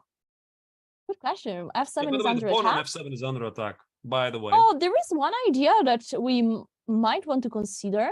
There could always be some queen c1, queen f4, you know, with some repetition maybe. And that's why he played king h7, so that there's no queen d8 check. That's smart. Ooh, That tricky. is Yeah, smart. so king h7, sorry guys. And actually, when I say it's like giving the ball to the other, it's not like this. I mean, grandmaster never like pass a move. Every move has always a sense. They always try really to have ideas, and that's why I like this. Mostly amateur tend to like run out of the ideas, and then the remove is kind of random. There is not really a sense of it, and then it might be a bad move. Then grandmaster have the ability to always find a move that has sense in every kind of position, even in position where you need to defend, like this one. And king h7 seems to be like a great idea. So if queen c1 is the problem, again, you cannot really overly focus on your own ideas. You also need to address black's counter chances. What do you do? Right? So how do you stop queen c1? How, at the same time, you don't start to play passive? Because the wrong way to continue here would be something like queen d2. I mean, why so Yeah. passive? Queen d2, queen c5, right? Suddenly black is very active, and he's thinking about pushing his own pawns to the queen side. So the queen on a5 should stay. But what's the next move then? Maybe queen b6? Queen c1 and something like g3? I'm not totally sure. Is that even solving anything at all? Is queen h3 maybe an idea, covering c1? And also aiming for d6, going for activity. Maybe Queen there is queen h3. c3 then. Wow. Queen a3 is a big move. I didn't see that. But what if I queen like it. c3? Queen c3, and now you play something like queen e7. Actually, Oh, and queen a3, you okay, know, let's see this. Queen a3, queen c6, and then queen e7. Yeah. Oh, the bar is going brrrr. there's something there, like a piece or something. So let's see. So if queen c1, aiming for the perpetual.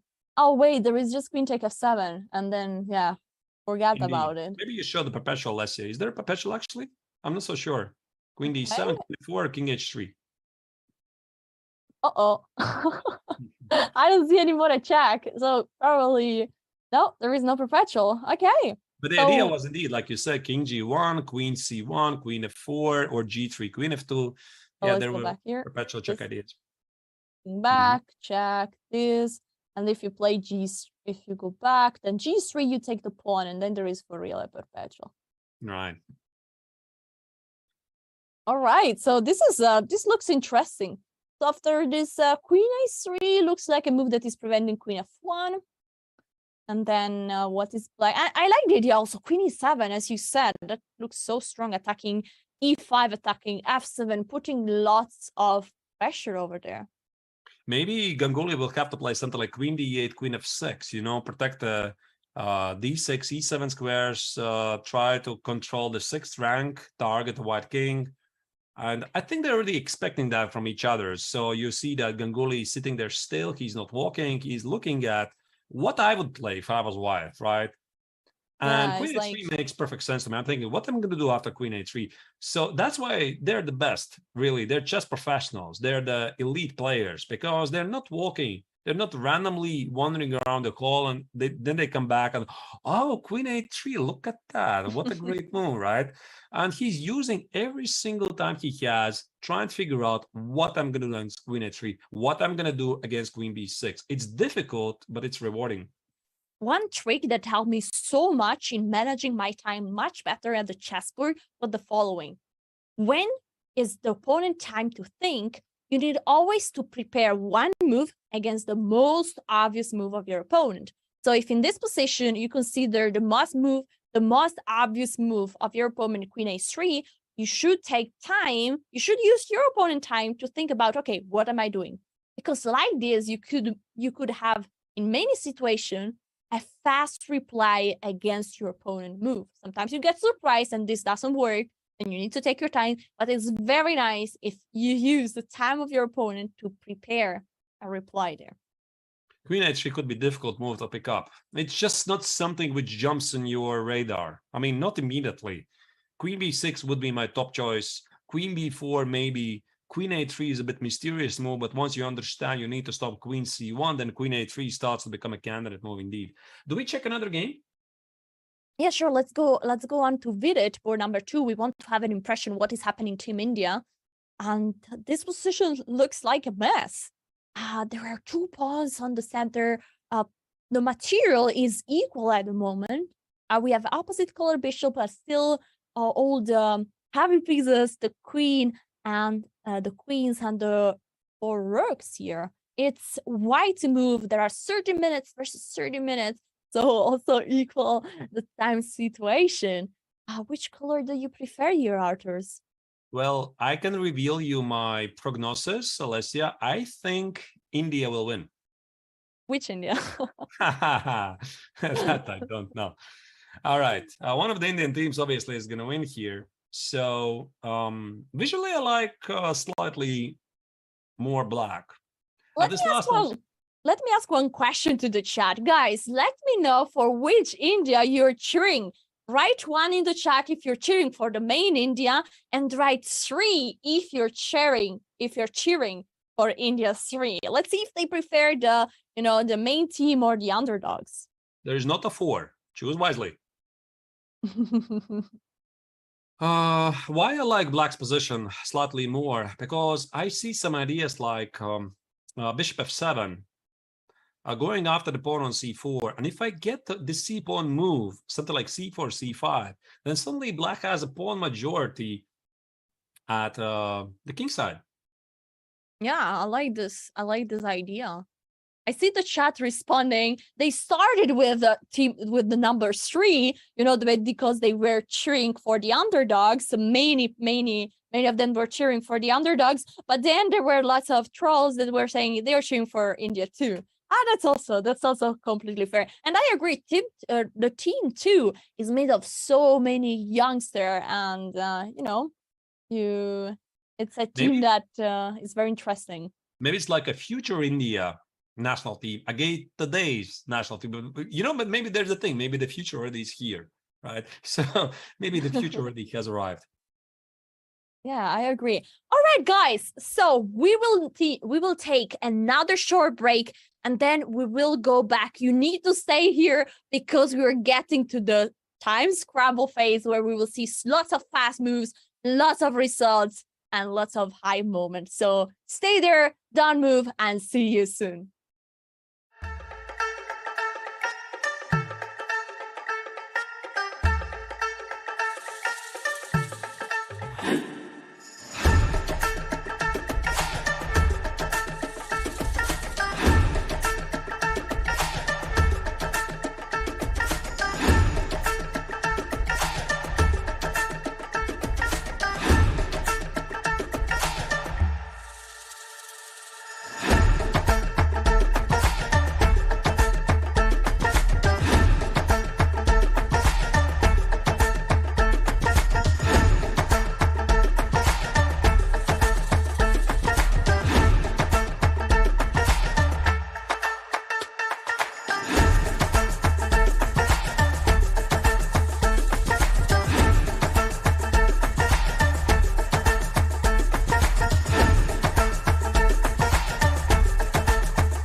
As India welcomes the world to the 44th Olympiad, the country has managed to field 6 teams for this year's competition. Of those teams, the strongest is India's first team, which features an impressive roster with reasonable expectations of keeping a medal right here in the host country. 2 super grandmasters, Vidit Gujrathi and Pentala Harikrishna, lead the squad. Still just 27, Vidit has been a top player for years. Playing as the 3rd board, he represented India in the 2016 and 2018 Olympiads. Now, in 2022, the responsibility of the 1st board is his. On the 2nd board is the 36-year-old Pentala, also an Olympiad mainstay. After a successful June, Pentala actually enters the Olympiad ranked slightly higher than Vidit. At this event, however, they will work together without concern for individual competition. Next in the talented India lineup is the 18-year-old rising star Arjun Erigaisi. Widely considered to be one of the world's most promising juniors, many expect great things from him on board 3. One board down is another top 100 player, S.L. Narayanan. Completing the roster is 4-time national champion Krishnan Sasikiran. Sasikiran assisted the legendary world champion Vishy Anand in his 2013 championship match. That experience could help him in assisting the rest of the Indian team. India has long been represented by a strong squad in the Olympiad, but their best result came in 2014, when they placed 3rd. Sasikiran is the only player still around from that success. Another bronze would certainly be welcome, but 1st place and a gold medal is the ultimate goal.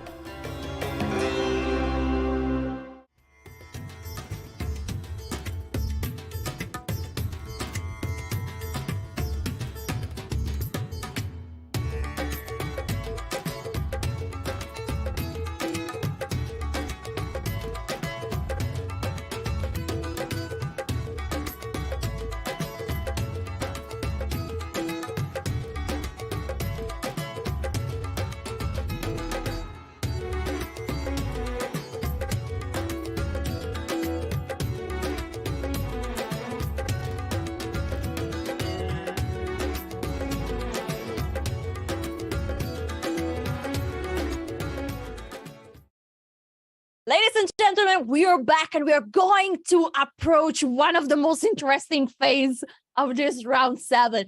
Time is getting short. Arthur, I'm super excited about Time Scramble. I don't know if you feel the same, but I feel like... Right, and there's a Wesley So match already has finished. Apparently, Wesley has the victory in the bags for Team United States. This means USA scored already the first victory. Oh my God, let's see how this happened. So we were looking this position a few moves before. So we saw the sacrifice of the rooks. Yeah, we were here. And the piece got sacrificed on f5. And there we were. So black played the move queen d6. But then after queen g4 check, knight g6. Oh my God, can you guess the move has been played here? Yeah, what was it? Rook take d5. This is impressive. And after Wesley sacrificing rooks to the same rook twice. that rook has so much life. What is happening after queen take d5? Bishop g6. That should be a mate, right? Oh, and that's just going to happen. After pawn take, you take here and you give mate on g7. Voila. I mean, he just keeps sacrificing the rook. Black keeps declining it, and this is how you crash through. Was there a resignation after this? No, queen f6, g3, just a slow move. And bishop f8, rook f5, attacking the queen. Queen moves one more time. Now bishop c4 check, king h8, and there was a resignation after the move bishop g5, aiming towards f7. And well, things are really not going to work here, so black just shake the hand and resign. What can I say? Great victory by Wesley So, but do you think that Team Armenia is going to back down? The answer is no. And then we check the game number, I think it was 4 of Samuel Shanklin against Robert Hovhannisyan, and guess what? Team Armenia is fighting back. Yeah, we should go straight into that game. You think that Shanklin will be. Does he have a good possibility there? Let's see. This is the possibility. I didn't like this position. I mean, I have to give credit for the deep viewers who gave this alert. Thank you again for doing this, because again, we cannot monitor all the 1,500 games. So there was a mention that thank you, Chad. Franklin is in trouble. The answer is yes, he is in trouble. His king is weak. The pawns are weak. He is in trouble. This might cost Team United States a very important point. Yeah, and then we should also have a short look at the other game. Let's go at Dominguez versus Sargassian. This position looks like still undecisive. We see that opposite side castle can go anyway. Anyway, the both king are exposed in different ways, and I'm super unclear. That's what I can say, right? I mean, the black king is still weak, but if the bishop gets on f6, black can get the better game. When I said the word I thought I wanted to say I like black because I see the pressure on the b5, and then I thought, no, wait a second, the 7th rank. Oh my God, queen, something like rook d7, queen d4, queen g7. I said, okay, I like white. So yeah, I think what you say, Arthur, is perfectly a summary of what is going on in my mind. It's unclear, and there are chances for both players. So the question is, what is going on in board 1, and how is this match going to look at the end? Super unclear. I already gave Team USA the big favorites, especially after this blunder by Hrant Melkomian. Look at that. They gathered it together. They're fighting. They're showing a great team spirit. So Team USA is not only fighting against leaders, they're fighting against united team, right? So it's going to be very, very tough on one of the central matches of today. But Alessia, I got another word that apparently young Krzysztof Duda is also in a lot of trouble. Can we pull up this game and see what's going on there? Oh yeah, we saw already that Duda was in huge trouble before. This is the current position. There was huge pressure on the c file. We saw the amazing maneuver, a rook fc8, and then the rook went on c6, aiming towards a6, and this was huge problem. Let's go to the current position. Here we are.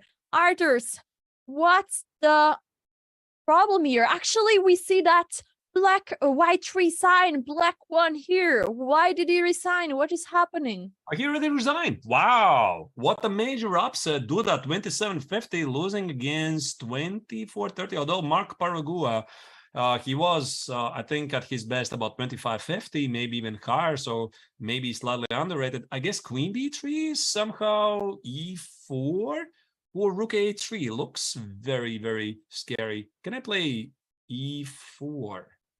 There must be something, right? Well, it's white to move. White needs to play queen b3 now. It seems like the only move that protects anything. And you're suggesting rook a3, which is posing a question to the queen. Where are you going?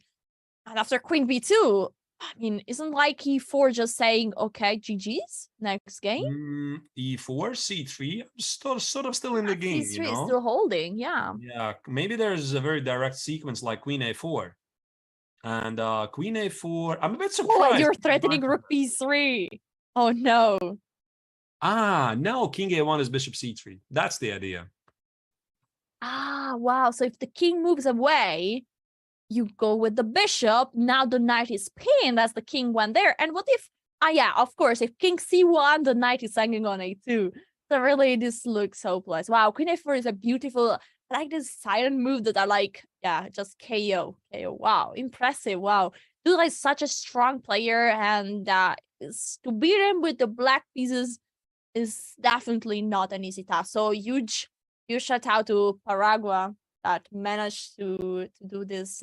What can I say, Alessia? Welcome to the Olympia. This is where miracles happen. Every single round, you see every single tournament, every single round, you see surprises. I mean, upsets. And that's what it makes it really such an exciting event.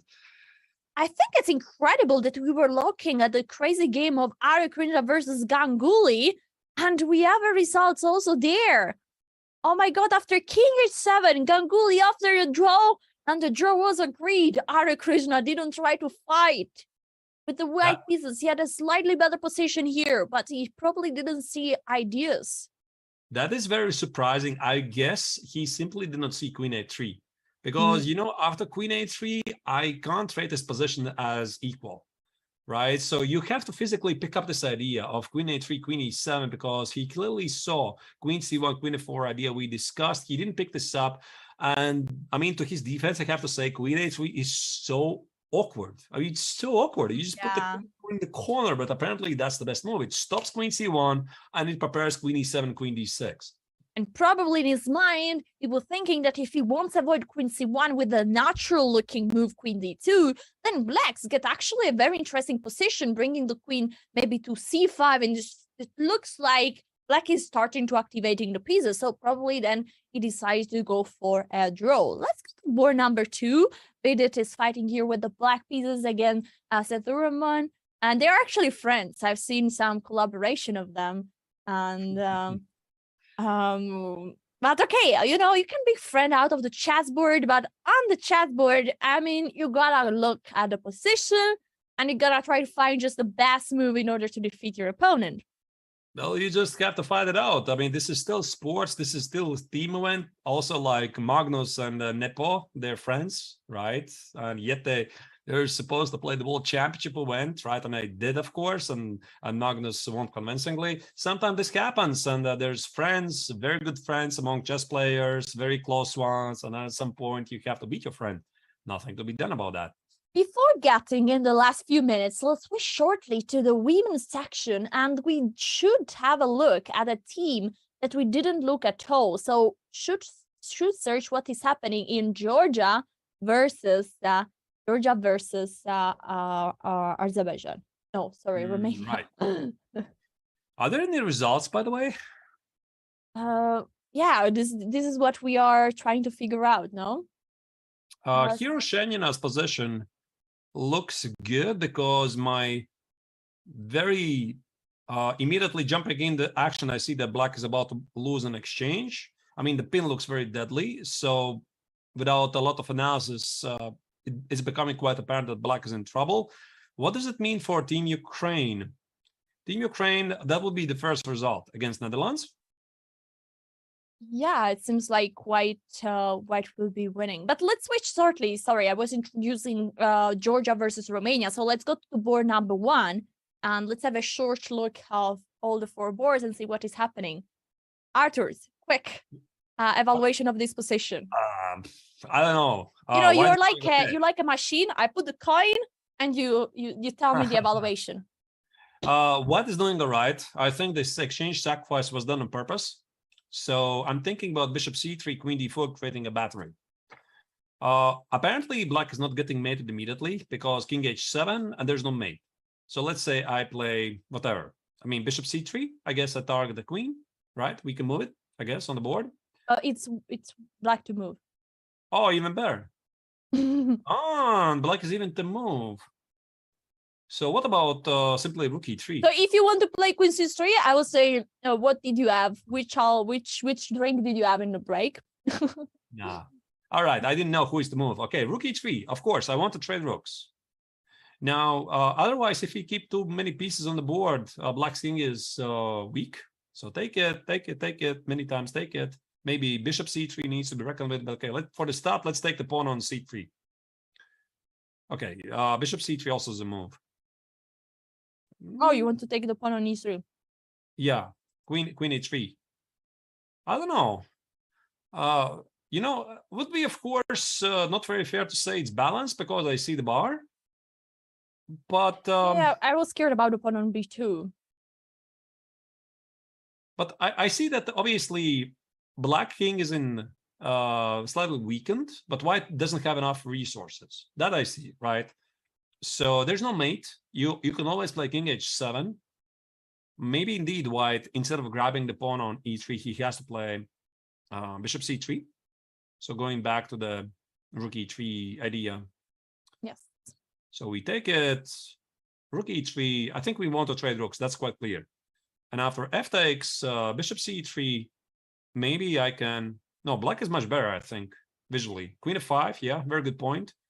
Queen d4, somehow go for the mate, but there's never a mate, right? I can even play... king f7 is queen a7 with a check. That's interesting. It looks scary, that diagonal. Maybe this is the compensation that white is having. Queen d4 has been played. So we are this is the current position. So we are there. Now, how to protect the threat? Of course, there is a threat of checkmate on g7. No, but I would choose black probably, because I can even play queen g6. I don't think I'm going to blunder a mate. Yeah. I guess white needs to eliminate the pawn on e3, and then I play a6. I'm never going to lose this. Never. I mean, I don't care if it's equal. I'm never going to lose this. Yeah, I agree. I agree 100%. It's maybe white has a way to avoid that the material advantage of black gets in the way and can secure a draw, but it's definitely black that can win this game if white allows And it. Irina Bumaga has been very, very pleasant surprise, at least to me, in this tournament. Her results are about 50%, but she's played some amazing games. I recall the previous rounds game against Maria Mazachuk. Do you see, Alessia, this game? Just stunning. Amazing game. She didn't convert it to victory, but Irina is playing some very good chess. Then the round before against Alina Kashlinskaya, she had a very, very interesting endgame night against a couple of pawns. Me and Yasser, we are trying to figure out what's going on there. So she's doing well. What's going on? So we have a result about the same match. Sando Mikhaela, they made a draw versus Betchashvili. Why did this game end up in a draw? It seems like it's a repetition, yeah. So it was, if we go a few moves later, there was queen h6, knight f5 attacking the queen, check, knight g7 back, and then they were repeating the position. So let's go to board number 3. This is the current position of board number 3. Another coin, Arthur's. What's going on here? Black king is weak. White has a strong pass pawn, and definitely white is much better. That is quite clear. I mean, I can just take on b5 and play something like rook c4. With the weakened king, with a very strong pass pawn, my money would be on white, right? That white is going to do it. Of course, the bar, as always, approves it, unless there's something more direct, like knight f4, knight h5, right? Okay, yeah, I was just looking at this knight getting on h5, threatening mate, queen g4, queen g7, the pawn on f4 is hanging.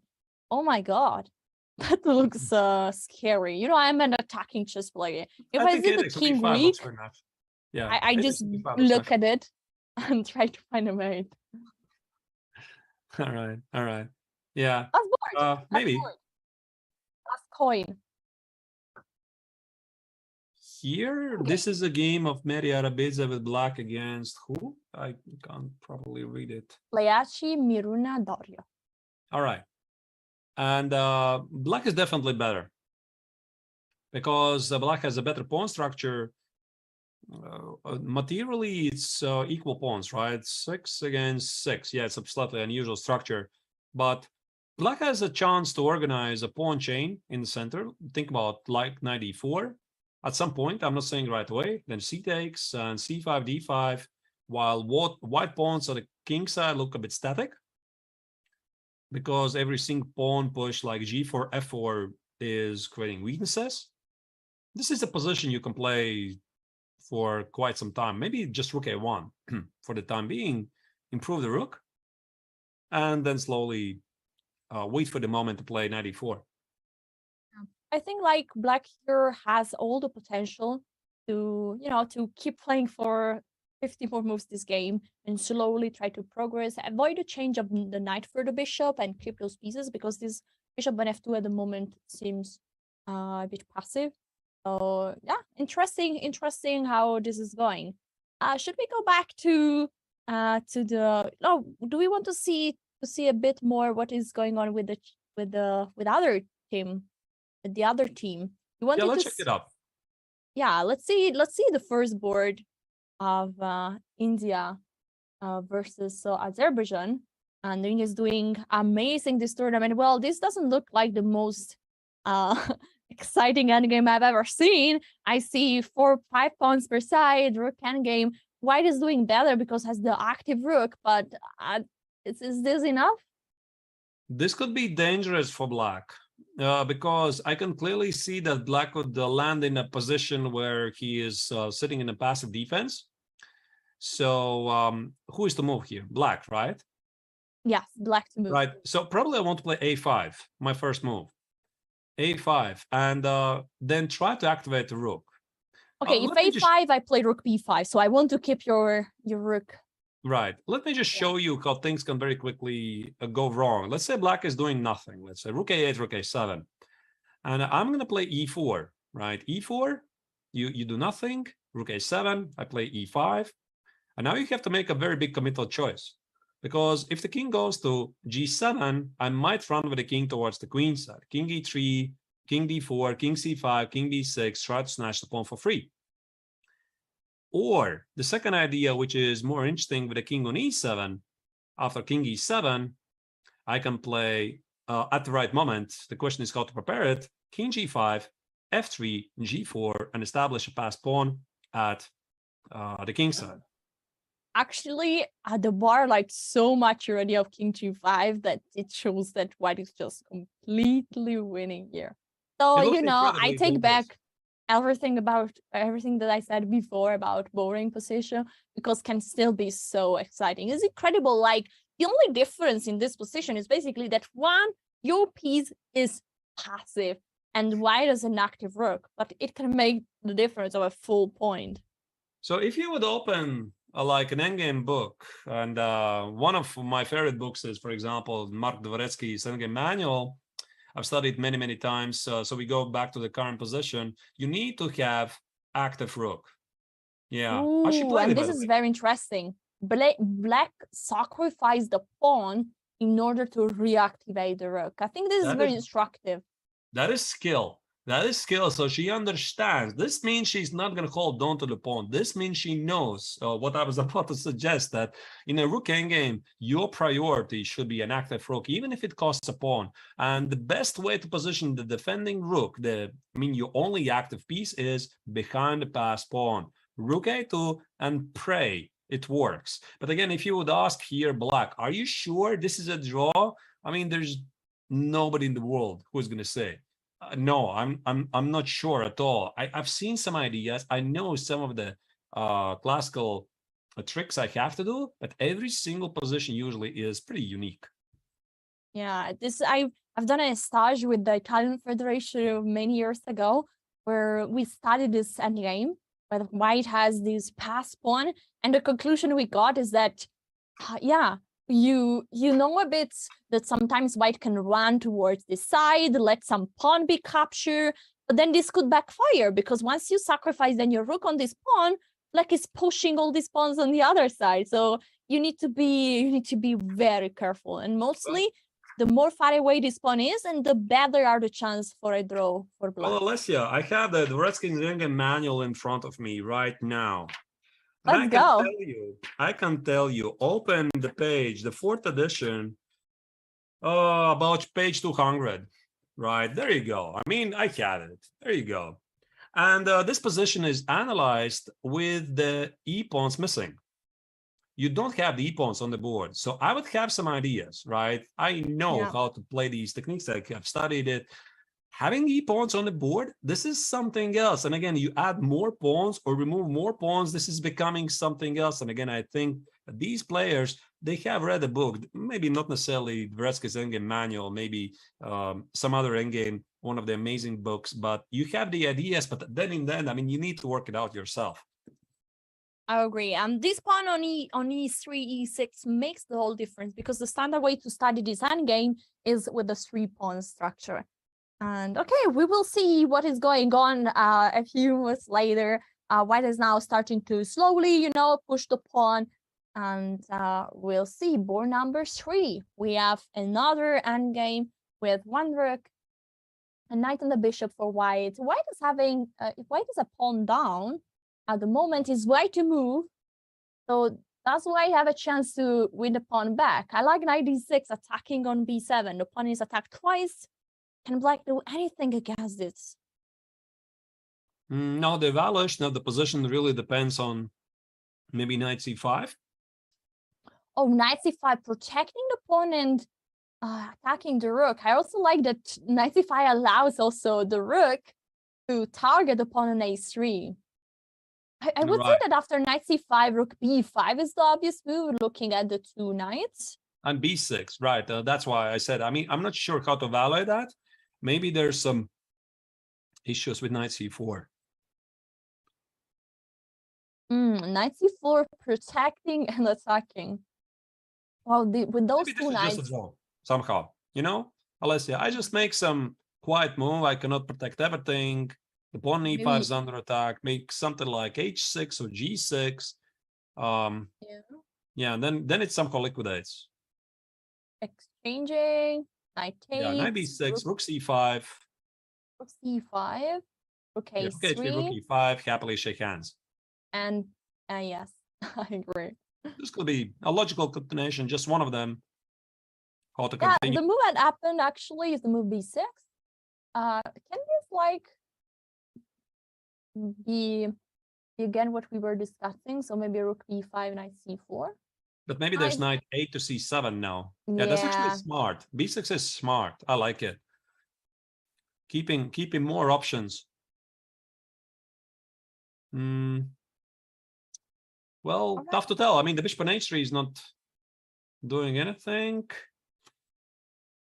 Okay, but actually, you know, white play knight c4, now knight c5, and now rook b5 seems like the move that is going to happen. So we might get in the position that we have just discussed. Last board, we see also Tanya, what Tanya is doing. She has just 59 seconds on the clock. And wait, Alessia, I'm so sorry. There is something dramatic happening in USA match. I just opened. Thank you for the dear viewers. Sorry to interrupt you. But Caruana is in trouble and Samuel Shankland is in trouble. What does it mean for USA team? Is USA going down against leader Armenia? Oh my God, this is an incredible upset. This is the current position. You see the bar. We all see the bar. Now we are trying to understand why is this. Just an extra point for the moment. I mean, there's an extra pawn that is also passed and very far away, which is a great up front for the endgame. So Levon here decided to take a break for obvious reasons, right? It's understandable. You don't want to play against your countrymen. And look at that. Team Armenia is such a great team spirit. Hrant Melkomyan blundered a game early against Wesley. So, and what on earth is happening with the white color for Team USA today? Samuel Shankland is suffering. Fabi Caruana, okay, that's with the black color, is getting crushed. Oh my God, look at the time. Caruana is just 1 minute on the clock. This means that he has to reply immediately to any move Sargassian is playing. Now, he pushed a pawn on c4, which allows white to take on c4, and then maybe the knight on e4 is really very vulnerable. I mean, after b takes e4, you have to take it with the queen. There is no other option. Don't tell me there's no mate after f3. I mean, there should be a mate. f3, rook e8. I want to checkmate you right there. Oh, this looks super scary. Maybe knight d6 is trying to hold. No, it's never going to hold. I don't believe it. Rook e7, queen e6. Goodbye. I mean, I don't believe this holds at all. Goodbye. Fabi is going down. That's the news. I mean, I don't believe that Sargassian is going to miss it. This looks pretty much straightforward. You don't want to trade the knight on g6 because the knight on g6 is a monster. And yesterday, Sargassian lost with a... No, I'm sorry, not yesterday, but previous round, he lost against Gukesh, the wunderkind from India, who is actually, you know, very close to score 7 out of 7. Maybe he already made it. And what a comeback. What a comeback for Team Armenia. Let's talk about that, right? I mean, they're playing without their leader, Levon Aronian, who switched the federation over to USA for reasons which are completely understandable, right? And Levon is not playing here today, and Team Armenia is like, let's show them, right? Yeah. Amazing. So if Caruana is in a huge pressure, and right now we're about to reach the position that we were discussing before, will white play f3? Let's see what is the pressure that Shankland is about to face. It's facing right now. I see so powerful queen and bishop here, and the king that is, is there and is going to be attacked by the bishop and the queen. Is there a mate? Can you feel the adrenaline flowing in your veins if you're Sargassian? It's like, oh my goodness, this is it. This is it. I mean, I'm going to take down one of the strongest players in one of the most important matches of the year, right? You just feel so much adrenaline in your veins, right? Wow. Yeah. Well, that is Shankland's game, right? He's also completely busted. It's incredible that if you see the result, you see, oh my God, USA is starting with one victory and one incredible victory of Vashal Lee. But now things start to look completely crazy. It has two boards. So black is up a pawn and the king is weak. Maybe Samuel still can save this. Maybe he can still save this. There are some problems because still white has a potential check on e8, and if the pawn on f7 is falling, I see lots of perpetual chances here. So if there is not an immediate wait for black, black needs also to be careful because there is something, some danger also for them. And of course, it's not immediately lights out for the Team USA because they still have also Lanier Dominguez, the hero of a couple of matches. He could still turn it back, and Dominguez will have to win the game with the black color if he sees that his teammates are doing badly. I mean, obviously you have to fight for your team. Yeah. Did USA need GM Hikaru in order to win this match? GM Hikaru, I said that? Oh no, I'm asking you. Should they have brought GM Hikaru to the Olympiad in order to win this match? I don't know. Let's not write down their chances because I see that Dominguez has dramatically improved his position, and maybe the match is heading for crazy all results decisive 2-2. Would it be possible actually? Oh my God! Look at this. I see that Dominguez has a great position. Also, there's a mutual time trouble. How do you even choose which game to watch? Because there's drama happening on the first. I mean, all three boards. I will switch very fast and try to understand what is going on. Here, black is having lots of pressure on the B file. Is A4 the move? A4, that's it. No, knight E4, rook D8. That's it. I think that Dominguez is going to do it. Oi, oi, oi. So maybe this is over. This looks clear. That looks very good. This is reassuring for the American fans. Don't despair. Everything is still possible. But I mean, I love the fighting spirit, right? I love this fighting spirit that Team Armenia also is fighting, that Team USA is fighting back. I would say that Dominguez is winning this. Yeah, that's it. Yeah, knight E4, rook D8. The pawn on B2 drops. Dominguez is winning. Is Fabi still fighting, by the way? I'm sorry that we're jumping there, but this is a big moment here. Yeah, Fabi is still fighting in this position. So white didn't play the move that we expected, f3, and played rook b2, which is another idea to try to penetrate through the b file. Bishop moved to c6, and now we have knight to e7. Check attacking the bishop. So the king needs to move. Probably king h7 will be the move that we see, and then which is white going for an endgame? I don't think he wants to take on c6. Maybe he's toying with ideas of f3, queen h4. I wouldn't want to take on c6 at all. That would be terrible. This knight on e7 is so strong, and the knight on g6 was actually feeling stronger. Now, the big moment here, what Sargassian is going to do? Are you really going to take on c6? No, never is going to happen. Maybe f3. Yeah, and now there is the pawn on a4 that is also hanging. And so it seems white needs to be precise. If not, Fabi will for sure take the chance and stabilize the position one more time. 1 minute 56 seconds, guys. This is an insane time trouble. On the other side, what is going on in the game of Shankland? Here there were a few checks, and the king is getting to c2. Is the king safe? Is the king in trouble? Is white to move? We But might they give have a reached check. the second time control already. They're going to spend some time here. There's Oh, yeah. no more moves. No more moves. This is move 43. This is what I see. That there's no more moves coming in. So Samuel Shankland is in trouble. He's going to have to work it out. But I would still give money on Black's position. And as I can see, also Caruana against Sargassian reached move 40. So this means that we are in a moment where they will take some time to think, some time to have a coffee, drink some water, have a fresh look at the position. And also this game reached move 30. So now that the position, now that they have again time, we can maybe evaluate whole position. Right. Let's jump in maybe to the France match against Netherlands.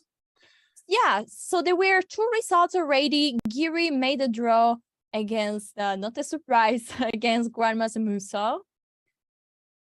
Obviously, by the way, this is a moment when a lot of results are incoming. I got the word from the reviewers that Conor Kumpi is losing in the women's section. More games are wrapping up. This maybe could be actually a big surprise of this round in the women's tournament. But we're gonna get back to the women's tournament after a moment. First time control finishes. A lot of action is happening. A lot of games are finishing. So we simply have to choose something here. Yeah, we have 2 results. Giri against Musa ended up in a draw. Fan Forest versus Fascine ended also up in a draw. So we have 2 more games. Let's see what friends of Ikaru, our Benjamin Bach is doing here. This is the current position. We have an end game with an extra pawn for white. Rook and knight is black to move. We reached move third.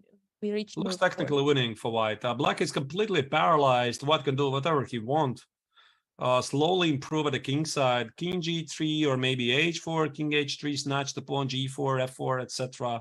The rook at a5 is, and the knight on f6, they're pinned to defend the pawn on d5. So white has the pawn and the compensation for it, right? This is what I say.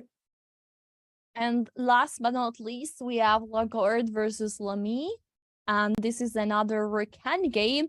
White has lots of extra pawns in this situation. White can also can push the pawn on, the pawn d is 3 squares away from becoming a queen. This is completely winning for white. The simplest I think is d6. Whatever you do next. You can even threaten the pawn on c5 because there's always d7. I just move the king closer. Okay, d6. What if rook d5 attacking the pawn? I just move the king. King f2. Because you can never take because c7 is promoting. Okay, and what if king f6 here? Then king e3, and that should be somehow winning. King e6, maybe rook e8 check, or rook c8 at the right time. Yeah, I don't see black saving this. Yeah, also, for example, I like the idea, the move rook e5 here. Forcing the rook to move away and then rook e7. That's winning very nice the pawn. All right, seems like so here is white winning for France, and in the other game is Benjamin winning for the Netherlands. So our prediction could be 2-2, no? Yeah, they fight like crazy, and then most of the matches seems to be ending 2-2. Okay, last but not least, let's go back to India. India 1 versus India 3. Our fans were cheering for India 3. Most of the chat seem to be cheering for India 3. Here we have a result. There was it was a victory for Grandmaster Narayanan. Players of India won.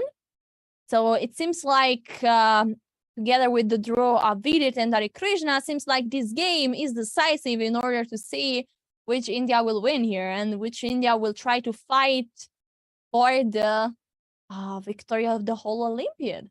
And Gaisi also has a great queen endgame against Abhijit Gupta. Yeah, I think it's safe to say that first Indian team confirmed their status of the main team, the strongest team among the Indian teams. So they're winning. They're winning the match something like 3-1 or 2-0. Doesn't matter. It's a win. Yeah, amazing. We want to see. We saw some top boards. We saw. Let me We check saw. Gukesh. Let me check Gukesh. Yeah, I mean, let's we're go. wondering, did he make 7 out of 7 because he had such an amazing position against Team Cuba, second Team India? So also they reached move 40. We are at move 42. It seems like black is keeping the pressure over the c3 pawn. And look at those pawns, by the way, they're a bit funny. 6 e5, g5, g4. But this is so bad actually for white.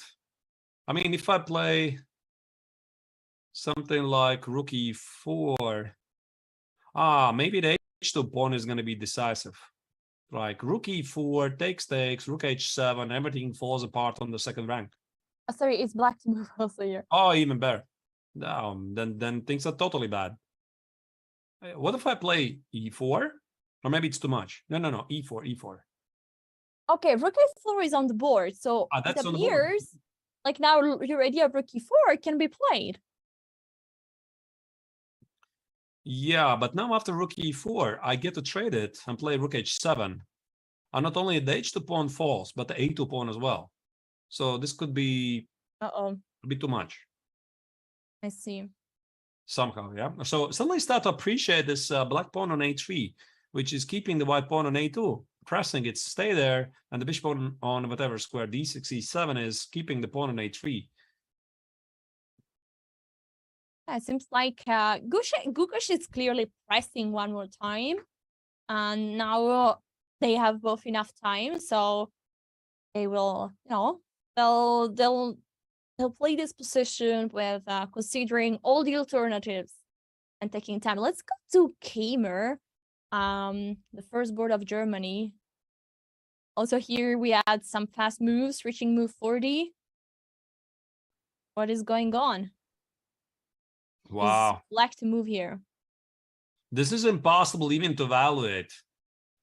Because, black has an exchange. All right, that's cool. But look at those passed pawns at a queen side. Look at the black spot on a4. There's so many elements. You have to evaluate. I mean, if those white pawns start to run very fast, white is killing black. The black pawn on a4 might remind itself at the right moment. Then there's the weakened king. I have no idea what to make of this position. Chat, do you have a game that you really would like to see? Let us know. We will go there. Yeah, Should we check the world champion? Yeah, so far. Yeah, let's check the champion, of course. So far, the viewers, you have been amazingly helpful, right? So I'm sorry we cannot always respond to your requests, but at least several times you gave very nice insights what's going on. We really appreciate that. But we have to remember at the same time, there's something like 1,500 games being played at the same time, right? So, I mean, this is crazy. So many exciting events.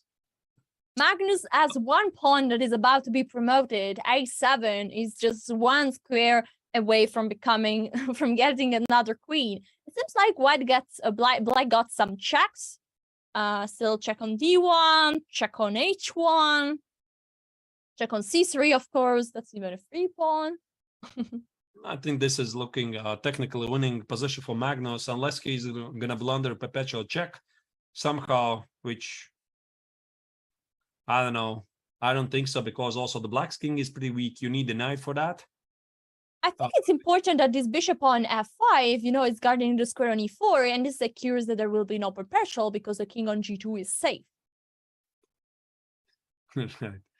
Yeah.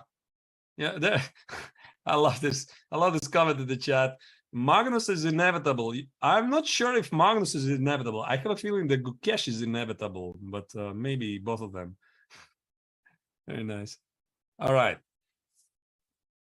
Can we, Alessia, can we check the game of Team Norway? There's 1-1, and Frode Orkedal has something interesting going on. Oh, let's go check it out. This is the current position. We have moved 44, but the position looks still super close. Equal material. White seems to have a bit more space to do the pawn on e5. We have two double pawns. What do you think, Ardors? Looks totally equalish, no? Yeah, it doesn't sound like there is a way to break through. I mean, black might have a breakthrough on b5, c4, something like this. White might look for g3, g4. No, I think Norway is gonna hold it here, and so far, I think Kurkedal feels the goal is to make a draw. So he's not gonna make any funny ideas here. He's gonna just maybe just cement the position with a5 so that you don't even think about crashing through. And Magnus is winning. This means that Team Norway is gonna score maybe not the most convincing win, because Christensen, look at that, he lost with the white color. What is going on there? I mean, they're not really feeling the game. I mean, Magnus is waiting for the support from the team members, and somehow the game is not going. Magnus has made one draw, if I remember correctly, so that makes, what is it, 5.5 out of 6 for him if he wins.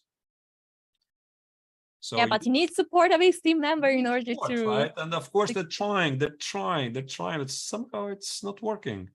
You know, I remember, Alessia, it was such a bad experience. I mean, I was playing for Team Latvia for Olympiad in 2018 in Batumi, my last Olympiad where I played. And everybody was playing bad, meaning the top board, Igor Kovalenko, was playing really well, just crushing everybody. And everybody else was like, we were letting him down all the time. We kept playing mediocrely, nothing special, and maybe even just badly. And at some point, even Kovalenko started to play bad. You know, because I mean, it's the spirit, right? Somehow you feel the match is not going, and we drag down the leader as well, right? I don't want this to happen to Team Norway, right? But you can't help but feel that it is very important to have good team spirit. Yeah, I definitely agree. So it's like you influence each other, and yeah, you influence in a negative way each other. Chat was suggesting to watch some quiz. So I'll go to the board number 1. We already saw we just saw the bar going all the way up. What do you think of this position? It's common knowledge that the bishops tend to dominate the knights, especially in endgames, especially in open positions. So I think the march of king e4, king e5, king g5 looks decisive, unless black somehow managed to push forward f pawn, which I don't see how to do that. I mean, wait, king e4 is knight c3. Oh, maybe he started bishop e6 check and then play king e4. You don't really want to exchange the bishop. I'm not sure that's even winning, to be honest. I mean, I would have to calculate that. This pawn endgame, but bishop e6 seems a safe move. And king d8, I guess. No, black has this f pawn that still needs to be guarded. No, the king cannot. that is a good point. That is a good point. Of course, I can always play bishop c4 or bishop d5, hold it. So can we make a couple of moves? Let's say king d8, and king e4. So does black even have moves here? Maybe knight c3, something like this. Yeah, and I go after the g pawn, king e5, and f3, and just take it. Is this not winning? e2, bishop c4. I mean, this should be like calculation until 5 or 6. You check if you're not blundering a piece immediately, then you're winning. Yeah. I mean, there's knight e4 check. Yeah, maybe now I rely on my passed pawns. Yeah. So you give away the bishop. Maybe, yeah. Just an idea. Again, I would check it. Like, let's say king h6. Can I do that? King h6, you take your piece. Whatever you do then, I don't know, knight. Okay, bar found a draw. Well done. I don't see how it's a mistake. Okay, I guess I found a mistake. f1, put a queen, takes, g5. I was hoping this is winning somehow because I have 2 passed pawns, but the knight is getting. Yeah, but I play king h7. Okay, so maybe the knight can take care of the pawn, and then you can play something like a5, b6, and then capture. Or king d7, b6. Yeah, maybe that's a draw. You can show it until then, by the way, Alessia. Yeah, what do we do? Knight g3, g6, knight f5, king h7. Oh, now he's winning. King d7. Is this winning, really? I'm not sure. g7. Take, b6. How is this winning? No, sorry, b6. No, king c6. Don't waste time. Sorry. E6. King f6 anyway. Ah, the king's in the square. Oh my goodness, you have to cock like that. King e5, the king's in the Oh square. my god. Okay. It can be miscalculated, by the way. Very correct. Yeah, because after pawn take, the king is catching the pawn. Wow, that's incredible. Wow, that's very tricky. I mean, we can definitely say that it's tricky, but white is the one that has chance to win here. Yes. Right. And look at the result. I mean, Greece is doing really good because Let's go back. Sorry, Arthur, for interrupting, but I see chat saying Caruana is losing again. We need to see what is going on. So the knight and the bishop is not anymore on the board, and white is having 2 extra pawns. okay, so he did take on c6 or on d5. I can show shortly. So there was knight e7 check, the king went up. Now there were lots of exchange. Rook b4, queen goes away, and now tape up. Ah, okay, makes sense. It's a nice way to liquidate and to get to an endgame where you have 2 extra pawn, you have a pass pawn. I should be safe, right? Should be. Should be winning, yeah. 2 pawns. Cut off king. The current position. But I can't help but feel that Sargassian had more direct win. I mean, this is definitely winning. Should be winning. Technical win, 2 extra pawns. The A pawn is important to keep alive. But I had a feeling that he had like a decisive attack. This f3. But then again, we talked about this, right, Alessia? About being practical. Not going for funny ideas. And I agree. Yeah. Like a GM, that this endgame is winning. You have an extra pawn, you have another pawn on the other side, and you just go for what is safe. What does it mean for Fabi? Maybe he's about to drop out of top 10 in the live ratings, because there was this discussion. It was so strange to see Fabi dropping to number 9 in the live ratings, but that was before the victory over Maksudlu in round 6 over Iran. So he gained back some rating points. Again, another tough result for Fabi. Something has happened. I don't know what. I can only guess, but I feel that maybe he slightly lost the touch after the candidates, right? He was doing well.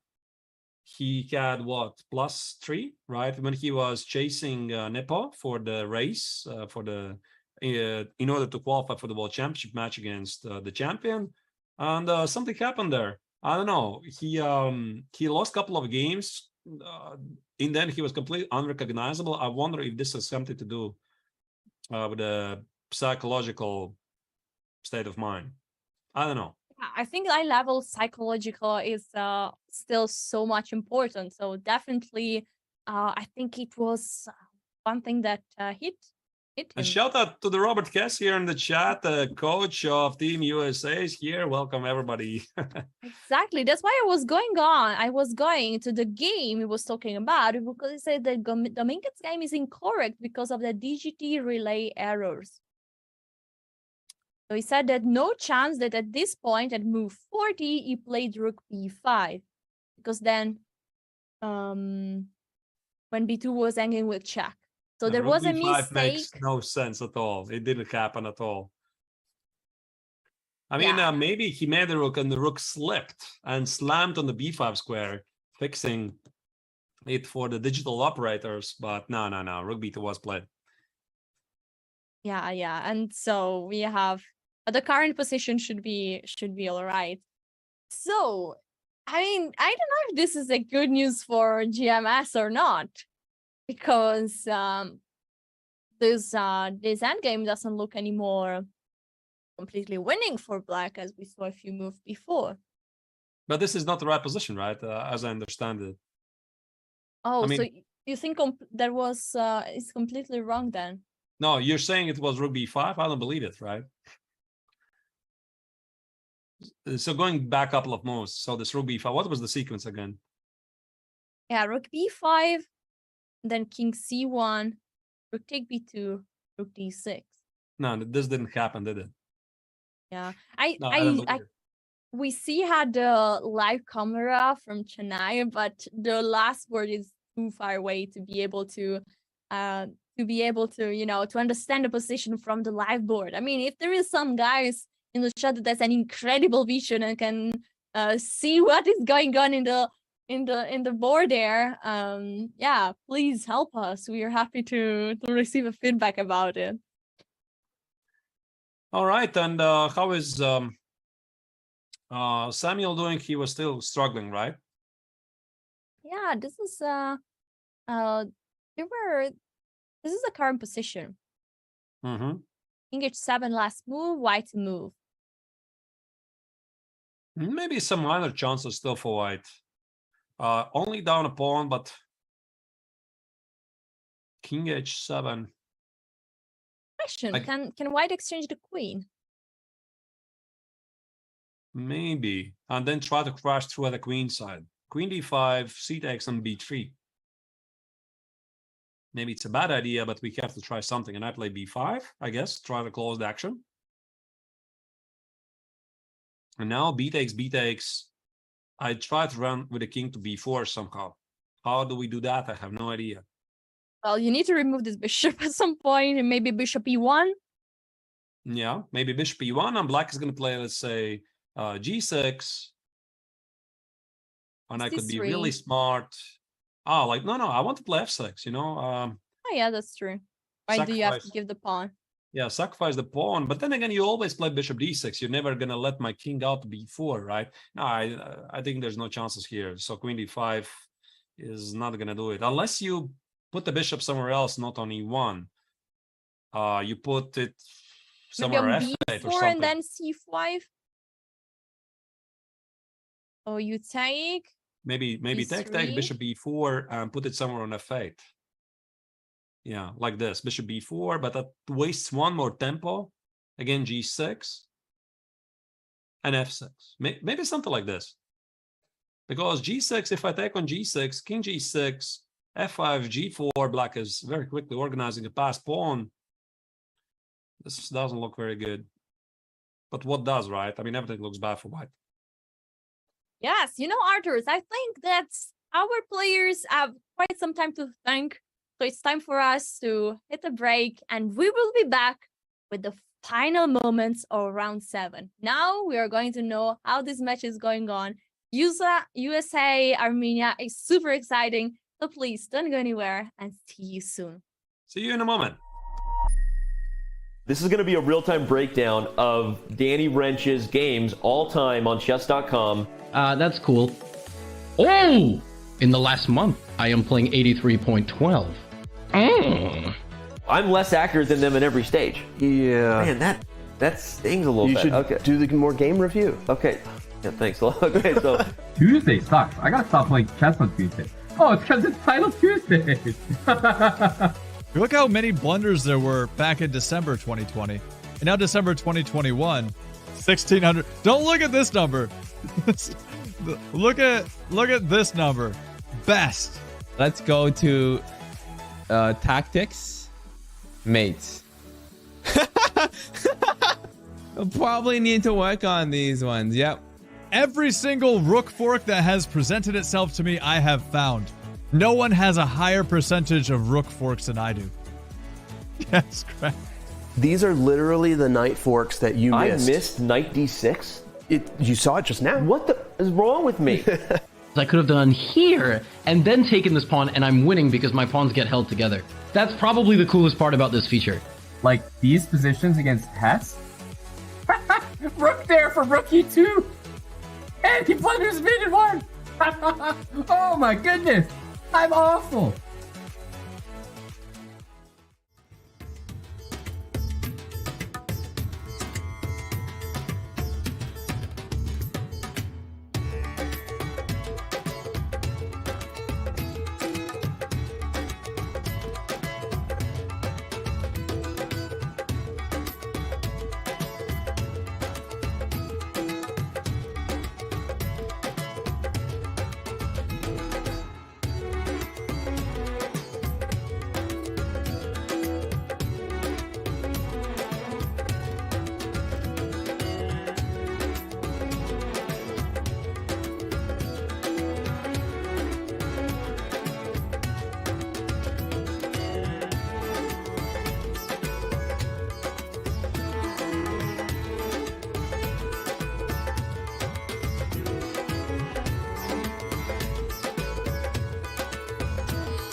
Want to play chess online or learn how to improve?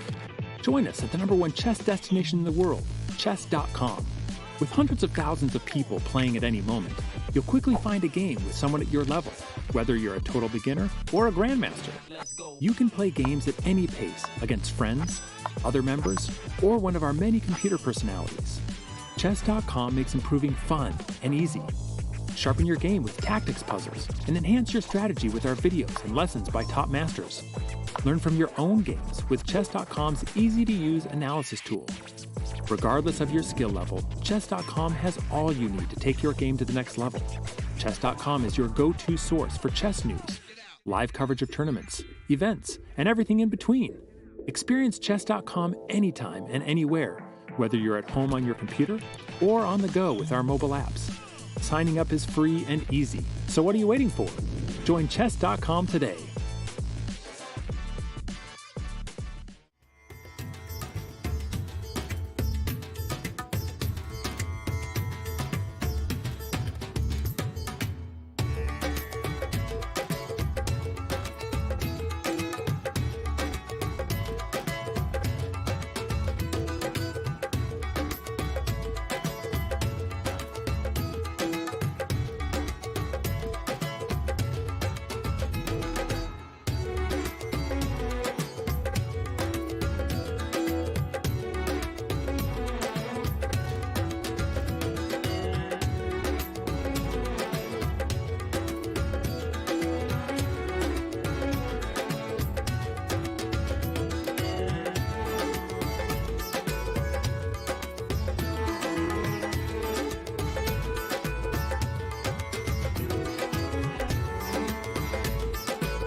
Welcome back to the 44th Vidit Olympiad here in Chennai. Here we can see the live coverage of the playing goal. You are here with Alessio Santermo, Women FIDE Master, and my co-host today is the amazing Grandmaster Arthur Snikshans.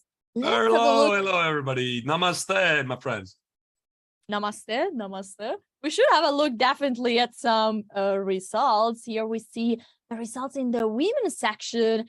Azerbaijan is leading versus India. That was leading up to this point. So maybe we will have an upsetting results for India.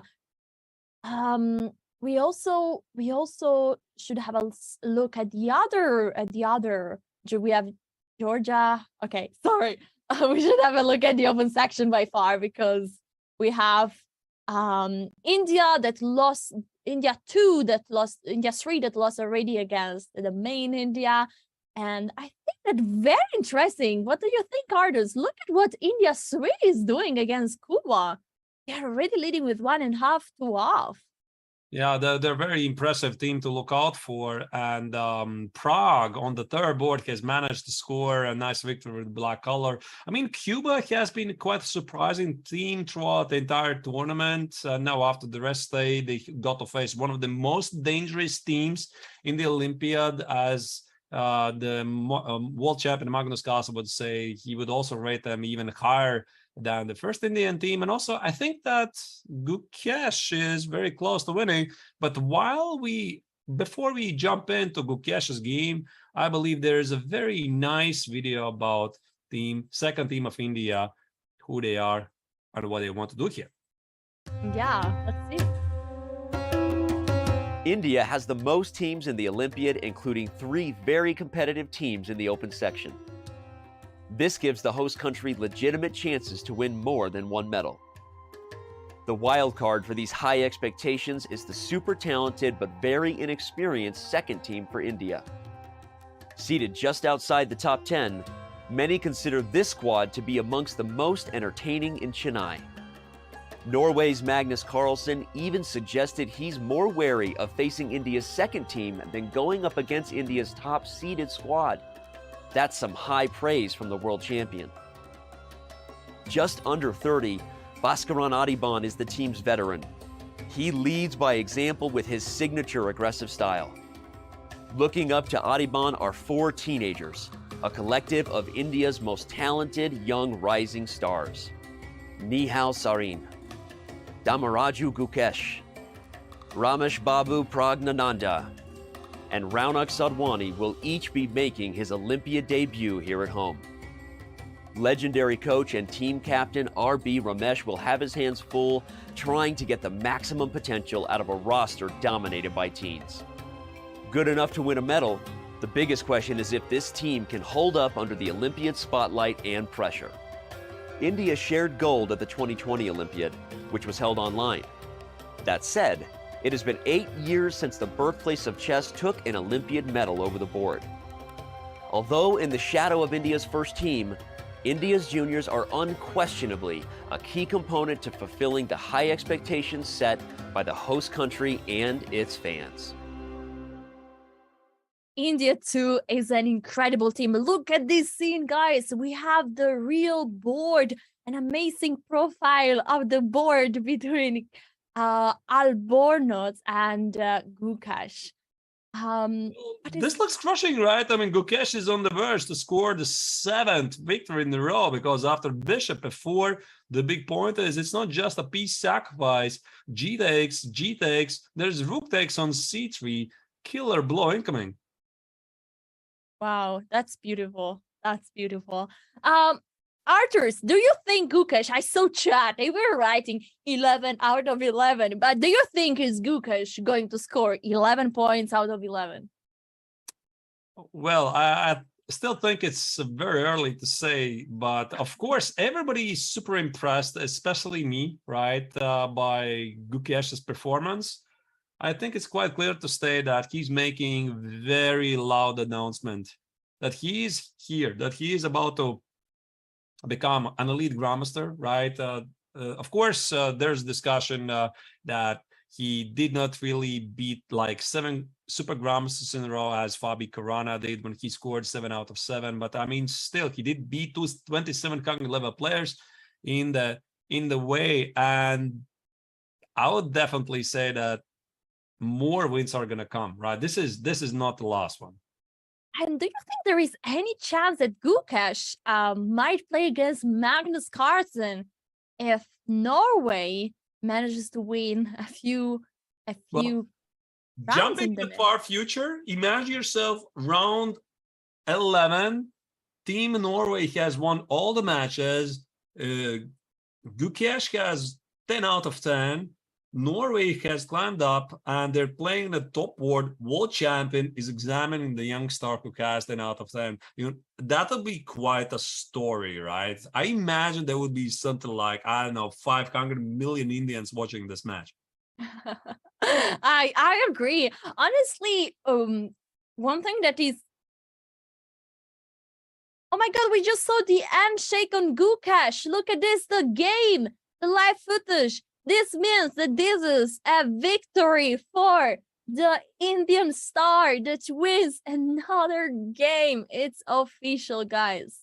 And to remind you what round this is round 7, because I learned this from a recent tweet. Who was this? Ganguly, who said that in case I mix up what round it is today, right? I just check out how many points Gukesh has. So Gukesh has 7 rounds. This means this is the 7th round.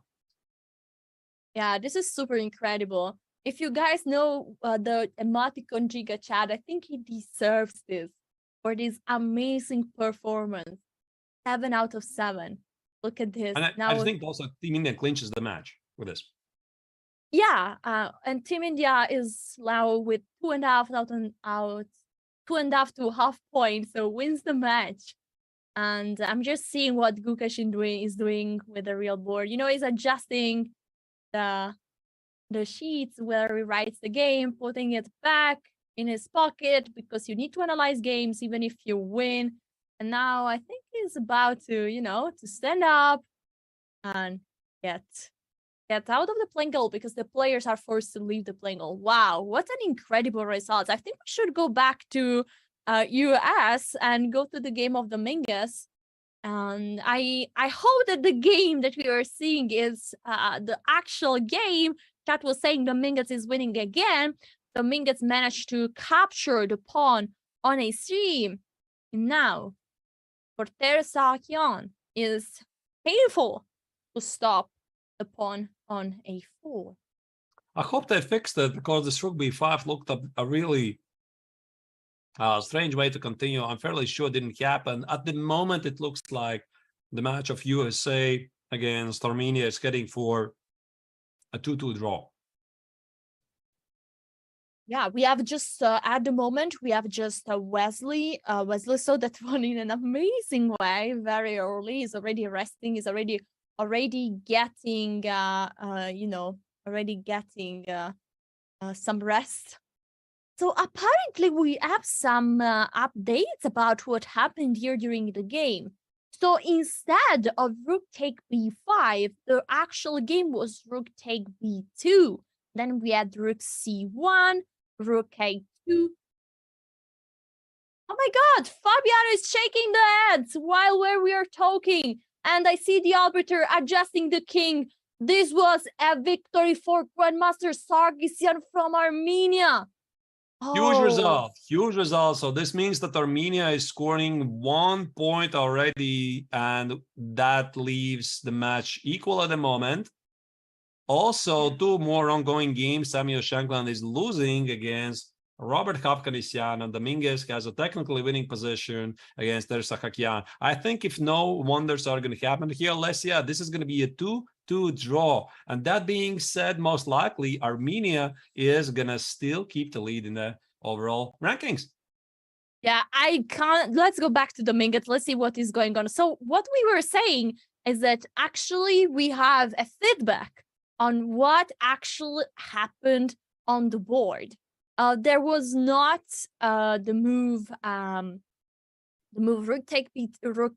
rook b5 was not happened, but actually there was a mistake with the move order, and yeah, we have this position right now. Yeah, the operators fixed it. This is the current position right now. They gave white a free move after that, so just to fix it so that they don't have to, like, I don't know, reboot everything. This is the right position. Black has 2 extra pawns.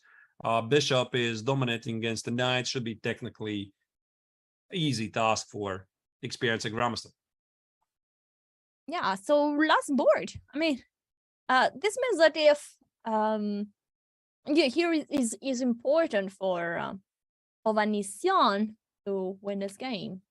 Yeah. So it's quite amazing, right? So there's a big likelihood that we are going to have 4 decisive games and still the match is somehow drawn.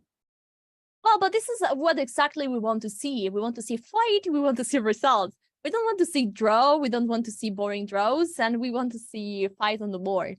By the way, this position is still looking unclear. Which unclear? You mean the final position? I mean this position? The current position of Shankland versus Hovhannisyan. I have a feeling somehow it should end badly for white very quick. But you know what, Alessia, I started to think, I don't recall, I mean, definitely there were. I don't recall matches, at least at the highest level here in Olympiad, where when the match was drawn with all games decisive. Maybe there was. Definitely there were matches with 4 draws. But a draw and 4 decisive matches, that is pretty rare. I mean, still. And this guy I agree. Draws are definitely very, very they're happening so much that you don't expect 4 decisive results to end up in a 2-2 for the team competition. So it's impressive. It's impressive. So you say that black should win this position in a few moves. Can you prove it to me? That's a different question. How do I prove it? Obviously, I need to create a pass pawn at the king side. How to do that? I'm thinking, so my thought process, okay, bishop c7 was played. Can we take it back? My thought process is I want to trade queens somehow. I put away the queens. I play g6. I trade the f pawn for the g pawn. Then I play f5, g4, and I create an outside pass pawn, and I'm winning. And also having fixed those white pawns at the queen side on the dark squares gives me extra bonus in let's say, the bishop endgame, right? I can always use them as a target. I'm not sure what white is supposed to do here. By the way, I'm thinking about also, I could play even, okay, maybe it's too early. I was even thinking about g6. G6, sacrifice the pawn. Or without the... Yeah.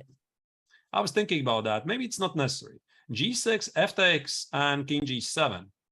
And now my point was, which is maybe completely ridiculous, to play f5 next. f5 and king takes on g6. But this is such a responsible move that I'm not totally sure.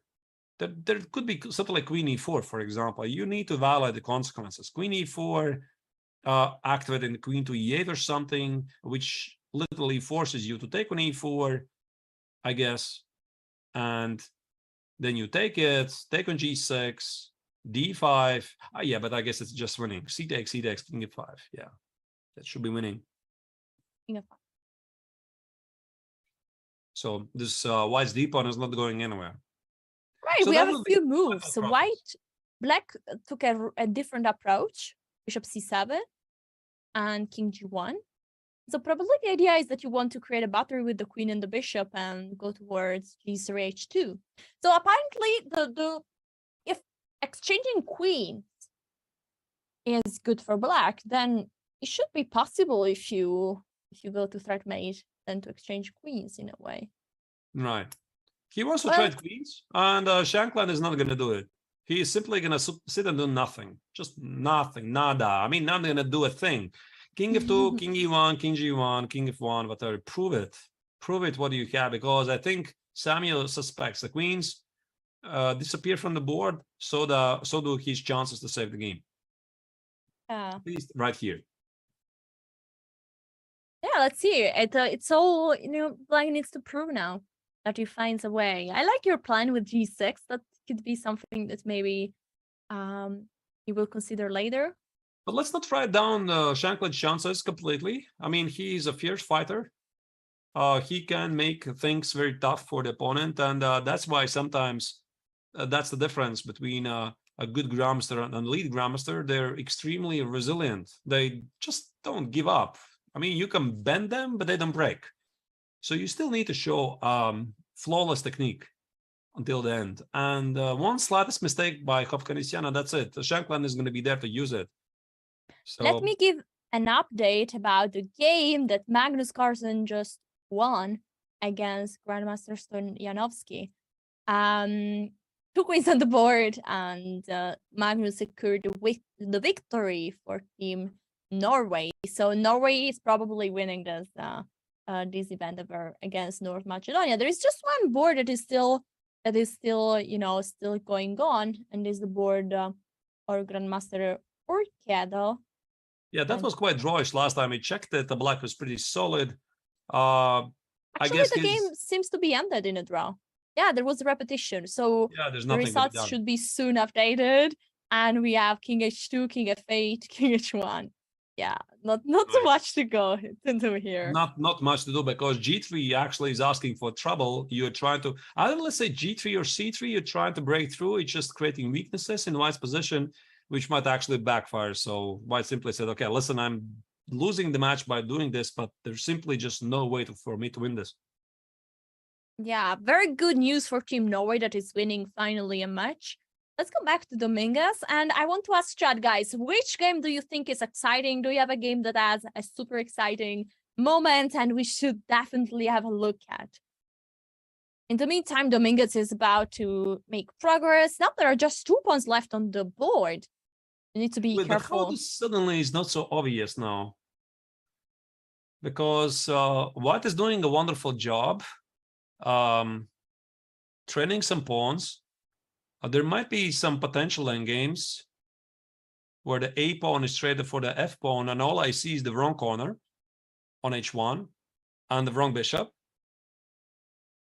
This still requires technique. I would say that imagine Arthur's if you jinxed it. You said 2-2 and now somebody wins. No, and then they make 2 draws. And then I believe it's still going to be 2-2, to be honest. I still believe. I mean, it looks very logical. The match is quite even, despite Wesley's amazing easy victory, where Melkomian handed on the platter this entire idea with E4, but it was so beautiful. You can't deny, really.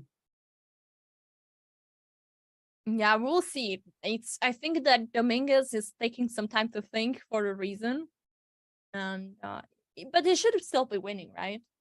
Right. While we at it, do we jump to the women's section again? Yeah, sure. Let's see what is going on. Yeah, I wanted to check since we started to talk about Team USA. How is the women tournament, women team doing? Just very quickly, just to check how they're doing. First player that I would like to have a look is Irina Crash. She's an amazing commentator for chess.com. I think many of our audience knows her. And I saw even, that there was a petition in order to let Irina start streaming on Twitch. So, she's liked by the Twitch community, and that's her game. She's with the white pieces playing against a women FIDE master, Maria Jose Campos from Argentina. So another American duel. They've already had so many teams. They played Venezuela. Oh my goodness, I don't remember. There was like 3 American countries. And this is the 4th one, if I remember correctly. So it's quite interesting the pairing they got. I could very quickly pull up, of course, Team USA's lineup. So they played against Puerto Rico, Peru, Venezuela, and now Argentina. Look at this. They are playing. Like they could have played in America. Continental championship right there. Yeah. Anyway, this position is black to move. And is white winning, you say? How? Why? No, I say Team USA is winning. The score is winning. Yeah, they're 1.5-2. What about this position?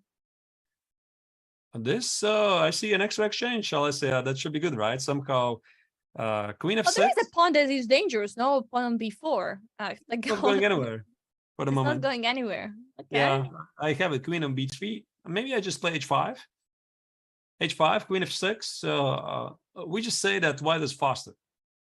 I think white is faster. This pawn on B4 is, of course, is menacing, but just play H5. Go for the mate. No, I think Irina is going to do it.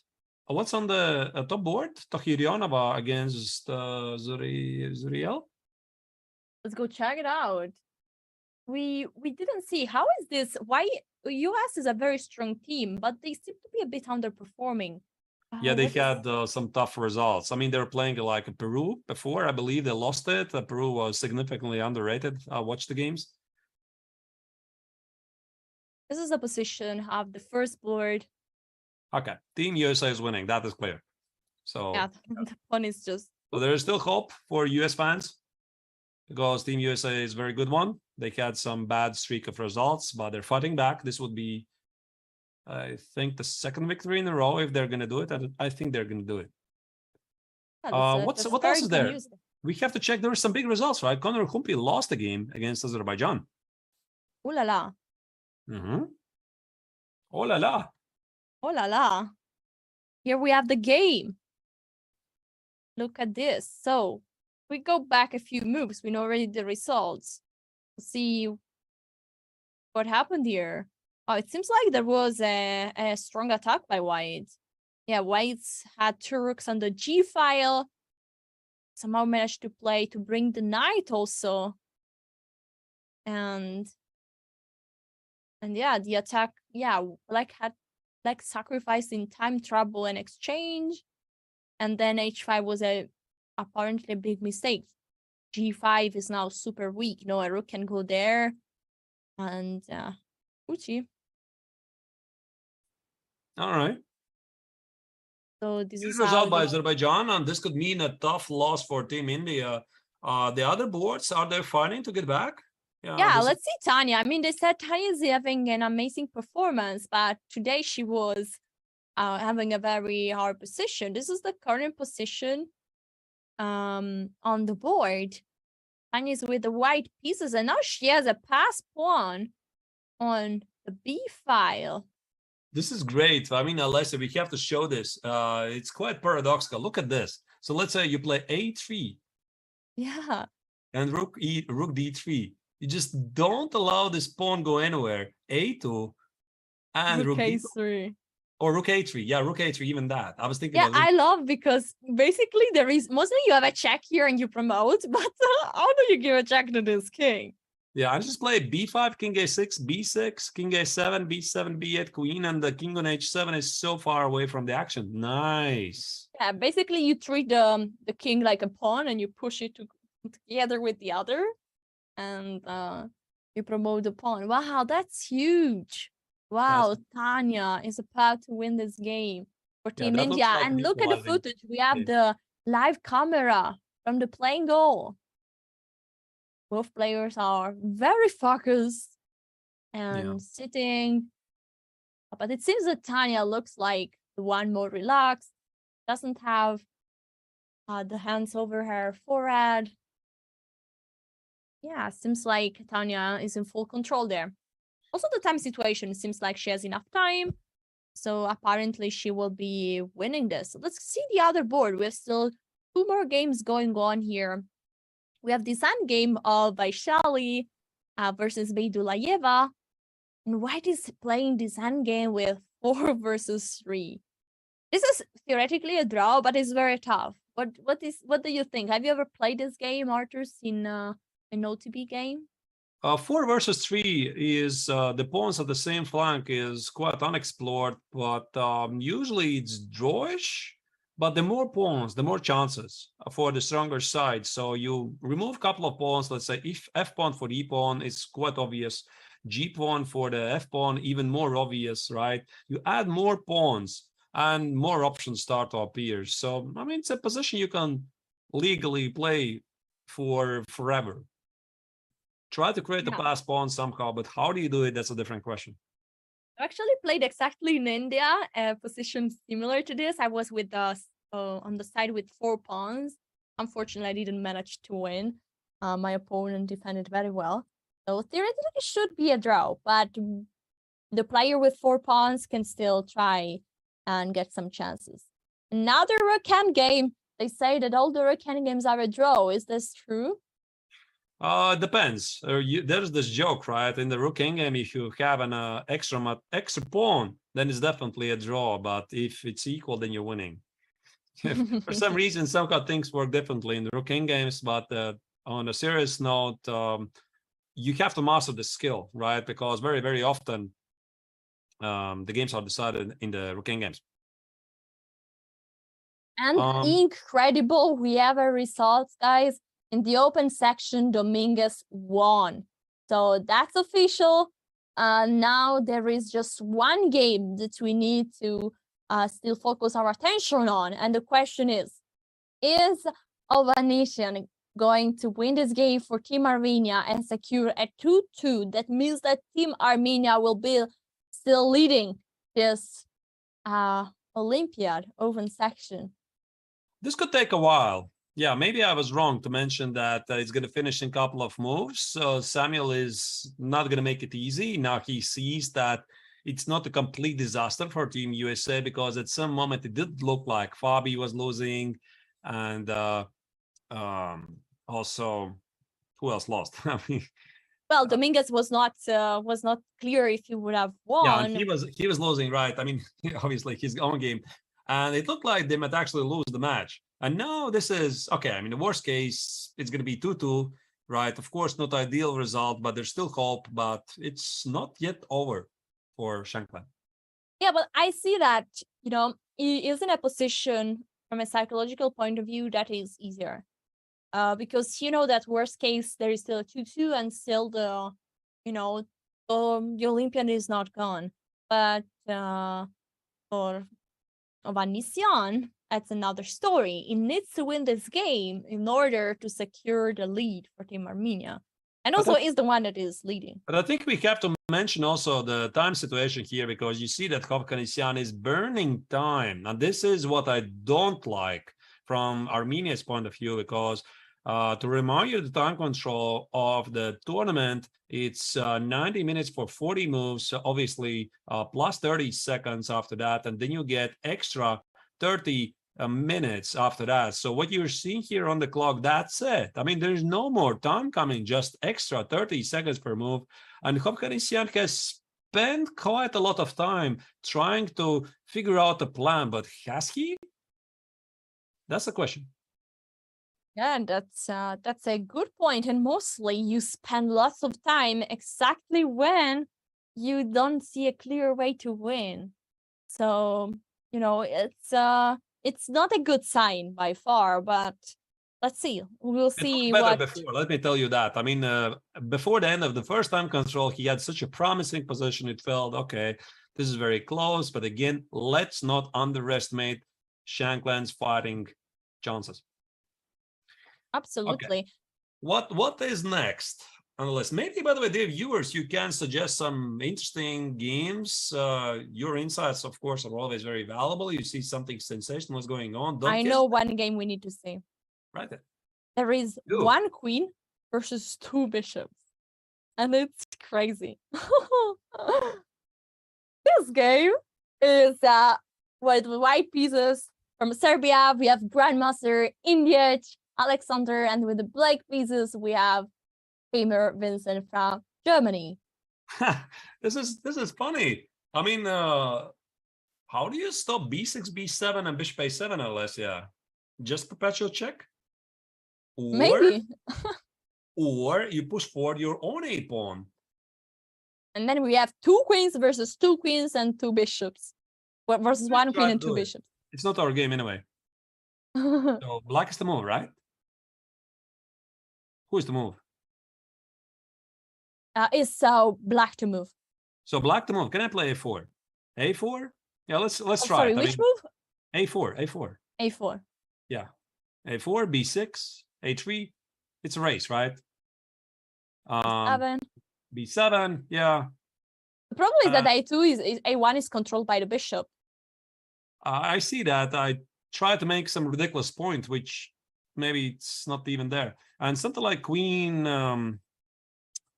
Queen. I think it's B1. time to start giving. Queen B1. No, I wanted to trade this pawn on B2, on B7 for the pawn on A3. So bishop A7, A2, you put a queen, I trade it, I put another queen. That was my idea.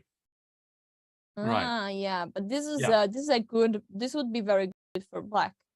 But even this is quite drawish, I guess. I mean, how do you crash through?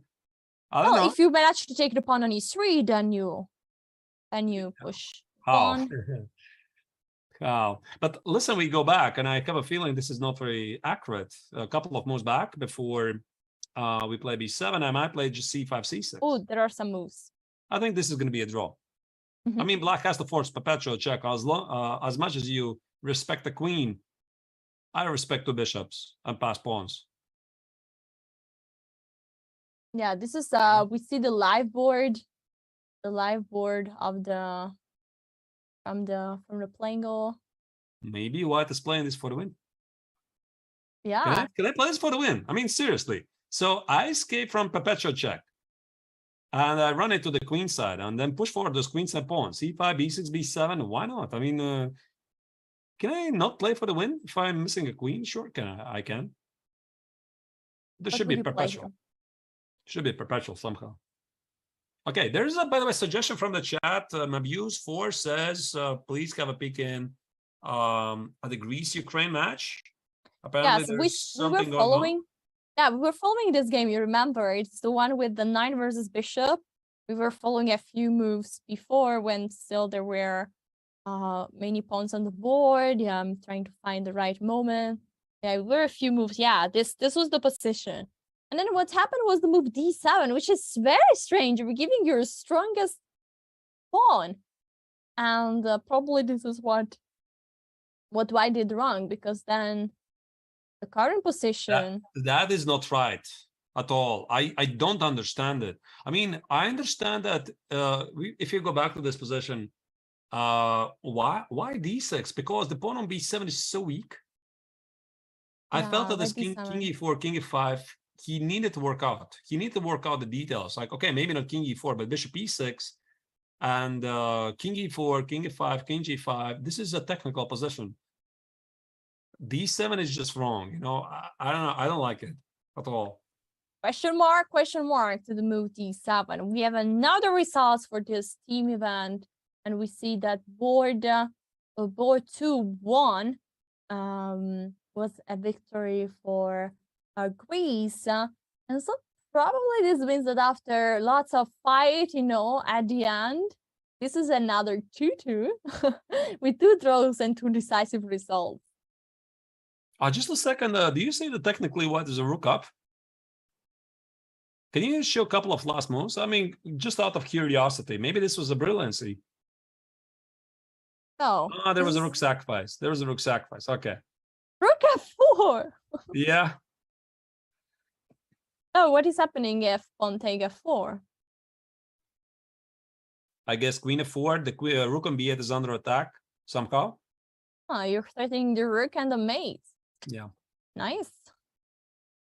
Okay, so after rook f4, rook f1. Rook e5 attacking the queen. Queen moves away. Rook f3. Rook e1. Rook ef5 not exchanging anything. Rook e2. And now Arthur's boom. Rook h3. H-take, check, king h2, and queen to a1. Threatening mate. So it was a sacrifice. Yeah, that was really, really, really nice. So I think it's time to, you know, to jump through the games that still didn't finish. We have lots of Grandmaster that we didn't even mention. We didn't even see what was going on.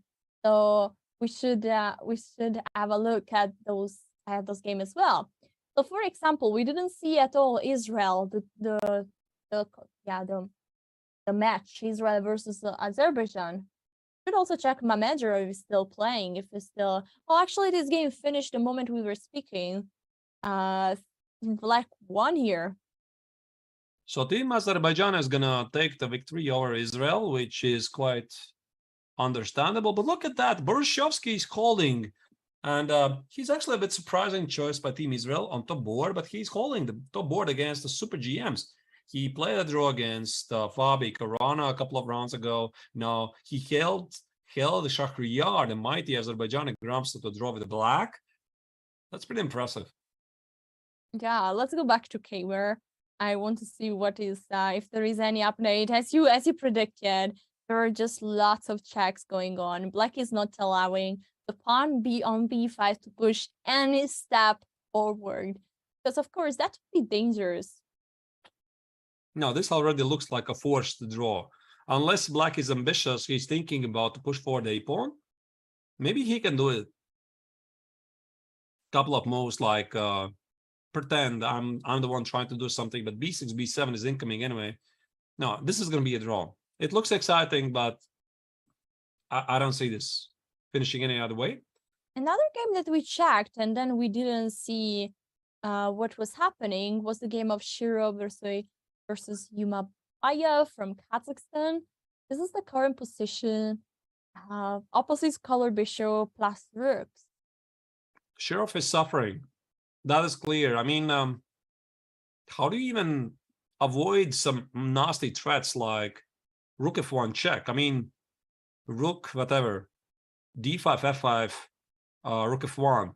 So Black is seriously pressing here. I don't see a clear draw. I mean, I see the bar, of course. Yes, nice draw. But the bishop on d2 is stuck. It's guarding the d1 square. And maybe after any rook d5, rook f5, Black has bishop f4. But let's move it a couple of moves. Let's say rook d5. Let's say c7. And if I play something like rook f5, maybe your point is after bishop f4. I wanted to play h4, h3. White is also with his own ideas like rook b3. Yeah, rook b3, rook or rook d3. d3. Yeah.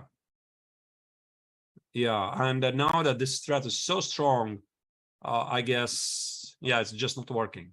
So rook f4, g takes h3. I mean, it looks fun, but I could even sacrifice the rook on h3 if I have to, and just take the last pawn. Should be a draw. No, it's a draw, but Sheriff has to be careful, a little bit careful here. Yeah, I mean, cannot you play something like even f5, then rook h4, then you? Why you take the pawn on c7, just h3? No. There was rook b8 check. Okay. Now it's just a sample line. This pawn on e2 feels quite strong. So one check, white misses, white is in trouble. But apparently there's just no way. Okay, I think why don't we go to the ladies? Let's see if there is any games going on. So Arika made a draw here. The pawns are just both pawns are too dangerous. And actually there was a repetition, no? There was check, and this is how the game ended. That's not the end game where the black pawn was in a2, right? This is a different game. No, this was the end game where black sacrificed the pawn to activate the rook. Yeah, that one. Yep. This one. Very nice technique. Well played. And this is the end game of Tanya. The pawn didn't even advance, and we have the same situation that you predicted, where the pawn is just getting pushed, supported by the king. And yeah, basically black has nothing to do. This rook here is also doing such a good job protecting the pawn, taking under control the pawn on a4, and yeah, the rest is just done by the pawn on b6 and the king on a5. Maybe some final tricks like who is the move here? Black, right? Here's back to move. 22 seconds, by the way. What? 22 seconds. 22 seconds. Oh, wow. There's another time trouble. Yeah. Time runs out sooner or later. I was thinking something like rook b3. But after rook a4, take the pawn on g3, the b pawn for white advances. So it's gonna... Oh, wait, just a second. Let's continue this line. Okay, let's go. King f6. It was black to move and he had to play king f6. Okay, then it's very bad. Because if I had to play here rook b3, if I was to move rook b3, rook a4, yeah, some random move, exactly. Rook a4, rook g3, b7, rook g8. And so you have some ideas, right? You have the f-pawn, maybe it's losing anyway after king b6, but you know, you have your own f-pawn and you need to, yeah, but white is the move, so it quite doesn't work. Yeah, okay. King is on f6. Well, actually the move king f6 just happened, so maybe before king f6 he wants to do this, obviously, but it's not going to happen. White is winning. Yeah, white is winning. I think we're about to see an handshake. There's a fair chance, and I think also for her opponent, this would mean the first loss because we talked about Olvia Fatalieva. Arthurs, there is another crazy game, and is Maria Mutsichuk against Robert Celine. Here we have, for black has a queen and 2 pawns, instead white has got 4 pawns, a rook and a bishop. And look at the time; they are both in less than 1 minute. 26.5 seconds for Maria Mutsichuk. I can't even understand which pawn is moving where. It's white move. And the pawns are going towards this side, I guess. It said the pawns are going towards this other side. But that was a good point. 8 seconds, 6 seconds for Maria Mutsichuk. This is getting tense. Rook takes an f2, we saw it being played. What's going on here? Okay, rook take f2 is exactly what happened, and the pawn on f7 also was taken. Yeah, let's go back a few moves to see how this happened. Let's go at move. Oh, wow. This is so crazy. The bishop on h8 counted together. Let's take even more couple of moves before. Just a second. What is this? Okay, this looks pretty normal, or more or less, right? More or less, let's say. Okay. I mean, I want to see if there is a point where, where the queen were on the board. Yeah, this is what I want to see. So white was clearly attacking, and here there was a queen sacrifice, and then here we are. Nice. Very nice, yeah. So king h8, bishop g7 was the idea, right? So black had no choice. So this is how they got there. And now you fast forward a bit forward. Just sorry, I want to show the checkmate because it's not always so obvious. So if king h8, bishop here, king g8, and now we take on f6, and there is no checkmate, but we win the queen back. Right. And how did they get to this crazy position with the bishop on h8? Well, let's see what happens. Pawn was under attack, and now the bishop needs to protect the pawn on f6. The rook are going to farm some pawns.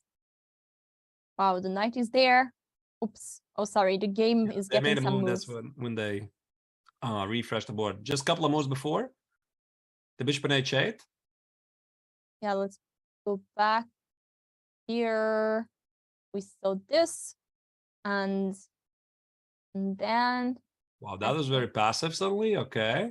Whoa, bishop on h8. What are you? All right. What is the idea? The idea is to f7, I guess, at some point. I don't know. Don't ask me. Maybe rook g7. Okay, fast forward.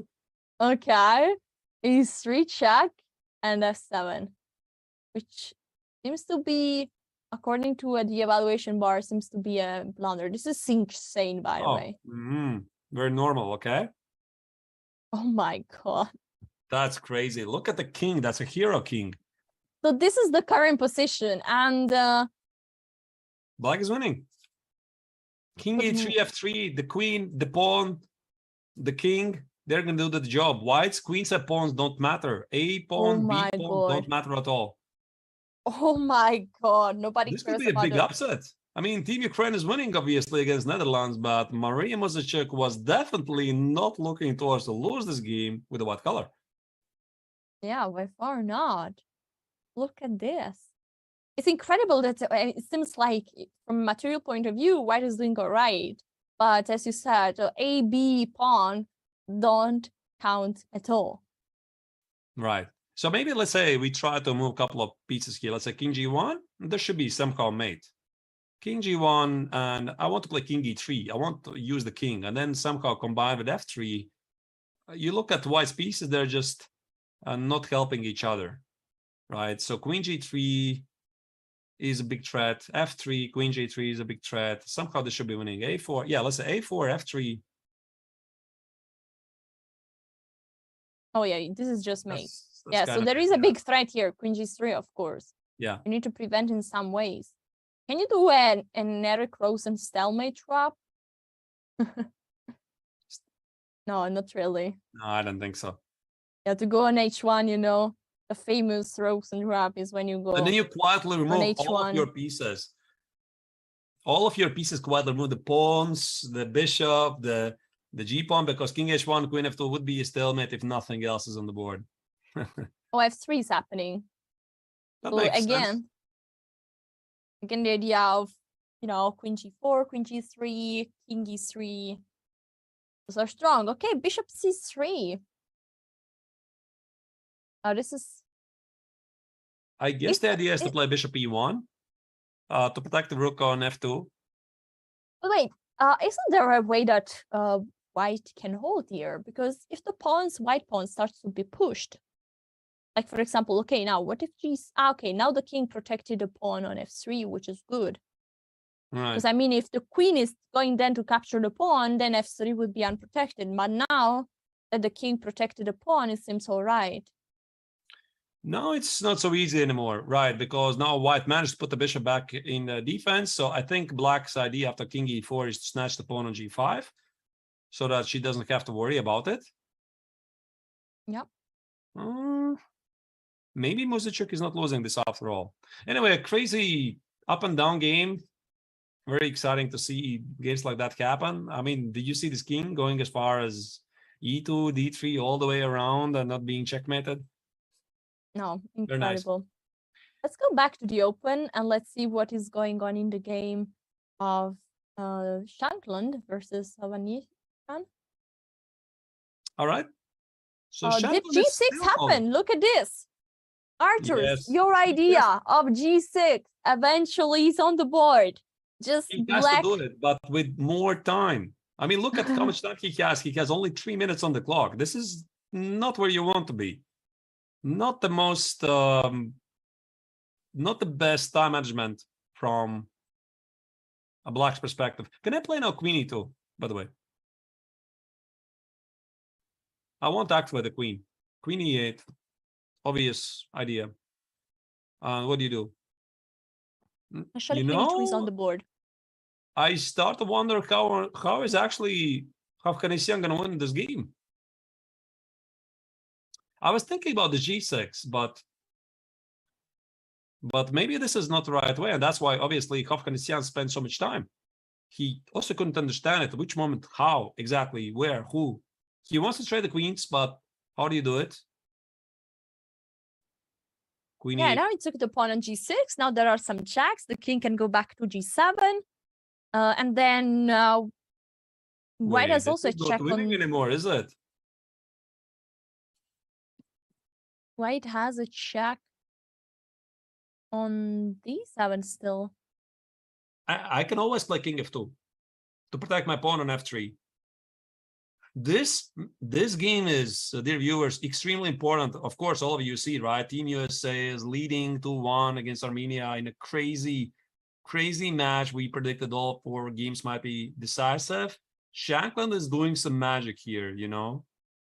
Yeah, as you can see, there was an incredible victory by Wesley. So in less than 3 hours, he won with an amazing rook sacrifice.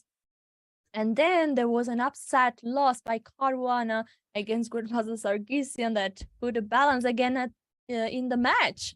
The Mingans pulled out an amazing victory, and so here we are at board 4, decisive game for this match.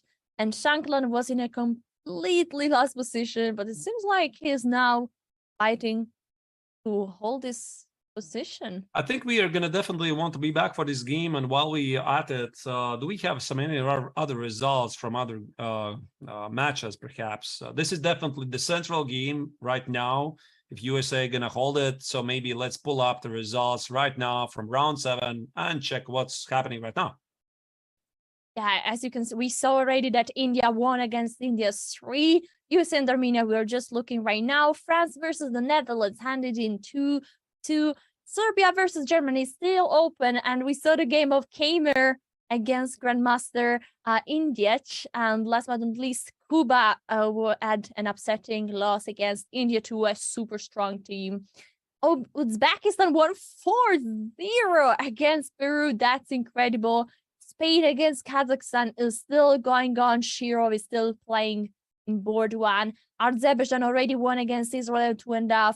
Greece against Ukraine ended up in a draw 2-2. And last but not least, we have Brazil versus England with the game still going on. So the result is still, with 2 games actually still going on. So the result is actually a bit still surprising, Alessia. I mean, Brazil being ahead of England. England has a very strong team, very experienced team.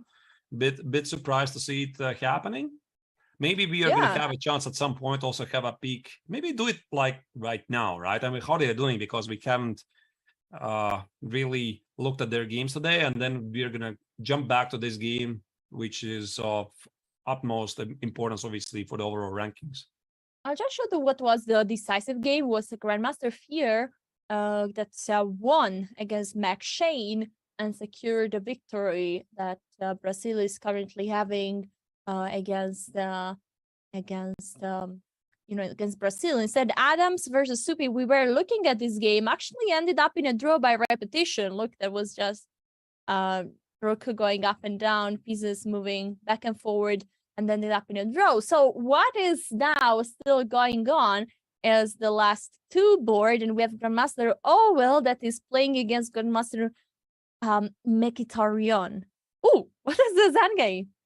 2 pawns. So Owell is winning, right? This H pawn. I think it's very easy. King D6. Oh, wait, it's white to move. It's white to move. So King G4, I think it's obvious, no? Or King Rook F5 H2. trying to shoulder. Yeah. Also King King F5. F5. King D6, I guess. And is h7 H7, possible? rook H2, king G6, king E7, king G7, rook G2 check. And then you have f7. And King F6 and if king king F7. h7, I want to show this. You just play king f7, it would be stalemate, but white has still the pawn, and so you have all the time to go on the other side. f5, you have also time to like troll your opponent, and then you give checkmate. That's late. Look, guys, we are going to show you the camera and the footage of the game that Kamer is playing versus. Let's go to pull it out. Versus Alexander Ingic, right? This is this crazy game, 2 bishops against the queen. And Kamer is still pressing. He's still pressing. He's confident. He's not risking anything. The pawn is on a2. The pawn is on b7. We are going to see more queens on the board. Yeah, and here we see the live camera from the playing goal, and you can see lots of games has finished already. It seems like the border of Alexander and Vincent is pretty much the only one still remaining. But this game is so exciting with 2 bishops, 2 pawns that are just about to be promoted. The pawn on a2 and the pawn on b7. And for the team competition, this is important. Of course, if white would manage to win this game, the match would end up in a 2-2, so in a draw for the team. Very important match. Yeah, one of the highest boards, board number 4. And both teams have 10 points. Yeah, they just lost 1 match, so to speak, or 2 draws or 1 match lost. This means one of them, most likely Germany, is going to win this. It is going to catapult them to the very, very top. Absolutely. I think we should go. I see that there is the live board of the girls. I don't recognize which board this could be. Might be Vashal Lee. It looks Vashal Lee. Vashal Lee. Yeah, I'm not totally sure. It looks like yeah, it's the end game with 3. Yeah, it's the end game 4 versus 3, and this is the final position. Oh my god. So let me show where we started. So we started like this, and it was f4 versus 3, and we said that this position is mostly going to end up in a draw. There were many rook moves, but then Vashal Lee. I didn't say that. I said this is playable. I said it's playable. Probably. I said that this should be a draw. It's playable. But mostly. He's doing it. Yeah, but look now, the current position. Let's go to the current position. A few moves. Oh, this reminds me of some famous games, really, from the Rook games. I think there was Garry Kasparov's one of the games, one in games. I don't remember against who, but from a different color. Again, I would have to pull it up from the Dvoretsky's endgame manual. It's so beautiful that the king just went to the complete other side. And now on f1, the king is doing an amazing job supporting the pawn on e4, get pushed until he becomes a queen. So Vashal Lee shows how it's done. This is how you play the Rook games. Now the promotion of the e-pawn seems to be inevitable. I think we're witnessing the final moment. Yeah, e3, rook h8, and now I think e2 going to be played. And here we are, rook d1, and the pawn is going to be promoted, and I think that they will shake the hands pretty soon. And this is an incredible upsetting results. Look at the current results, 1.5 to 1.5 between Azerbaijan and India. And this victory by Vashal Lee means that India is going to win. I saw the handshake. This is the big camera. The team captain of India touching the shoulder of Vashal Lee, saying, bravo, well done. And that's an important victory for Team India that was leading and is still leading this event. Huge result. What is that? 7 out of 7, right? I mean, so far, it's absolutely incredible, right? 7 victories in a row. And right, so what do we do now? We probably go back to Dominguez. Not Dominguez, my apologies. Samuel Shankland's game. You're right, Arthurs, but I think it's time first to get to a breaky. The final break. And we're guys, we will know the results of the game between Shankland and Grandmaster. I always struggle to pronounce the name. We will see the results of the game, Shankland versus Ovanisyan, after a short break. Stay tuned. We need to see that. See you soon.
The host nation, India, also happens to be the top seed in this year's Women's Olympiad. Surprisingly, India has never medaled in this event, but the time to do so is now with their top women's squad. 2011 World Championship finalist Humpy Koneru leads this team. She's the highest rated player in the entire women's event. Because Koneru will be favored in every matchup, Team India's success likely depends on a great result for her on board 1. But India's chances by no means end with Humpy. India has one of the strongest second boards in the event as well, Harika Dronavalli. A 3-time third-place finisher in the Women's World Championship, Dronavalli is likely to be a key contributor to success in Chennai. Vashal Lee is the third board for India and is by far the youngest member of India's top women's team.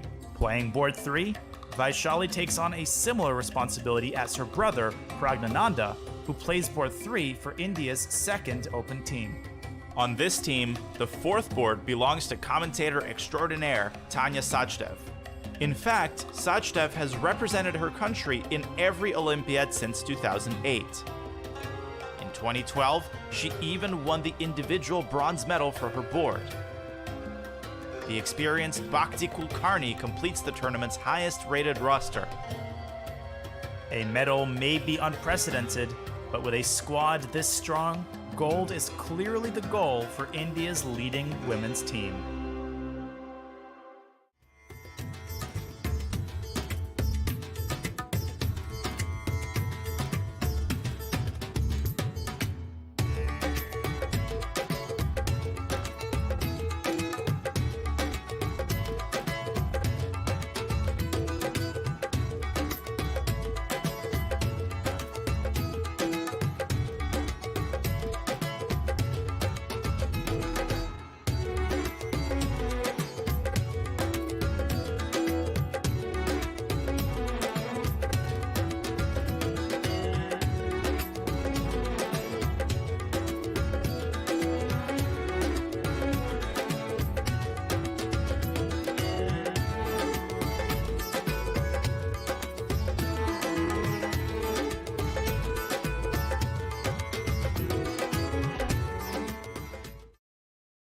And here we are, we're back from probably our last break. Here I am, I'm Women FM, Alessia Santeramo, and my co-host is Grandmaster Arthur Snikshans. Here we see a live footage of the game between Muzichuk Marina and Roberts Lee from the Netherlands. This was an insane endgame that is going on the board. Is really insane. But before going back to the Olympiad, let me do a big shout out to the chess.com global championship playing phase that is reaching its conclusion. Catch the finals today at 10 a.m. Pacific, 7 p.m. European time. That's the final chance for titled and untitled players alike to join Fabiano Caruana, Nyan Nepomniachtchi, Hikaru Nakamura, and more in the 64 players knockout phase. It's the chess.com's biggest prize fund ever, with $1 million up for grabs. Catch all the action here right at chess.com. And the top prize, Alessia, is $200,000. Can we declare me the winner? Yeah, this is the final charge for everybody. Don't miss it. While we're at it, do we go back to the Shankland's game against Absolutely. I just want shortly, we are at the game between Muzichuk Maria versus Robert Lee. We should definitely check this out, what is going on. Give me just... feeling, that white has built some sort of a fortress. I'm not really sure about that. King f1, king f2, something like this. Looks sort of holdable. By the way, rook h4 might be an idea not to miss. King f1, rook h4. So you need to watch out not to blunder the queen, which is still a draw anyway. Yeah, because the pawn is wait. Right. This game is going to continue for a while, so I'm not sure if Shankland's game against Hovhannissian is going to continue because... Oh my god. Yes. The pawn got pushed. So I want to go back a few moves because we were here when he just, he just played the move g6 here already, as you mentioned, and then took the pawn. And now he started to push f5, go with the king, f4, and now try to push even g4. And here we have. So now the pawn is about to be pushed even forward. So he sacrificed the pawn, now the material is equal, but the pawn on f4 is just way too dangerous, together with the king exposed on e1. Right, and I think the idea of g4 is not to give up the pawn just like that, but play king g5 next, activate the king, establish a passed pawn, and of course the big goal in the end is to trade queens. Queen h1, look at that. This I didn't expect. I was expecting king g5. What's the idea? How do you trade queens? I slightly don't understand it. His idea is to play... Yeah, can you play queen g2, then f3 and start to push the pawn, or will white have some perpetual? That's the idea. I think so. So let's move it on the board. King e2, queen g2, king d1, f3. Now, doesn't this give white some chances for a draw? Yeah, that's what you need to calculate, no? Yeah, there's that. Well, I didn't mean you need to calculate. Generally, the player you need to calculate. But Arthurs, if you want to calculate, we give you like 30 seconds, and then you need to tell us everything. Could be pretty tough. I'm not sure I like this, to be honest, this approach, because Black too seriously is pinning his corpse and promoting the f-pawn, which maybe is not going anywhere. I mean, I can always play bishop e1 if I want. Is this really happening, by the way? Yeah, it's happening that there is a check on g2, and now the king is on c1. So now king it's d1, black by the way, to you move. take king d1, you take the pawn on g4 with the check. So Yeah, that's why that's king true. c1. Yeah, king So c1, and cannot now Black just capture the pawn on g4? that is a safe bet. Now let's say queen g4 and d5. I think white needs to open the position and somehow try to exploit Black's weakened king for perpetual checks. Bishop c3, and then I don't know. Wait, bishop c3, there's queen g1, queen g2 check, and the pawn on d5 is gone as well. Oh yeah, this is unlucky then. This is then weird. But I think Samuel needs to go for the queen endgame. That's the only chance. Only chance to go somewhere there and hope that his opponent in the time trouble is going to misplay it. So far, by the way, I think Anish, after the long think, he's found the right technique. Yeah, he took the pawn on g4. He went for the safe approach here, taking the pawn. And now we'll see. Will d5 happen as you suggested? Maybe queen e4 is a move. Yeah, by the way, queen e4, centralizing the queen always makes sense. Perhaps d5 is not going anywhere yet. Yeah, now queen g1, you're not supporting f3. Can you play maybe queen g3? Oh wait, you're losing the pawn on c6. Right, queen c6 and d5. Wait a second, this is again becoming not very obvious, is it? So the question to the dear chat, I mean, how do you think Samuel Shankland is going to play? Is he going to hold it? Is he going to do it? Is he going to save the day for Team USA and score a very, very important victory? Yeah, I would like chat to indicate with 1 if you think that Shankland will win, with 0.5 if you think that Shankland will hold the draw, and with 0 if you think that Ovanesyan will win. Yeah, this is nice. So, bishop d2 is on the board. No queen e4. I like your queen e4 suggestion there. Just the queen was very strong, posing problem, avoiding f3 to happen, and attacking c6. Yeah, there are lots of zeros. That is surprising. Why bishop d2? Because queen e4 made so much sense, pinning the queen, targeting the pawn on c6. Bishop d2 looks a bit passive. Maybe it's still somehow working. I guess I play bishop g5, or maybe. Yeah, it seems like bishop g5 is the way that you want to go on in order to push. Oh, king g5. And what if I now play queen e4? There's something mysterious happening here, which I quite don't understand. Yeah, king g5 is. How does this f-pawn go forward? It's mysterious. I agree. Okay, what you said happened. Queen e4, and now Ovanesyan is under 2 minutes. 1 minute 30 seconds on the clock. The evil bar is showing towards equality. I ask again, chat. I saw so many zeros in the chat.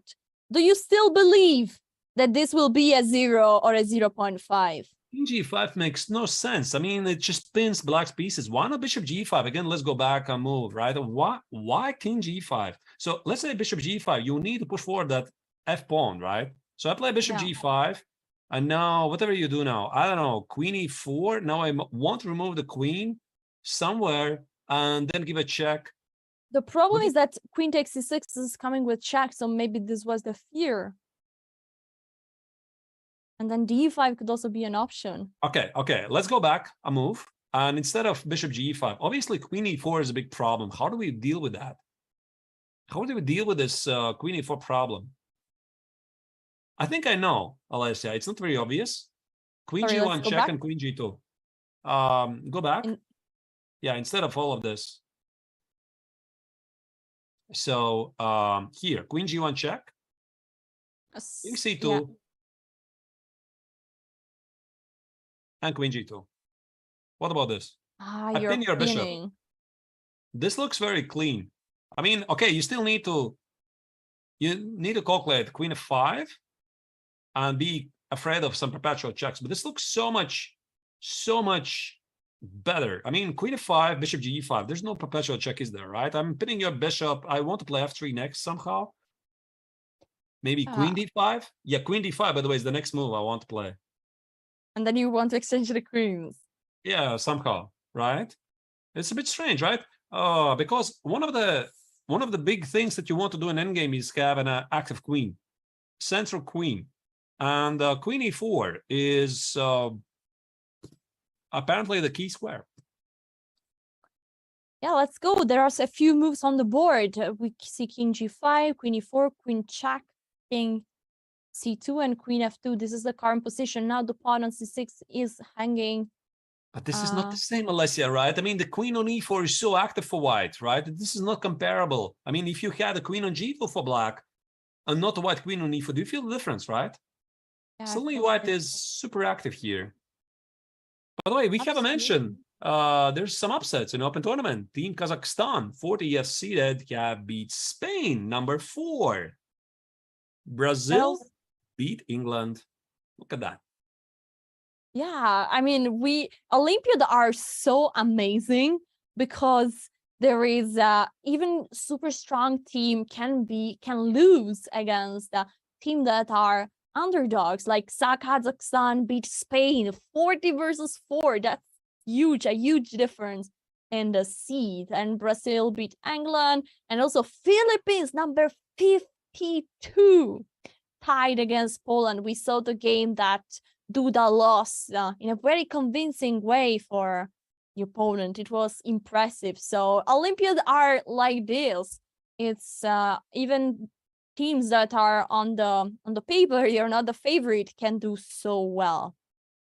Right. In the meantime, in this position, unfortunately for Ovanesian, the pawns are falling one after each other. First the pawn on c6, then the pawn on b5. What are the chances to win here for black? What do you think, Arturs? One is how will be the atmosphere in the Armenian team? I mean, Ovanesian is not going to win. Ovanesian is still fighting, obviously. The game is not over, but Shaklak has made huge progress.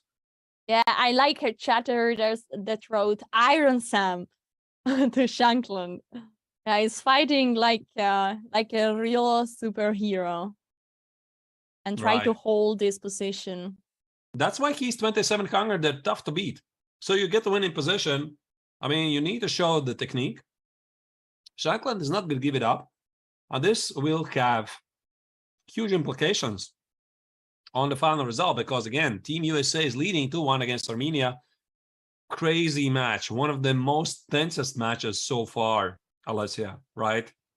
Yeah, look at the time also. Just 40 seconds for Ovanesian. It's really few time. And now this seems that white is about to secure the draw with the move bishop take f4. Where's the draw? Do you see, by the way? Can you play queen b4 if... And bishop d4? And king d3. Is that a draw? Queen b4, bishop d4, king d3. Wait, is queen b4 losing? If this endgame is losing, cannot you oh yeah. Maybe this is just losing. Wait, is it really losing? Just a second, let's move it. Let's say I play king f5, king b1. King you b1 want to go and bishop towards the e7. pawn. Bishop e7. All right, let's go back to the let's go to the live position, okay? So bishop take, and there was a check to the king. And so the bishop wasn't captured. Black gave an in-between check, intermezzo, Zwischenzug. How do you call it? I think this was missed by Sam, but the idea is right. I think it's very practical to sacrifice the bishop, because if imagine yourself in this position, black takes the bishop, so we trade queens. All white needs to do next is b3. That's it. White has black has an extra piece, but the pawns are gone. How do you trade queens? Now Samuel is trying to figure this out. I mean, queen d3 most likely. Queen f4, black is going to keep the queens on the board. And I would say something like king a2. So Samuel is just checking out. He's checking out. Where's the forced draw? Where's the forced draw? Because he clearly understands that this pawn on f4 that black had a couple of moves ago was costing a piece, right? It needed to get rid of. Yeah, and we see the current position. The tension is visible by the cameras. And I see Sam Shankland checking the time, checking the position, and then making a move. I think he was just checking, how do I trade queens, trying to figure out. Maybe there's just no way to trade them immediately. And the move should be on the board. Few moves should be done. We should get an update pretty soon. I see, yes, and there are. As you said, queen d3 has been played, and now queen c6. And Sam is touching his hair, and he has the hand prepared, to make a move, but not yet. He's not sure. But there are just 2 minutes. There is no time to second guessing. It's still tricky, because imagine yourself, he's going to play queen c2. I mean, first, king d1, queen c2, king a2, b3. He might miss a checkmate. I mean, you need to be super careful. You're not missing the checkmate. You obviously see this long diagonal open. So he's going to try to go for this. Very quickly, Alessia, can you show it? King b1, king f4. If I put the king on a2, right, some sort of a move. I'm not sure what. King c1, then mate. Okay, we have a move. It's exactly king into b1. So probably king f4. I saw from the live from the live camera feeds the king taking the bishop. So we will have king take a4. It's going to happen soon. Point is, right, king f4. If I put the king on a2 and I play b3, again, you see that the king is extremely weak. So you can miss one check. Like, again, let's put it on the board. Yes. Just put the king f4, king a2, and some random move, bishop b5. If white plays b3, you can miss mate. Nice mate on g2. Yeah, you can miss it. So that's why he's not totally sure. He wants to check it. This is a unique position. I mean, he suspects it's a draw, but you just have to work out the details during the game. Absolutely. This is the live position. We're about to get an update. The position on the board is still going on. We still don't get an update, but for sure there was a move. I'm trying to understand what was happening there. Oh, b3 happened, as you predicted. So B3 probably now, if this move is good, then the draw is on the way. If you exchange the last pawn, Sam Shankland will secure the draw against Grandmaster Robert Ovanesyan. We, by the way, have Yasser Servan, Grandmaster, in the chat, our colleague, and he says, why play b3, put the queen on d2, or b4, pass for the king, and queen. Hello, Yasser here. Welcome, welcome. Of course, it's very nice to have you here. He was here with us the past week, and he just says, why play b3? b3 is risky. Hello, Yasser. We all miss you. Chat entirely was missing you today, but we wish you a great time, whatever you're spending it. And b3 is on the board, not necessary according to Yasser. Right. But it seems also a possible choice. From his vacation, I guess, right? Drinking a cocktail, enjoying Olympiad. Do we have a result? Do we have a result? Seems like Queen b2. Something strange happened on the live board. No. There's no result. I mean, can't be a result. Yeah, I just see that on the live board something strange, very strange happened. I see Shankland going with the king towards a square that I don't know what happened. What? Maybe did a move that he shouldn't have done. There is the arbiter. He made maybe. Oh my God. He resigned? Oh my God. What did he do? What just happened there? Just a second. Oh my God. He's shaking his hand. And he's signing. Black wins. What on earth happened there? I mean, this is a bit surprising to understand. Oh my God. And look, Shankland leaving in full disappointment. Look at this, could be a super decisive upset. I don't know what happened there, but I think he played an illegal move there. He went with the king towards a square where the king couldn't go. He touched the king in this situation. and the king cannot. Oh, in this position, he might have touched the king. The only possible square for the king is to go on c1, but then there is queen c2, king d1, and queen takes b3. What a Oh result. my God. How do you can't make this stuff up, right? I mean, this means that Team USA against Armenia is a draw, 2-2. I mean, Shankland already had managed to make the impossible, to just secure the victory like that. I mean, he had everything coming back from a completely lost position. Team USA was already winning the match.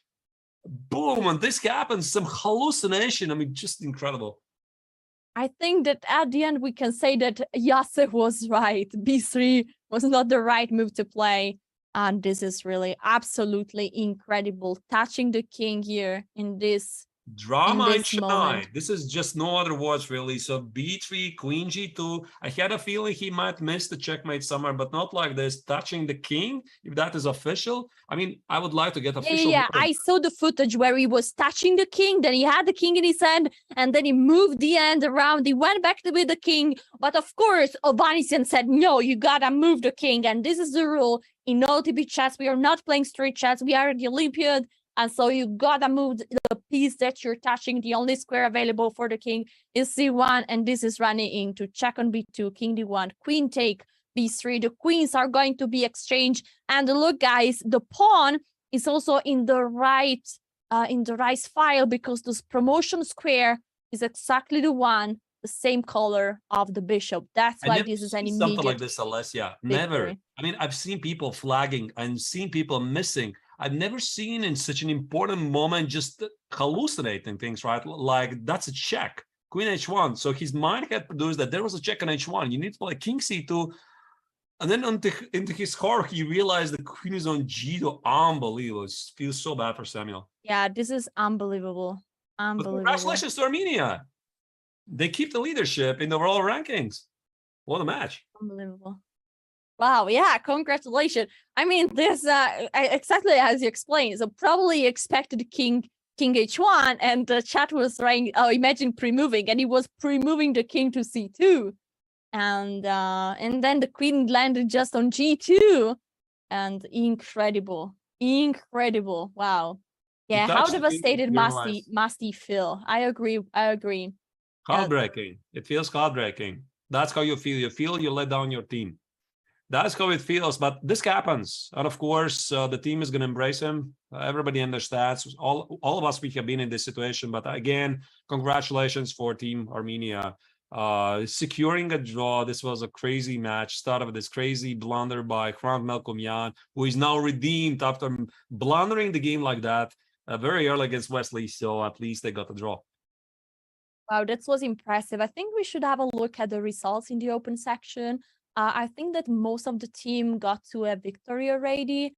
Yeah, in the first 5 board, we have a victory by India, a tragic, dramatic draw between Armenia and USA, a draw between France and the Netherlands. Germany beat Serbia 2.5 to 1.5, and Cuba lost against India 3.5 to 0.5. So we should try to see if there is any game going on in the women's section. I think we saw that. Lots of interesting game here. We have still going on. No, not going on.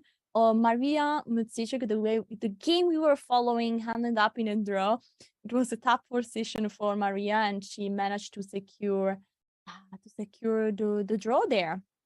Can we get the results of the women's section as well? I think that's what we want to see. India beats Azerbaijan 2.5. There is still probably there is still one game going between Poland and Bulgaria. We'll get right there later.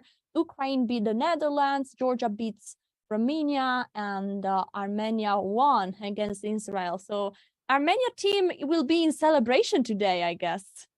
Absolutely. I mean, after such a match, and like you already said, Alessia, Poland against Bulgaria. Not sorry, Poland, but whichever match it was. They're already updated. Yeah, the match is updated. I thought there's one more game ongoing. It's already finished.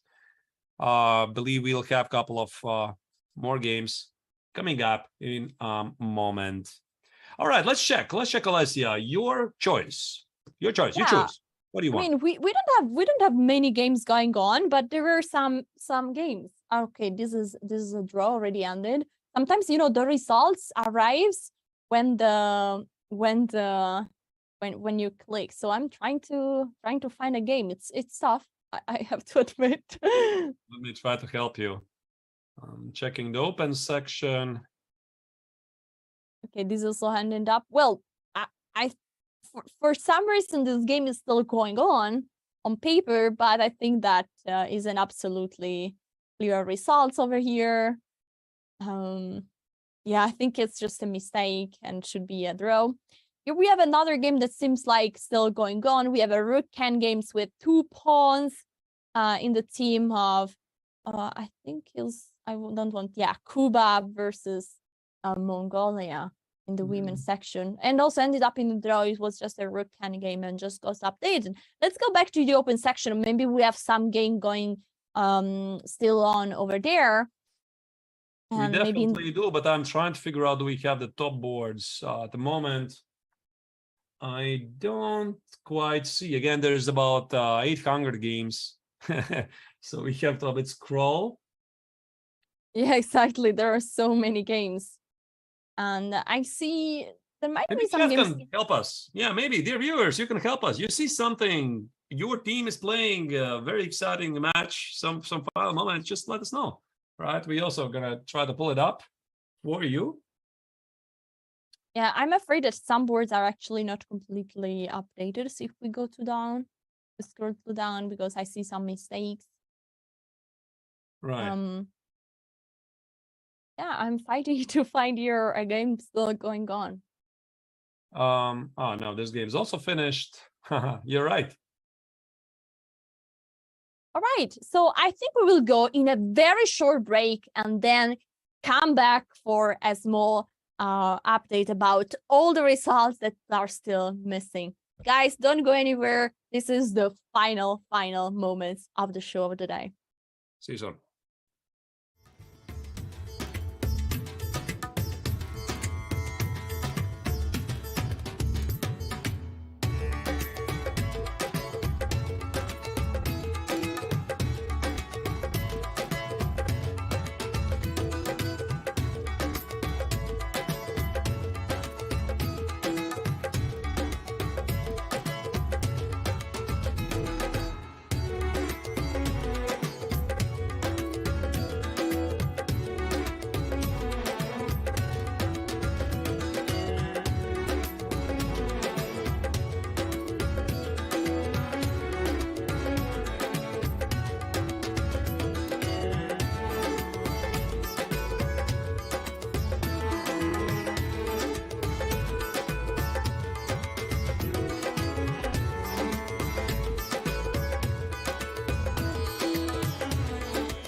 And we are back, guys, because we have a video replay of what happened in the big dramatic end of the team of the day of Sam Shankland on the last board. This was impressive, Arthur. This was also going on there. His vacation. Well, here we see. Oh, King C2, unbelievable. He touched the king immediately. Do we have a result? This is what happened. Yeah, basically, Sam expected the check on h1 and he touched the king immediately. And now the rule of chess is that if you touch the king, you have to move it. And the only available square is king on c1 that leads to a fourth loss after check. The pawn is falling. Here you see one more time, you see Sam Shankland realizing and putting back the king. And that's absolutely incredible. He clearly, Alessia was expecting queen h1. I mean, oh my goodness. I mean, that's why, of course, you have to check. You have to check the move first. I mean, this is such a nasty trap. I'm not even sure that was intentional by Hovhannisyan, but what a major blunder. Wow. Have you had something like that, Alessia, yourself before? At least something similar like this? Well, the drama in chess, yes. I once was calculating two moves. There was a piece hanging, and I was calculating, okay, I moved the piece back, and then at the next move, I moved the king, and I just moved the king and left the piece hanging just in one move, and it was dramatic. But this drama is much bigger. I mean, this was the team fighting for the victory of the whole event, and a draw would be a victory for Team US. And so this was an incredible upset result for US. This is a big drama, and I think we will remember this moment. And Samuel, unfortunately, also will remember it for a long time. Do we check here's the results of the match? So 4 decisive games. I told you, Alessia. I mean, this is crazy. I don't even remember there was a single match, at least at the top boards in the previous rounds, but all boards finished with a victory for either the player, but in the end, it's a shared point between each team. Absolutely. Let's also have a look at the results. As we announced, India won versus India 3. USA Armenia ended in the super dramatic draw, also draw for France versus the Netherlands. Germany won versus Serbia, and India 2, guided by the legend Gukesh, won against Cuba with nearly the full score. Here we have the results from board 6 to 10. You see Uzbekistan scoring a sweep over Peru. That is actually quite rare so late in the rounds. Very impressive. Team Azerbaijan also is climbing back, and also notable upsets. Kazakhstan beating Spain. Yeah, and the girls, what are they doing? India won against Azerbaijan, securing the lead of the tournament. They won all the rounds up to this point. Also, Georgia won against Romania. Ukraine with a very strong results against the Netherlands. Poland against Bulgaria ending up in a draw. And last but not least, we have Armenia that today is really celebrating because also the women beat Israel today. Great day for Armenia. And here, among notable results, yeah, we also have the results from board 6 to 10, where Kazakhstan beat Vietnam, Greece beat India 2, and we still have one game that we don't have still the results between Czech Republic and Spain, but Czech Republic secured at least a draw. Mongolia beat Cuba, and India 3 beat Switzerland. Let's check also the schedule of the festival here, because every single day we are coming back the same time. Tomorrow, we are going to be back 11:30 Central European Summer Time or 2:30 a.m. Pacific. Don't miss it. It's going to be, again, me and Alessia back in action tomorrow, like every single day. And then the last day is going to be morning round, but we're going to talk about that later. Yes, guys, today was super exciting. We won't forget the drama of Sam. But before going there, I need to give you a big shout out to chess.com Global Championship play-in phase. This event is reaching its conclusion. Today at 10 a.m. Pacific and 7 p.m. European time, you can catch the final chance for the title and untitled players to join Fabiano Caruana, Jan Nepomniachtchi, Hikaru Nakamura, and many more top grandmasters in the 64-player knockout phase. This is the Chess.com's biggest prize found ever. $1 million on the line. First place is $1 $200K. million. I mean, it's just incredible, isn't it? Yeah, make sure not to lose all the action today at chess.com. This was a huge pleasure to host the round 7 today with you, Arthur. It was super exciting. We had some moments that we won't forget. I think my 2 favorite moments by far were the victory of Wesley So with this incredible rook sacrifice, followed potentially by a queen sacrifice, and then the dramatic. Thank you for watching. It was absolutely crazy. Gukesh 7 out of 7. In case you missed it, there was a drama in the final leading match. I mean, there's just no better script for this, Alessia. Thank you, everybody, for watching. See you tomorrow, and stay tuned for the Chess.com Global Championship. Namaste, Dosta.